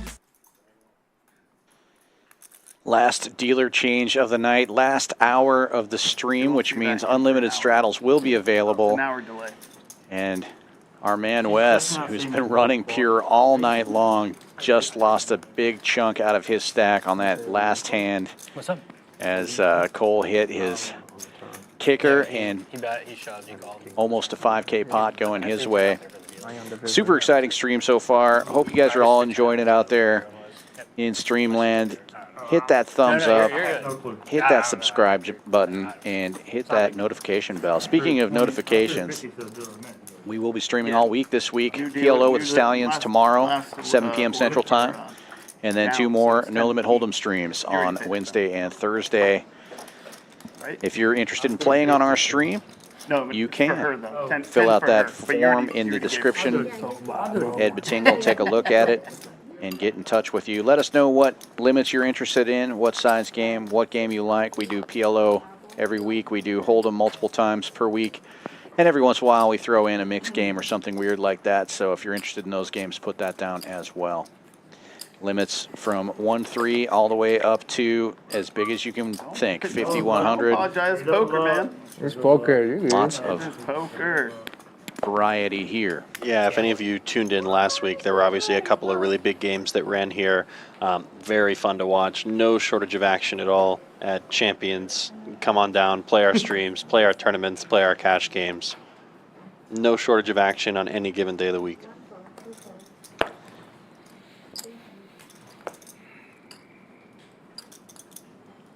Wes waking up with pocket sevens this time in the cutoff. He's going to raise to 50. Folds around to him. Wes activating what feels like the revenge range. It's one of the first times I haven't seen an ace or a king in his hand all night pre-flop. But in all seriousness, has a great hand to raise. Safe from the Nick game still, and is going to raise it on up pre-flop, but unfortunately is going to be outflopped by both Johnny and the Fisherman. What's up? 7-4 does not get there this time. I saw Labat in there with my That's hand. a good board for in pretty rough someone shape who's against donating, you know? Wes's holding. Yeah. I took out, But as like, you I used all said, the cheese, I the used nines whole are going to master get there bowl. this time. Yeah, I wasn't all And Wes going for a raise here. I like the idea of the raise in that, you know, on this 9-5 deuce board, there's going to be, and with a club draw on board, of course, going to be a lot of players who potentially have a club draw. multiple straight draws available on the board. Wes trying to deny equity and get some protection for his hand, but after getting called in 2 spots, I think Wes is going to shut it down pretty quick here unless he improves to a 7, which he does not. He does improve with some equity, of course, now picking up a straight draw, but at this point has to understand that his hand is certainly not best and will most likely find a check here, which he does. Yeah, checks all the way around. Backdoor diamonds get there. Fisherman's hand gets the check mark. 9 with the best kicker. Oh, man. Fisherman with the check mark and Fisherman with the pot takes it down. And he is now safe in the Nick game. Only 5 players now remaining in that. Jack 9 and is able to use his hook to pick up top pair and pick up the pot. Looks like we are still 5-handed Nick game, so definitely good chance for us to finish this one. It just depends on if they're going to do one more after this, if we can go to tie that record or not. I have a feeling this lineup is going to go ahead and do it, even if we're really close. They're and just just chop it up among whoever has the buttons. You know, and do a little splash pod, even if it happens to be 7 ways. Yep, they're just going to say, you know what, you just to heck with it. We can fit another one of these in here, can't we, guys? 5 hands left, whatever. That's fine. Whoever loses is going to split the money up. Let's have some fun. So.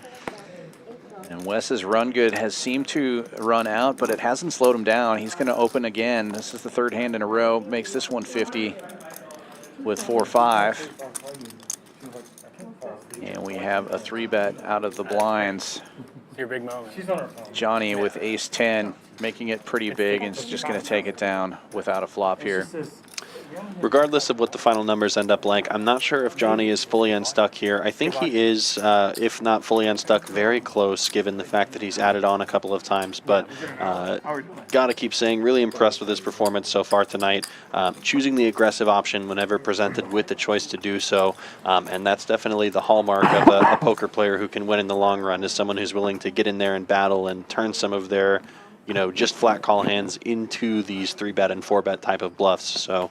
Definitely good performance from him tonight.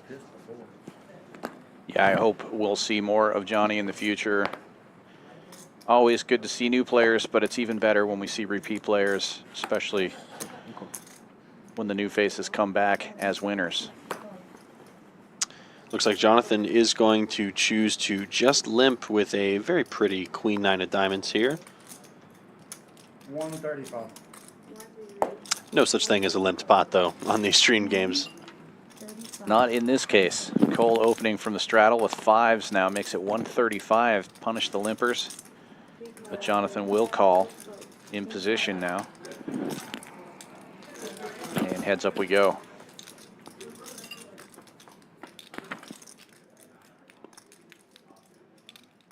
Fives remain in the lead, but any flop is scary for 5s. Any flop that you don't flop a set, that is. Certainly not the worst one. Sorry, go ahead. Oh, I was just going to say Cole leading out anyway, and he's going to take it down. Yeah, it's good, right? I feel like a lot of Hold'em players struggle a lot on boards like this, where they're maybe sort of bluffing pre-flop with their small hands like 4s and 5s and 3s and deuces, right? But can't be afraid to bet, especially on these disconnected, potentially draw-heavy types of boards. Want to deny equity from hands like Jhonathan's. So definitely heads-up play, not playing scared. Just because you have 3rd pair doesn't mean you need to check. Good to apply some sort of aggression and represent a stronger hand than you actually have. So I like to see that a lot. Yeah, well played. AJ was like, why are you going back there? You stay here with us.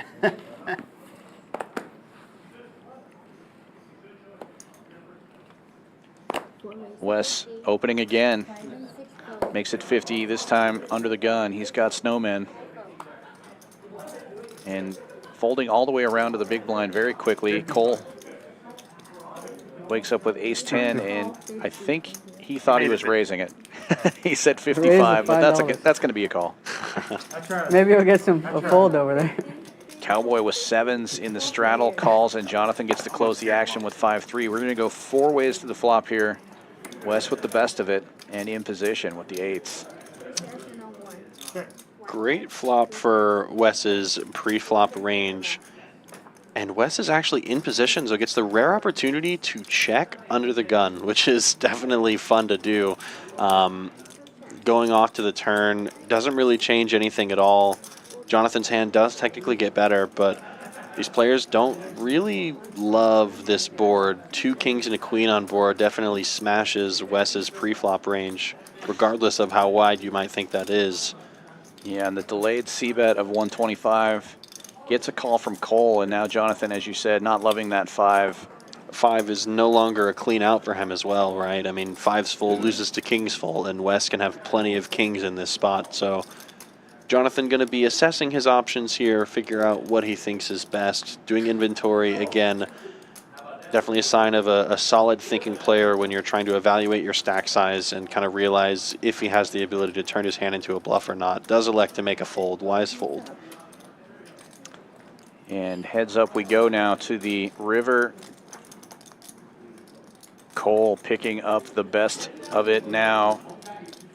Makes an ace. He's going to lead out for just over pot, and a quick fold from Wes. Hand is over. Cole not afraid to bet when he thinks he has the best of it, for sure. You could definitely see that in that ace-9 versus ace-king hand. Cole not afraid to go for some value, especially against players who he knows could potentially make light calls with the Nick game being on. So definitely like the value bet there. Unfortunately, Wes just not having a strong enough hand to make anything happen there. Yeah, and I've noticed now since Cole forgot to turn over his hand on the Nick game the one time, he has turned over every single hand since then, whether or not he has a nit button. Great strategy. Can't forget if you make it a part of your routine. Right? Yeah, and there's only an hour left, and these guys are going to see all these hands later anyway, so what the heck, just turn them over. Yeah. ATM under the gun with the nuts. Going to disguise the shape, the strength of his hand by just limping. I'd like to see a limp re-raise here when somebody opens this. Ooh, and we've got an unwise fold from 7-4 suited there. Unfortunate. Folds all the way around, so we're going to see an unraised pot here. Wes in the lead with 9 high, but obviously 7-4 the best hand here. No, Fisherman's got deuces. Sorry, everybody. Oh my God. A killer flop for the deuces. Yeah, and ATM, of course, is going to take a stab at this flop. Fisherman, flop him dead, dealer. And that he does. Deuce, deuce, jack. With the hook on the flop, the Fisherman has an unlosable spot in this hand. It's just a matter of if ATM can catch any piece big enough to potentially get into trouble. As much as I hate to say it, Dan, this is a bad board for 7-4, but I don't think ATM cares. Yeah, right. Yeah, ATM making the move here, making me proud, but unfortunately ran into quads. Sorry, buddy. Queen on the river. Are we going to represent our limped ace-king? No. Quick fold. Fisherman showing the absolute nuts. Quads. Jackpot. Picked a good time to shut it down, ATM. One of the only times where not triple barreling 7-4 is good. Finds the rare check spot. Good for him.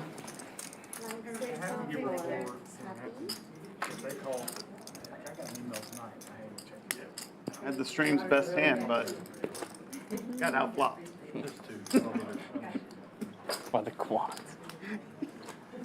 That's why 7-4 is never a calling hand, it's a raising hand. You want to try to get those deuces out of there. Oh, man. Unfortunately, the deuces do make it post-flop and do absolutely crush it that time.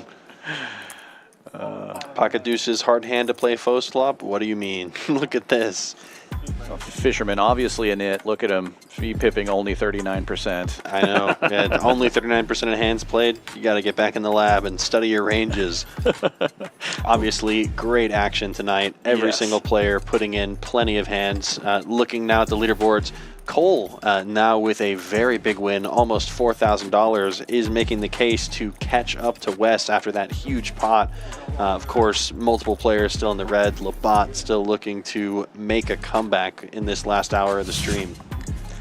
Some giant numbers considering this is supposed to be a 1-3 game, but yeah, it's been playing 1-3-6-12 almost all night. So, you know, it's a good advertising trick. You can tell people they come down here to play 1-3, but, you know, it's a 1-3 wink, wink, nudge, nudge, you know. Yeah, right. I'll be shocked the day that a Champions live stream plays 1-3 like 1-3. Only if it's an employee game. Yeah, right. And even then, yeah, it's going to play 5-5. Nick game still active for these players. JB going to be making the raise with the ace-10. Labat taking the aggressive route with ace-7, but unfortunately JB with a quick 4-bet fold, taking down the knit button. 3 left. I think it's been a pretty quiet night for JB, but I also like what I've been seeing from him tonight. Has also been applying aggression at higher frequencies than you might see some other players do. Always good to see new players to the stream, not afraid to come up here, get in the mix, play hands, play them aggressively, put on a good show for friends and family back home who are maybe watching them play on the stream for the first time. Yeah, I'm very impressed with the new players, especially even if you went back and looked at the 1-3 streams and you realized that these games play pretty big. This game has been playing bigger than normal, and the players have been hanging in. And, you know, you saw it on the statistics there. The VPIPs are very close, even among the new players. And they're really playing back at these guys, and it's been really fun to watch. Yeah, everyone willing to get in the mix, and that's the makings of a fun game of No Limit Hold'em. Obviously, don't want to sit with a bunch of people who aren't willing to play any hands that don't have an ace or a king in them, right? So, fun stream, good action, good play, and good hands are about to clash. Pocket 4s versus the ace-king. Cole with the 3-bet.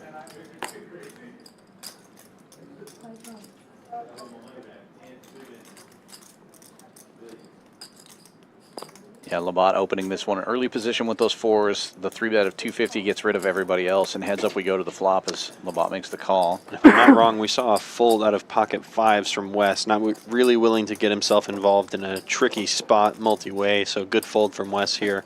It's going to be top pair, top kicker, however, made for the ace-king.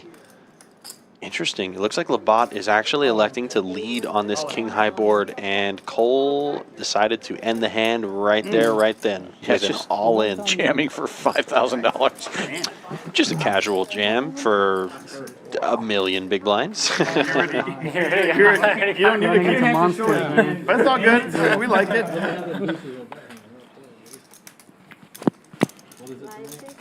I thought my 4s were good there. I thought that was the bullshit ace-10, ace-9.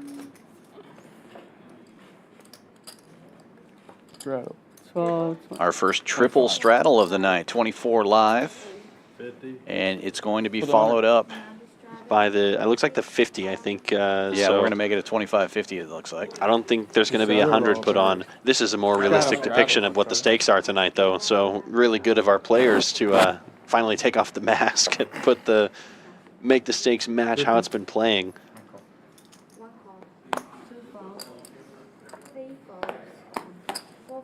Action folding around to the blinds, which doesn't take long when there's only 3 players not in the blind. And unraised pot. Unraised pot, and there's still 216 in the middle. That's what will happen at the wee hours of the stream. Fisherman taking the lead with second pair and leads out for $75. Quick lead, quick folds, quick pot. Nice hand, Fisherman.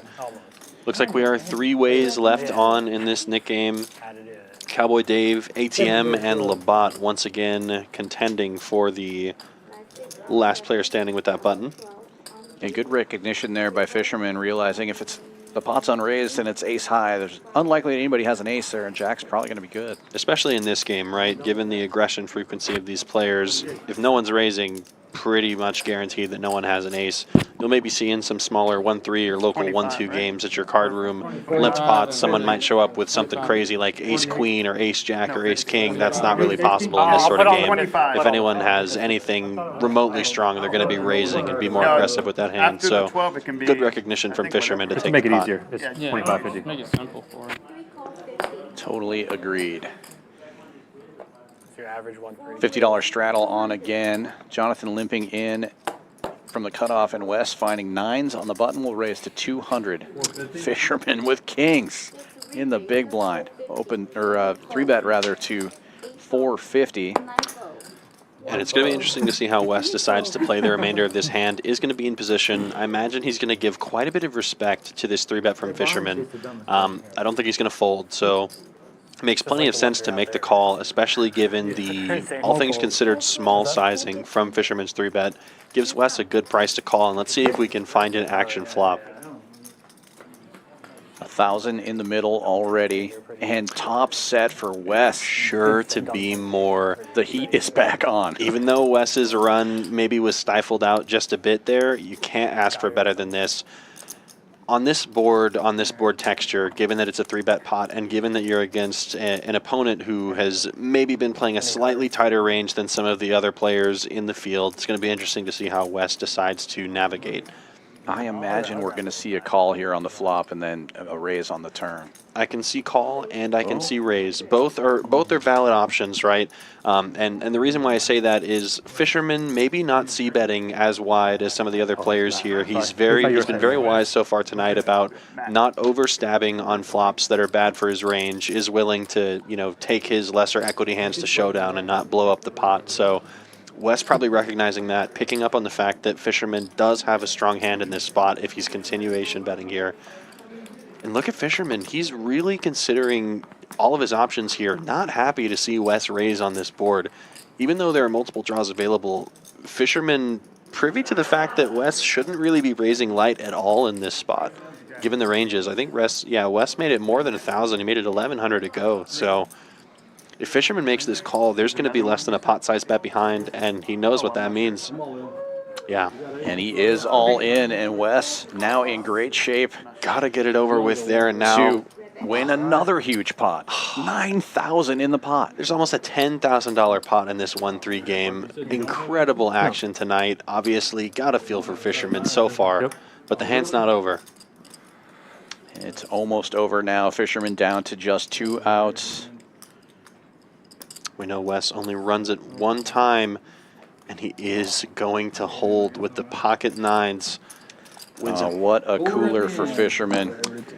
And Wes's stack now climbing up to nearly 13,000 in this 1-3 Monday Madness game. Very unfortunate spot for Fisherman. I don't blame him for jamming at all. Wanting to get the hand over with now. If Wes has any kind of bluffs, like some kind of flush draw that he's playing aggressively, got a feel for him. Cooler spot there, and Wes is going to take it down. You know, what's funny is Because it's dead small. Wow. So like I was gonna call him another way, and then I see the flop, and he moves his hand. He's got a yellow chip underneath. I was like, oh fuck yeah! I thought he was I mean, which would have been fine, right? But I was just like, oh shit. I'm still reeling from that one. He said he's good for the TV. What a heads-up play to raise in that spot, like you said. I think I definitely would have just called. and that's totally fine, right? Because the deviation from the standard play in that spot to raise works against certain players if you've done a good job of paying attention, being astute, and understanding that your opponent's range should be extremely strong given the action. Just multiple factors leading Wes to make the correct decision there. For one, the fact that the $50 straddle was on means the pot's already bloated, so the fact that his opponent is raising pre-flop may indicate additional strength as well. And the fact that he's not afraid on this 9-high board, he's got a lot of overpairs, 9s, 10s, jacks, queens, kings, aces. All of those hands are not going to want to fold. So Wes happy to pile the money in on that board, and again, just got to feel for Fisherman. Really big, cooler spot.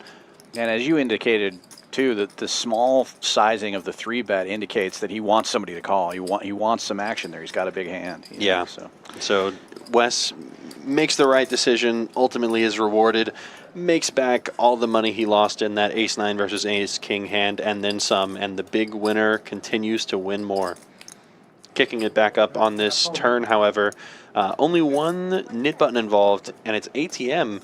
And ATM, unfortunately, does not have the best of it here. He does have the nuts pre-flop, but, you know, is slightly behind right now. We'll see if he can make a play to take the pot. If he takes a stab here, he's likely to take this pot down. He doesn't do it, though. 2-pair announced for Jhonathan. 2-pair going to be good. Easy.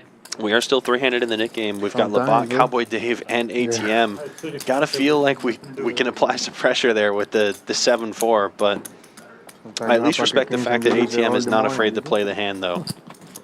Sometimes you have pocket nines and all that. I think for one of these future streams, I hope that they do include the 7-4 game in the lineup of stream games. If you win a hand with 7-4, you have to pay the table a small penalty of some kind. Yeah, we did have that happen. They did a 7-4 game instead of a 7-deuce game on one stream. I would love to see it more often, obviously, because I love 7-4 so You have to specifically be in the box, though. If you're somehow not there on that day, it's got to be criminal, right? That's just not fair. I can still watch it. Yeah. You can watch it back and see all the action your favorite hand has generated. Yeah. JB opening this one with a suited queen, makes it 55 to go. Getting lots of action here. Cole 3-betting to 3 1/4 with ace deuce in the straddle. Definitely no lack of action, even late in the stream here.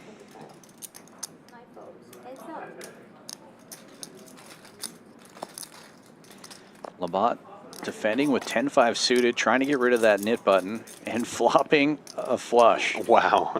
Cole with the ace of clubs, and it's like all-in call instantly. Oh my gosh, we have an $11,000 pot just like that, no thought. Oh holy my cow. Incredible. Absolutely incredible. I did not think we would see a bigger pot than the one we just witnessed with Wes all night, and I am proven wrong instantly. You already got it. Cole just jamming it with the ace of clubs, and we've seen this play from Cole a couple of times where he's jammed his high equity hands that he wants to get the hand over with. Unfortunately for him, Labat has recognized that and snap calls with this flush. Wow. I think they're going to run it 2 times. They were talking about it there, but I'm not sure what the ultimate decision was. With a pot that huge, yeah. It is going to be run twice, and Cole is going to be scooped on the first board. Labat, at minimum, safe for the knit game. But if he holds here, he wins an $11,000 pot. And he does. He holds. Incredible hold there. Both runouts clean, winning almost $6,000 in one hand. And Labat is going to be really close to potentially some of Wes's winnings. Not going to be quite as much, but we have a new second in chips and second in winnings on the night. Nice hand, Labat. He has been at the bottom of the board all night long, playing patiently, and then all of a sudden is just rewarded with a giant pot at the very last moment. What unbelievable Less action. than an hour left of the stream. Approaching only 30 minutes left of the stream, and he takes down an 11K pot. I've got to respect the speed at which decisions were made in that hand too, right? I mean, obviously as a poker player, you want to think through your spots, but Labat said, if you've got me, you've got me. I'm not folding a flush after what I've seen tonight. Snap calls and gets rewarded with the biggest pot of the night. Welcome to Champions Live Poker. First time on, gonna feel great after that hand. You flopped 2 pair, Jack 8, and he turned a set of aces. Oh. No, I left stuck that day. I think I lost like a dime. Nothing like that. Nothing crazy. Obviously, great work from our dealers. Lydia, a huge pot, has to verify stack sizes here, so it will be just a moment before we get into next hand. But what an incredible set of pots we just witnessed. And Cole did have the bigger stack going into that one, but Labat will have the bigger stack coming out of it. Monster pot. I now feel more confident in saying that will be the largest pot that we witnessed on the stream, but that's kind of an unfair prediction given how much time we know we have left. Yeah. And now we have 2 pots, or 2 stacks rather, north of 10K. It's possible we could have a $20,000 pot. We could. Aces versus kings for a $20,000 pot one time? I'm kidding. I really would not wish that upon my worst enemy in a 1-3 game. That sounds horrendous. Right. If my friend approaches me and tells me he played a $20,000 pot in a 1-3 game, I'm going to ask him if he's okay, regardless of the win or loss there. That sounds like you were in a absolute trip of a game. So, yeah, what a hand. Huge spot there, and you got to feel for Cole, obviously swinging for the fences and is not able to connect there, representing the ace-high flush or a made flush like that, but again, just absolutely running into it there. Ran into an opponent not willing to fold. And really a cooler that he missed it twice. I mean, running it twice, and That's a lot of all that that's a lot of equity, and it just doesn't happen, right? I mean, we know that 5 clubs are not accounted for because of the board and Labat's hand, but look at this. We've got some serious action happening now. Cowboy Dave wants to get involved on this big pot action and wants out of the Nick game and is free from the Nick game. Big 3-bet with the King Jack of Diamonds and is going to take it down. I think that's the end of the Nick game. I think that is going to be Cole, or not Cole, I'm sorry, ATM is going to be paying out the nip button. 2 in a row, I believe. I thought you were going to get one of them, man. For ATM. Don't think, Cole does not have a nip button. He certainly got rid of it Yeah. after showing down all of his hands earlier. That's Cowboy Dave's nip bud going into the All right, collection. So if that's true, then we do, I believe, tonight tie the record for the most Nick games ever played on Champions Live Poker in one stream, which is mighty impressive given the fact that for the majority of the stream we were 8 or 9-handed. As opposed to like a 7 or a 6 max sort of game where Nick games can fly by. Big respect to these players for putting on a great show, playing huge pots, not afraid to get involved in the action. A game that we can play when we don't have to play. One that doesn't require. We could do the Squid Game on Yeah, the last. yeah, we could. Uh-oh. Yeah, you just gotta They pay may out not how many you win. tie the record if they switch to the Squid Game now. Oh no. Reverse. You get buttons, and then people pay out how many buttons you've gotten. Okay. We've never done it, so. I'll But that's the idea. I'll play it. The thing is, they only give us 25. Also, I don't know. They only call out 5. We are at the half-hour mark left on the stream. I do believe 30 minutes left. Production is prepared for it. Okay. But it's something we could do. Start talking about. Whatever you guys want, I'm down for They, it. they play the Squid Game here. Oh, they do. They played it quite a few times on like the 5-10 or the 5-5 stream. Yeah. Sure we have. We know what the Squid Game is. Of course. 7-4 gets there. Jack 10s for Cole and Jhonathan, each catching top pair. Wes is going to be holding bottom pair in this spot, and Jhonathan going to quickly elect to raise with his top pair, decent kicker. Cole, of course, not going to be folding, and given the stack depths, I think we're going to see another all-in and another chop in just a few moments. Yeah, no free rolls here. Had Wes called, he could have made a flush, but it would have been a 5-high flush. He wasn't trying to runner that.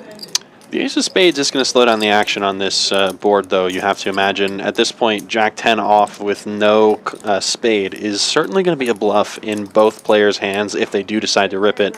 Interesting to see if there's a 4th spade on board here, because that means the most aggressive player will win. What's up, bro?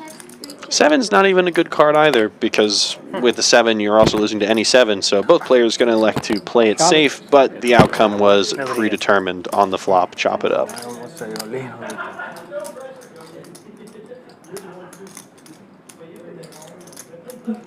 I'm still kind of reeling from just those massive hands within like 10 minutes of each other. That's crazy to see that on this stream. And both players are going to make a little profit here. With that was a splash pot, so it's true. It's more of a rebate than it looks like. ATM, of course, unfortunately having to pay out the last nit button, but I do see buttons being passed out. Not sure if this is going to be Squid Game or Nit Game, but regardless, if this is Nit Game, we are in fact going to tie the record on 9. it is Nit Game because they're getting buttons. If it's Squid Game, they don't get them until they win a pot. So it looks like they're going to go with it and chop it up if there's any buttons left. All right. So yeah, tied for most Nit games. Yep. Congratulations to all the players being a part of a historic stream for multiple reasons.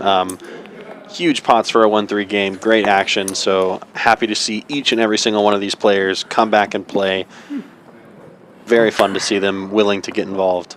And ATM looking down at a premium for the first time in a long time.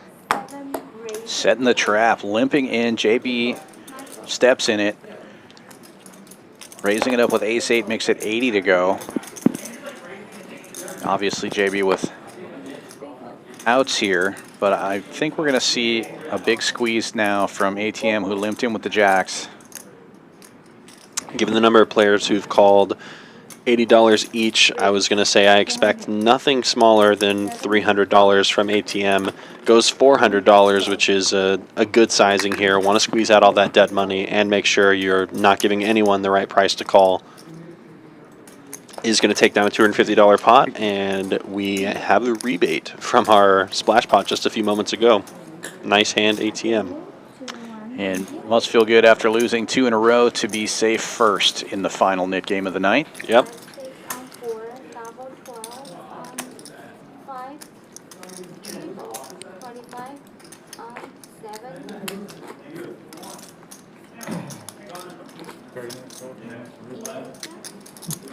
I was rooting for a club on one of those boards, man. I was rooting for a club on one of those boards.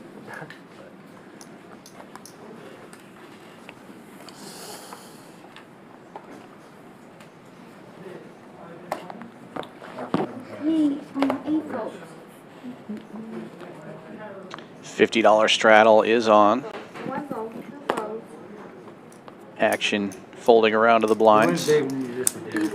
Wes opening from the first straddle at 9-10 makes it 200, and he'll be taking this one down without a fight. He'll be back. He'll be back. Oh no, my apology. Johnny defending with Queen Trey suited in the biggest straddle. Yeah, Johnny defending the $50 straddle, and Queen 3 is a pretty pure defend here, given the raise sizing. So good work from Johnny. Obviously, bad flop for him, regardless of the strength of Wes's actual hand. This is not a fun spot to be in with Johnny's exact hand. But you know what? He's fighting the call, which I guess if you're treating these straddles as big blinds, Wes bet really small on the flop, bet really small on pre-flop, obviously, given he's in the game for a lot. Average sizing. So good on Johnny to sniff it out and make the call. He does improve on the turn, but Wes's sizing potentially going to raise a few more alarm bells now for Johnny. Although if we're calling flop, I'm not sure what we're doing on the turn when a queen comes. Yeah, and it's a tough spot, right? Because if you're going to call on the flop and improve on the turn, you'd think that you'd want to continue moving there. So maybe there's an argument to be made for making a play on the turn or flop, trying to raise to get Wes's bluffs out of the way. But well played spot for Wes, is able to find a double barrel and get the best hand to fold.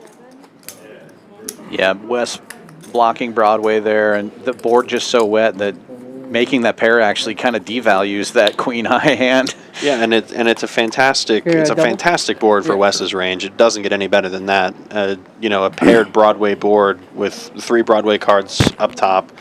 Going to be hard for Johnny to be ahead of any of Wes's value whatsoever. So, nice Jhonathan? to play with you. Yes. We got 2 Jhonathan. Who's the other one? Nice to meet you. Nice to meet you, bro. You got 2 Jonathans, 2 Matts. Yep. Your name, Matt? 2? What's your name? Jared. Jared. Nice to meet you, Jared. You look familiar. I don't know if we played before. Did we play ever before? No. He's visiting too. I think I heard at the other So you're from Washington? 50 straddle is on. We have one limper. Oh, right, DC. Okay. Yeah. Good gambler, guys. And Wes looking down at a suited Queen Jack will open to 200 again. This time from the big blind.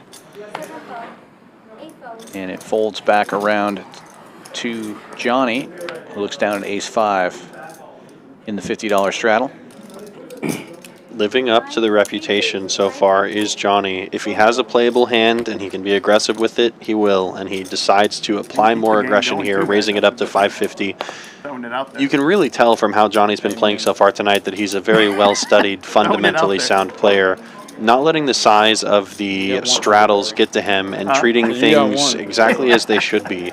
Accounting for pots and sizes of big blinds, not number of dollars. So I was like, what happened with love to see it from Johnny. Is going to get a defend from Wes, as he should.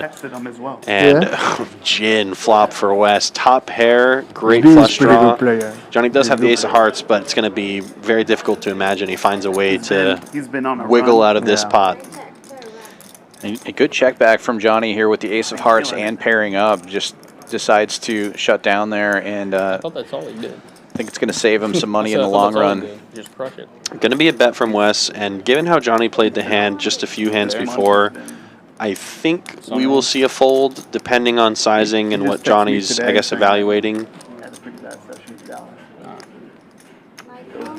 but I'm a guest commentator for a reason. I don't really know what they're doing, so, you know. Well, he may try to turn his hand into a bluff if a heart came, which obviously would have been horrible for him. But And he does beat every bluff in the book, right? Queen 10, 5 board with a bunch of hearts. He beats an incredible amount of bluffs. So ultimately a good call in the long run from Johnny on the turn against a capable player, but this time Wes does have top of his range, is going to drag this pot as well. Yeah, the rich getting richer. Wes picking up another $1,000. Yeah, increasing his stack size to over 14. Still got to give plenty of credit to Johnny though, choosing to play the hand aggressively pre-flop and honestly navigating post-flop pretty well given Wes's potential range. So nice hand to both players. It is just going to go the way of Wes this time.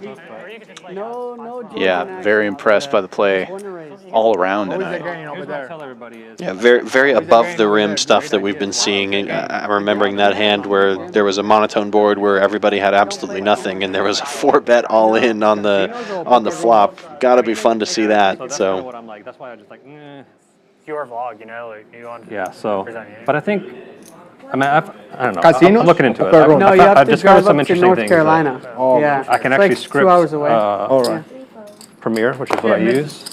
How far is Mississippi? I can use a hand history and I can write some code just to basically do basic 7 graphics. hours, something like Lay 'em that. out. Maybe Kinda more. I don't know, never been. Folding all the way around to the second straddle here. Labat defends. Johnny checks his option. Oh, Johnny hasn't checked yet, but it will be heads up either way. And Johnny's going to raise it up here and get safe in the nit game. No flop necessary. Yep. Well, they'll set up like this table. Whoever wants to play, they'll set it up. Yeah, I feel like for 20, 30 minutes. Very rarely will you find a stream where ATM has one of the smaller stacks at the table, always willing to gamble and get involved in the action. And that doesn't really say anything about ATM. It just shows how big this game is playing, right? With, you know, everyone at the table, Cowboy Dave included, all having pretty high stack numbers, other than at this point Cole and Jhonathan. Huge 1-3 game with multiple stacks north of $3,000. Quite impressive. You got to hand it to Jhonathan, who has been grinding that short stack the entire 5 hours, and you know he's run into a couple of different chops, but he's V-pipping just as much as anybody else. The aggression frequency right up there too, and somehow has been able to survive this very crazy stream. Sometimes it feels like a struggle with just a small amount of chips in a massive game, but huge credit to him. Yeah, doing a great job tonight, making it worth with what he's got on the table. Real short. We see another 3-bet and another fold. Looks like JB is going to take it down for the nit game, and we are rapidly approaching both the end of the stream and also the end of this nit game. A lot of players gotten rid of the nit button quite quickly here. Yeah, only 5 players remain. Eight men, 1 king. And we have, I believe, we're going to be getting the 5-hand warning really quick here. I think we're going to have 6 hands left of the stream. Okay, gotcha. So we are going to be chopping the nit game then. It's pretty hard to envision any other scenario than that. The last hand will be a multi-way chop, just depends on who it will be from. Yeah, it would have to run perfect for it to not end up that way. 25 straddle is on.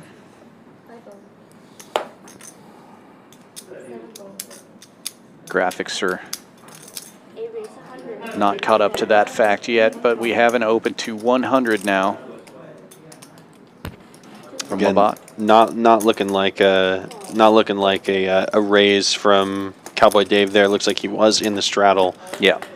So multi-way pot and good flop for Jack 10, but 2 pair actually for Labat. Yeah, good flop for a number of players here. Jhonathan and Cowboy Dave both open-ended. Labat 2 pairs. Yeah, open-ended with a flush draw. This could be a big pot going into the end of the stream. Jhonathan 600. Holding some chips and is going to make the raise to 600 with 600 back. Yeah, open-ended straight flush draw.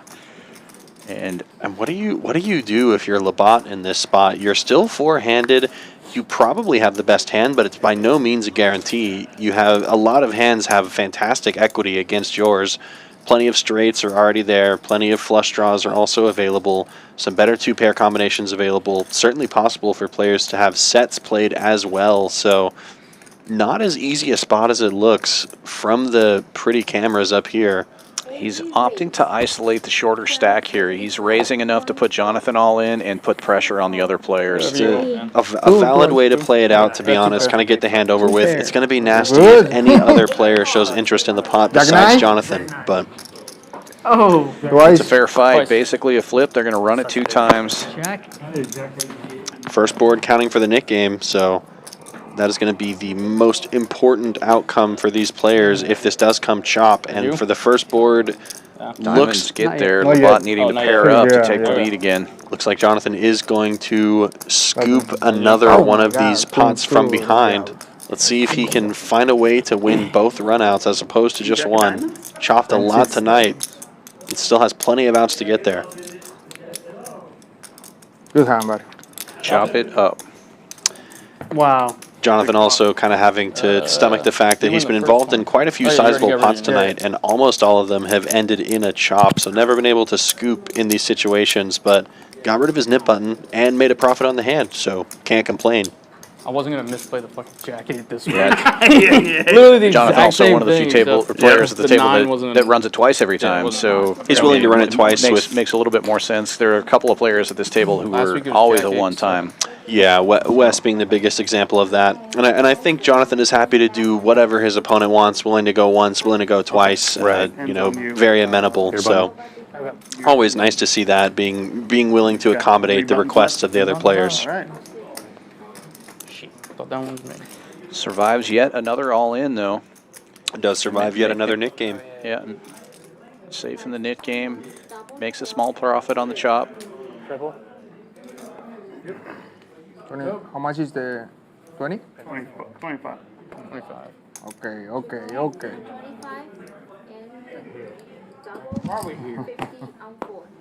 50 straddle on again. And folds around to the small blind. Labat looking down at a pair. We'll raise it up to 150. Sorry, 175. And Cole jamming it all in with Jack 5. Cole is not safe from the Nick game, but is looking to get it now, trying to get a fold out of Labat.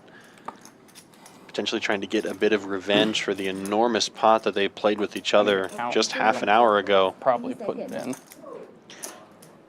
Labat asking for a count, and Cole making it difficult for the dealer by splashing his chips into the middle there. Yep.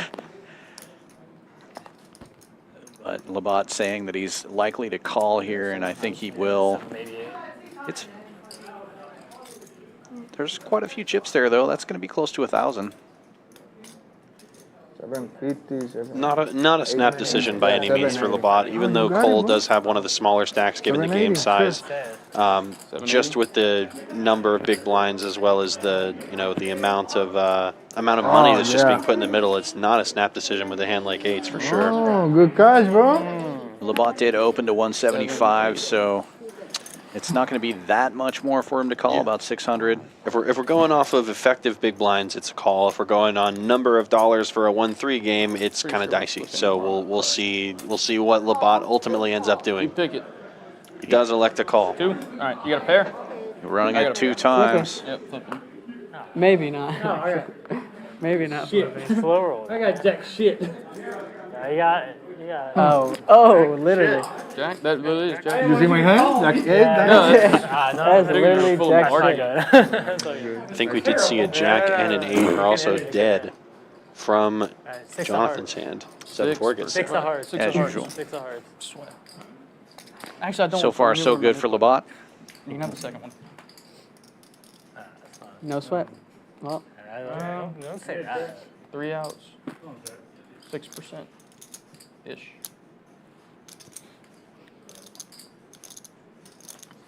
And board 1 going to Labat, so he will at least get his money back. Cole looking to pick up a jack here. He's going to get stacked with just a couple of hands left to play. There's a jack. there it is. Cool with the chop. Still a sweat, though. There's some backdoor straight outs for Labat, and there's still an 8 in the deck. And straight. You have a lot of. No. 8-ball corner pocket. Looking for 1-8 and 1-8 only remaining in the deck. I swear to God, I thought it was looked like it. Yeah.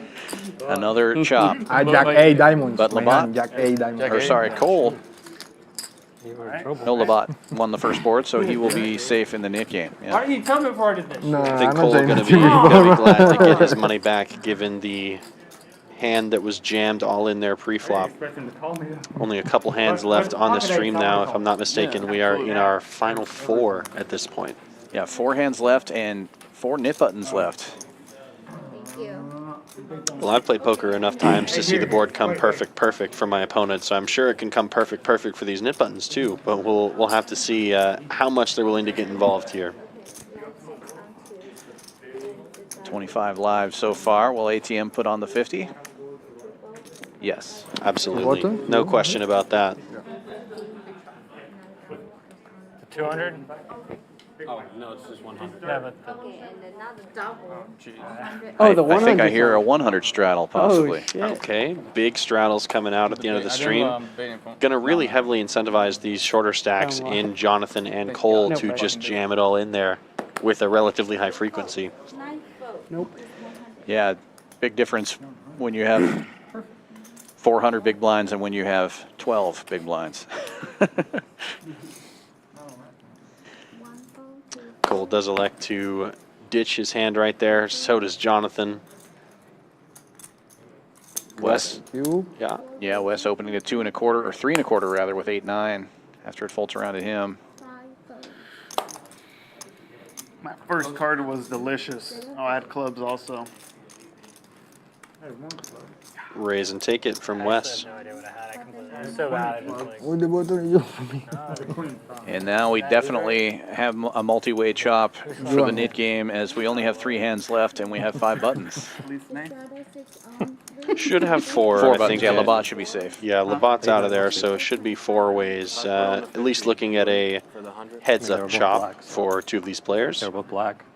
That counts. Clubs also? No, just spade club. 100 straddle on again. Looks like a 200 coming out. Big straddles coming out. I mean, with Cole, right, if you have any 2 good cards, you want to get it in with this stack deck. By the way, this is There the it is. last hand for the knit game, too. If, right. Beautiful hand to do it with, too. King, queen of clubs. 2 folds. all right, someone call. 3 folds. Somebody call. Amore straddles. And folding around to the 25 straddle. ATM cannot defend with the Jack 5. JB, however, will rejam with the Ace I Jack. can't play one more for the net? Because this button ends on.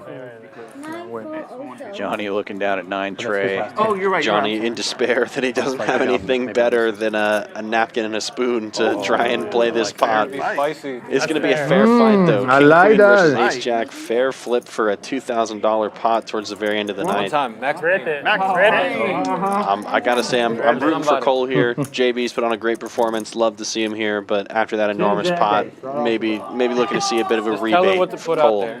Royal flush. King, queen. Queen. Heart. And so far, so good for him. Picks up a queen. Oh my God, so Backdoor much hearts for JB. Oh. And backdoor straight possibilities now. A 10 will help him out, or an ace. Not like this. Hey, I win. But the queen will hold, and Cole does get the double that you were hoping he would get. One more, actually. Yeah, nice pot. Obviously not actually rooting against JB. Never rooning against anybody in these games, but nice to see Cole drag in a pot, especially given that he came here, has played with a lot of heart, not afraid at all to get involved in these big pots. So good to see players like that willing to battle, rewarded by getting some chips back towards the end of the night. Here in Champions? Yeah. I'll just give you Yeah, nice profit for him there. 11.74 going his way. I think I'm gonna be back actually. Still, It's your last day. Yeah, it's my last day. No, I normally play it. Good. Oh, like if we Well, play. folks, we're getting down to the end of it. We hope you're having as much fun as we are. Be sure to hit that like and subscribe if you haven't already done so. It really helps us out. And come back tomorrow evening at 7 p.m. for PLO with the Stallions. It should be another wild and crazy game. 5-5-10 pot limit Omaha tomorrow. No, 2 hands left. This I one's do a splash believe. I pot. better verify that. It might be even bigger. Let us look. just one time. Just one time. Well, I don't have any information in my notes, so I'm guessing 5-5-10. That's normally 5-5-10, sometimes 5-10-25. It will be a bigger game than this one in blinds, But it may not be a bigger action game than this one. This has been a pretty fun night. Yeah, I mean, you'll probably see a stack or two reach 14, 15,000 in that massive game. But the fact that Wes has done it in a 1-3 game without having to add on to match that is quite incredible. It's insane. It's been an insane night with insanely large pots. Obviously, give us a like, give us a subscribe if you haven't done that before. Obviously helps quite a bit with the live stream. Always good to see that you guys are enjoying it. And Wes getting involved again, 3-betting. Out of position here, waiting for graphics to catch up. See what he's making at 175 with. These lights are so fucking. You know, you say that, Cole, or rather, Dave. I agree with you so hard. Most of the time when you see me on stream, I'll never wear sunglasses when I play at the poker table on a regular day because I just don't really like the way that looks. But sometimes the lights will get in my eyes when I'm playing on the stream like that. So I will wear the sunglasses just to keep my eyes better protected. So. Yeah.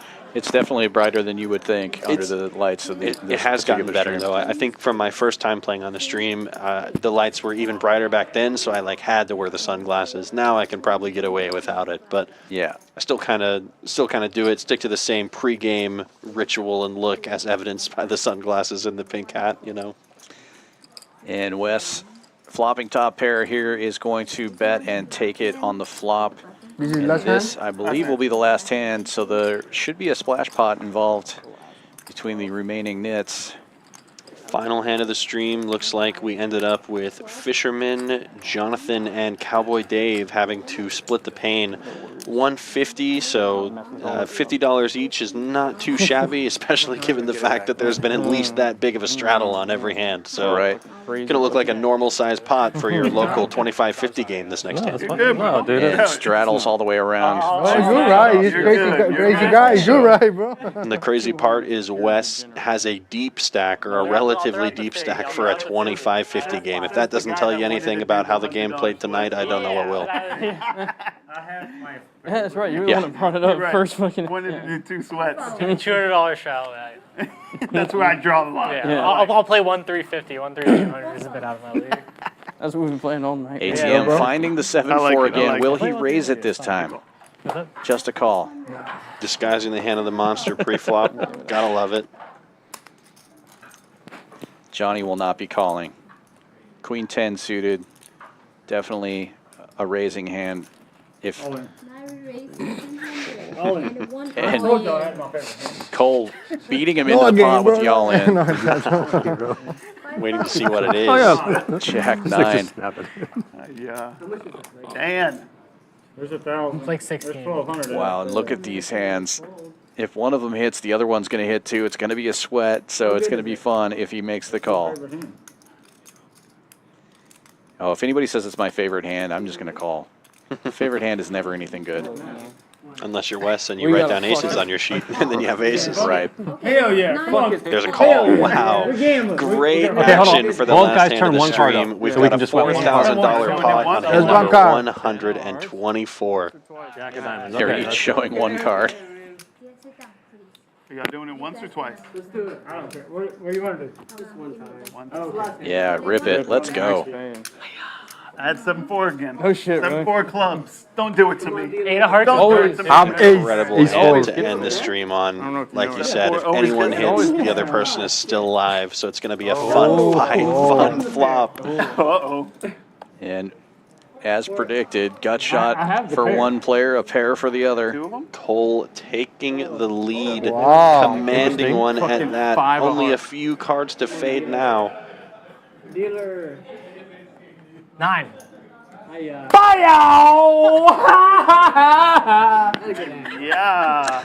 And Cole making a big comeback the last few hands of the night. You got it, bro. And I don't know how many times Cole added on, but I think he might have booked a win at the end of the stream, which is always fantastic to see, especially given the fact that he lost a $12,000 pot earlier in the night. Incredible stuff. Yeah, I think you may be right. He came in late. I don't think he rebought very many times. I know. We'll see the numbers in just a moment here, though, after Lydia makes sure she gets the count right here, as she does. We'll be taking a look at that. What a fun night. Thanks for joining me again, Chris. It was great to have you in the booth again. Your analysis is spot on, as always. It was fantastic to be in the booth. Always love being here. Fun time, Champions Live Poker, commentating these great games. And let's look at the final statistics. Dan, you said it best. Every single player came here to play, put on a show. Lowest VPIP, almost at 40%, is a great sign of a great game and great performances from everyone. Wes at the top of the leaderboard on the VPIP, and he's going to be at the top of the leaderboard, I think, for the winnings when we get there in just a minute. And all the statistics, Wes. Yeah, I mean, obviously card distribution was in his favor early and often. Just huge hands, pot after pot, starting the night out. Had a little bit of a lull in the middle, lost a couple of big ones, and then made a huge comeback at the end, winning the second biggest pot of the night, over 10K in the middle. Didn't think we would see a bigger pot than that until that almost $12,000 pot that between Cole and who was that? That was Labat there, yeah, who finally got into the green. Labat was down at the bottom of the board the entire night, and then at the very end gets up over 1,000. Wes, the big story though, 12,559. Holy cow! Two players losing almost 5,000 in a 1-3 game that obviously did not play at all like a 1-3 game. What a fun night. Well, hopefully tomorrow night will be just as fun. We got PLO with the Stallions tomorrow at 7 p.m. and then back to No Limit Hold'em Wednesday and Thursday. Stick with us, Champions Poker Live, and come visit us here at Champions Club, 6440 West Sam Houston Parkway South, right here in Houston, Texas. And if you're not from Houston, we are the only poker club in all of Texas that has a hotel on site. You can come visit us here and stay right on property and experience this crazy Texas poker action. You won't find poker like this anywhere else in the world. Come see us here at Champions Club. championsclubtexas.com. Good night, everybody.